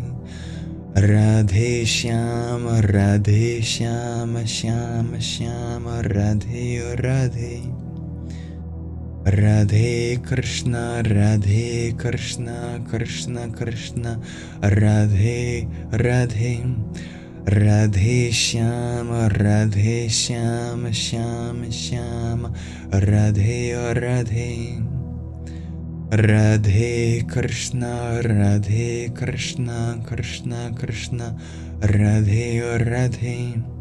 Radhe Shyama, Radhe Shyama, Shyama Shyama, Radhe Radhe.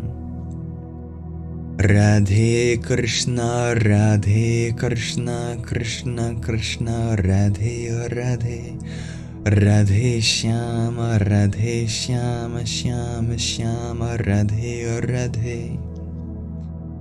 Radhe Krishna, Radhe Krishna, Krishna Krishna, Radhe Radhe. Radhe Shyama, Radhe Shyama, Shyama Shyama, Radhe Radhe. Radhe Krishna, Radhe Krishna, Krishna Krishna, Radhe Radhe. Radhe Shyama, Radhe Shyama, Shyama Shyama, Radhe Radhe. Radhe Krishna, Radhe Krishna, Krishna Krishna, Radhe Radhe. Radhe Shyama, Radhe Shyama, Shyama Shyama, Radhe Radhe. Radhe Shyama, Radhe Shyama, Shyama Shyama, Radhe Radhe. Radhe Krishna, Radhe Krishna, Krishna Krishna, Radhe Radhe. Radhe Shyama, Radhe Shyama, Shyama Shyama, Radhe Radhe. Radhe Krishna, Radhe Krishna, Krishna Krishna, Radhe Radhe. Radhe Shyama, Radhe Shyama, Shyama Shyama, Radhe Radhe. Radhe Krishna, Radhe Krishna, Krishna Krishna, Radhe Radhe. Radhe Shyama, Radhe Shyama, Shyama Shyama, Radhe Radhe. Radhe Krishna, Radhe Krishna, Krishna Krishna, Radhe Radhe. Radhe Krishna, Radhe Krishna, Krishna Krishna, Radhe Radhe. Radhe Shyama, Radhe Shyama, Shyama Shyama, Radhe Radhe. Radhe Krishna, Radhe Krishna, Krishna Krishna, Radhe Radhe. Radhe Shyama, Radhe Shyama, Shyama Shyama, Radhe Radhe. Radhe Krishna, Radhe Krishna, Krishna Krishna, Radhe Radhe. Radhe Shyama, Radhe Shyama, Shyama Shyama, Radhe Radhe. Radhe Krishna, Radhe Krishna, Krishna Krishna, Radhe Radhe. Radhe Shyama, Radhe Shyama, Shyama Shyama, Radhe Radhe. Radhe Krishna, Radhe Krishna, Krishna Krishna, Radhe Radhe. Radhe Shyama, Radhe Shyama, Shyama Shyama, Radhe Radhe. Radhe Krishna, Radhe Krishna, Krishna Krishna, Radhe Radhe. Radhe Shyama, Radhe Shyama, Shyama Shyama, Radhe Radhe. Radhe Krishna, Radhe Krishna, Krishna Krishna, Radhe Radhe. Radhe Shyama, Radhe Shyama, Shyama Shyama, Radhe Radhe.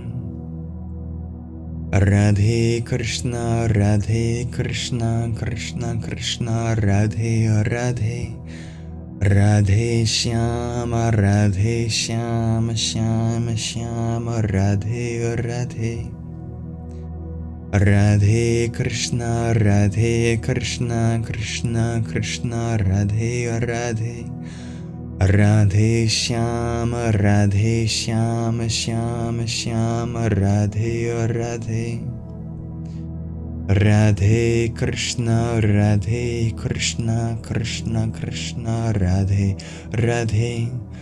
Radhe Shyama, Radhe Shyama, Shyama Shyama, Radhe Radhe. Radhe Krishna, Radhe Krishna, Krishna Krishna, Radhe Radhe. Radhe Shyama, Radhe Shyama, Shyama Shyama, Radhe Radhe. Radhe Krishna, Radhe Krishna, Krishna Krishna, Radhe Radhe. Radhe Shyama, Radhe Shyama, Shyama Shyama, Radhe Radhe. Radhe Krishna, Radhe Krishna, Krishna Krishna, Radhe Radhe. Radhe Shyama, Radhe Shyama, Shyama Shyama, Radhe Radhe.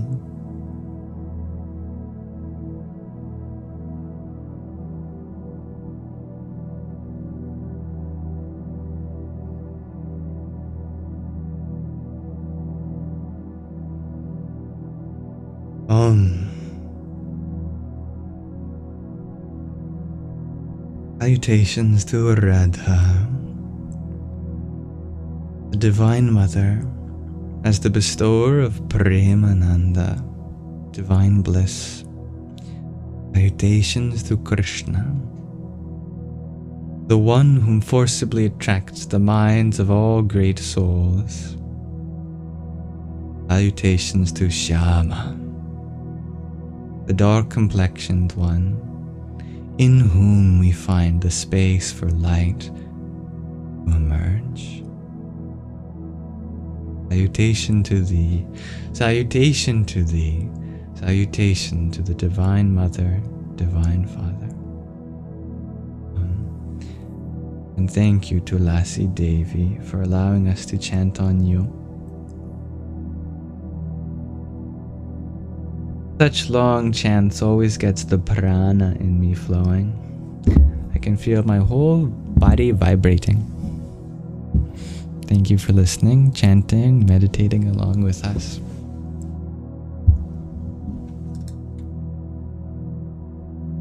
Namaste. That concludes our meditation and our Nididhyasana, and with that, our Sangha. So thank you everyone for being here. Hello to everyone that joined while we were chanting, and goodbye too. We all feel the vibrations of bliss and honor the divinity within all. Breathe in the Premananda. Gratitude for this sacred space. I'm glad you felt such strong vibrations coming through the heart during that one, dear Sargam. You're very welcome. Thank you. Nice to see you, dear Macy. Thank you, dear Truth Seeker, for the heart me you had sent. Radhe Krishna. And dear Macy, oh, I get a rose from you. How sweet. I'd like to do something with you soon, dear Macy. Maybe we can go get a bite to eat together sometime. I think that'd be fun. The Indian place nearby.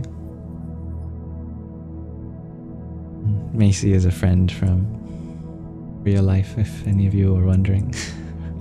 Otherwise, I would happily get a bite to eat with all of you. You just don't live near me, unlike Macy. That'd be fun. But you want to join, dear Myrna? Well, you'll have to come all the way from Lebanon.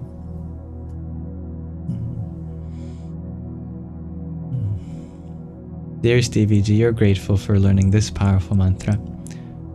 But oh boy, there was pain in your body the whole time. I'm sorry to hear that. Yeah, I know I had given you the Maha Mantra recently when we were talking privately, dear Stevie G. If you ever want to spice things up, that's a great variation. There's tons of variations of the Maha Mantra. That one's a nice one.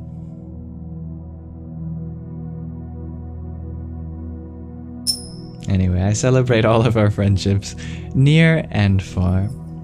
We may be distant a world away, half a world away perhaps, but I hope that in this space we all feel near, at heart.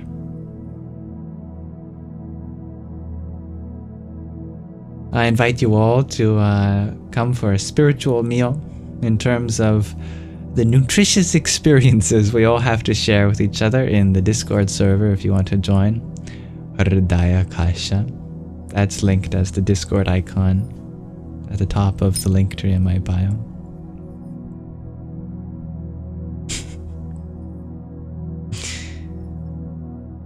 I wish you a body peace, dear Stevie G. Oh, Mother Earth, may you take all excess energy from Stevie G and transform it into something beautiful. Origami Share, you tried joining, but you can't through your phone. You can try through another device, your computer, laptop, desktop. Discord is not only an app, it's also software that you can download, as well as a website. If the software never works, you can always go to discord.com. Is it .com?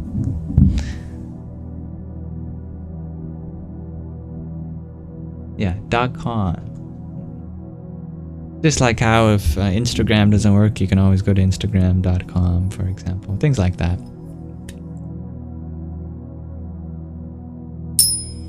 The apps are really just a port of what's on the website. Same functionality there. Hello, dear Shakira. I'm gonna eat a Rajas meal. If I eat really spicy Indian food, I probably will. I can ask them to be kind on my Western tongue, on my Canadian tongue that only knows the spice of a little bit of pepper. Thank you, Dob Darker, for your heart, mate. Om Namah Shivaya. Dear Hopscott, you ask if I eat Ayurvedic. Yeah. If by Ayurvedic, this is synonymous with a yogic diet, a Sattvic diet. But if someone offers me food, there are some vows I'm willing to temporarily breach. For example, if my mother makes me something delicious and it happens to be made with garlic or onion, that's okay. You know, I'd much rather bring a smile to my mother's face than tell her I can't eat what she made me. But in general, I strive for Sattvic food. Whenever I'm making a meal for myself, I always choose Sattvic ingredients.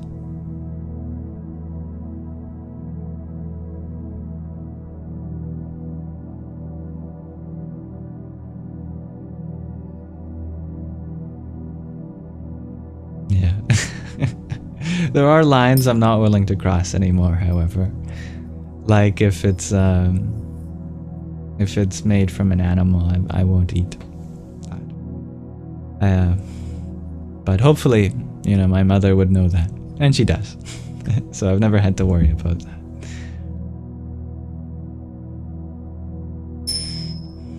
You get overwhelmed with spicy food, dear Shakira. Yeah, it's an intense experience. Ultimately, spices are more medicinals. They're good not as a source of nutrients, but in small quantities for flavoring our foods, and in larger quantities if you need some the transformative experience, shall we say.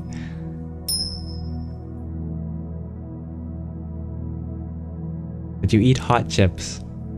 But you wouldn't pick it for your entree. Exactly, I know what you mean. Yeah.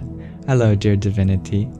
We're almost going, but I'll attend to your question. Do I have any recommendations for fasting?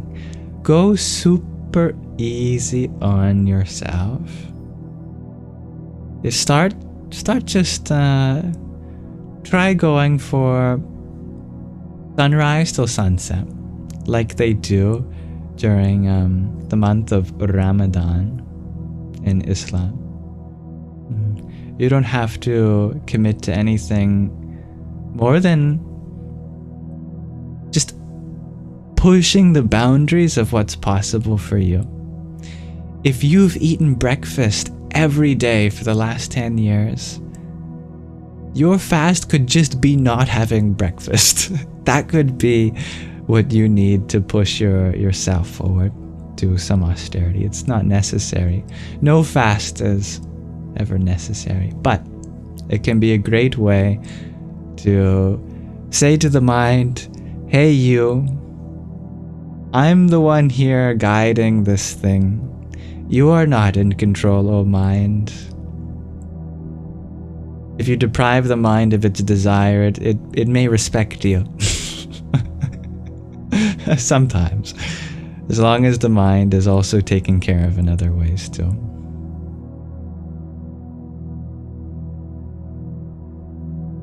What you can also do is the Ekadashi fast. You can fast on the 11th day of the lunar calendar. Ekadashi literally means 11th. But you don't have to go on a week-long fast or anything like that. Just go easy on yourself. Dear Usha Priyaji, you ask, what humbles me? Well, ultimately my own self-critic humbles me. The greatest judge is the person in the mirror. And we honestly look at ourselves genuinely and not hide from ourselves and see what we've done today, yesterday, and do we get a bad feeling about some part? Whenever that happens, whenever I say something that I know I shouldn't, whenever maybe I express something in a way that's unhealthy, always the critic in my own mind asks, really? Are you happy with what you said? Do you feel like you could have done things differently? And that cycles in my mind until I go, no. Oh, I'm not happy with what I said, with what I did. You know what? I can do something better next time. And one of the best ways for that to happen is for the people in my life to be honest with me. If I do something and they do not like it, I should hope that they're honest about how that makes them feel. And I sit with that fact, how I made them feel. What happens when I reflect on that feeling? What changes within me? That's a very humbling experience.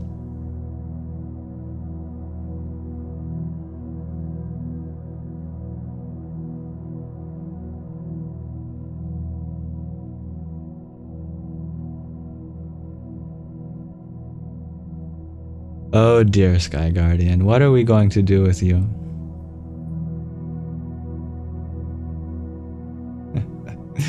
Alright, we are going to pause our Sangha here. I'll come back next time. Thank you all for joining, everyone. May this live stream be an offering to the divinity within you. Om Asatoma Satgamaya Tamasoma Jyotirgamaya Mrityorma Mritam Gamaya. Om Shanti Shanti Shanti. Om, lead us from the unreal to the real, from darkness to the light, from death to deathlessness. Pardon my hiccup. May there be peace in us. May there be peace in our environment. And may there be peace in the forces that act on us. If someone could send a friend request to Lyriel and help them join the Discord, that'd be great. Or if Lyriel, you can contact me on another platform, I'd be happy to help you figure that out too. Anyway, my inbox is open to everyone on Instagram, Telegram, WhatsApp, email. Thank you to my lovely moderators for helping keep the peace in this space. And if there's anything that I can do to make this space more inclusive for you next time, please let me know. Hold me accountable to that. This live will be uploaded to my Yamsox Lives YouTube channel, along with the meditation that we did, the show and tell from Stevie G, the song we listened to, as well as the reading from the new book. And I reiterate, if you want to catch up on our readings from the new book that we're reading, all of the readings are uploaded there too, so you never have to join here live. Or feel like if you missed one that you have to give up on trying to pay attention.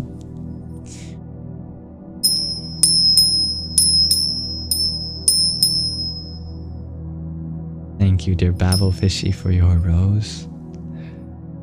Hare Krishna. Dear Hopscott, thank you for your pair of roses. Om Ganganapataye Namah. And dear Shakipo, dear Shakira, thank you for your heart mail.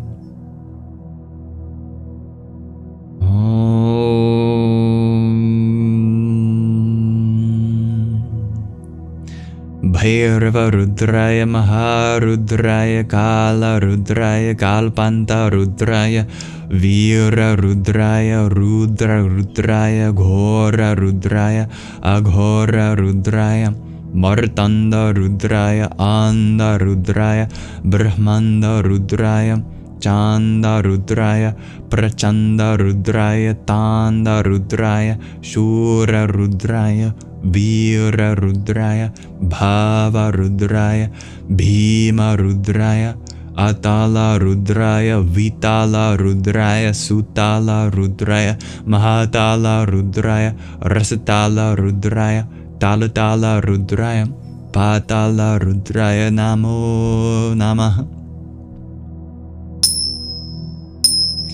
Thank you, dear Hybrid Gen, for your quintet of 2025s.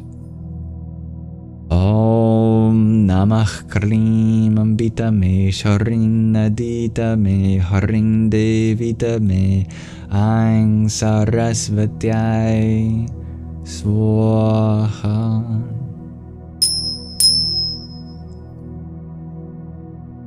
May you all have a wonderful rest of your present moment. Namaste.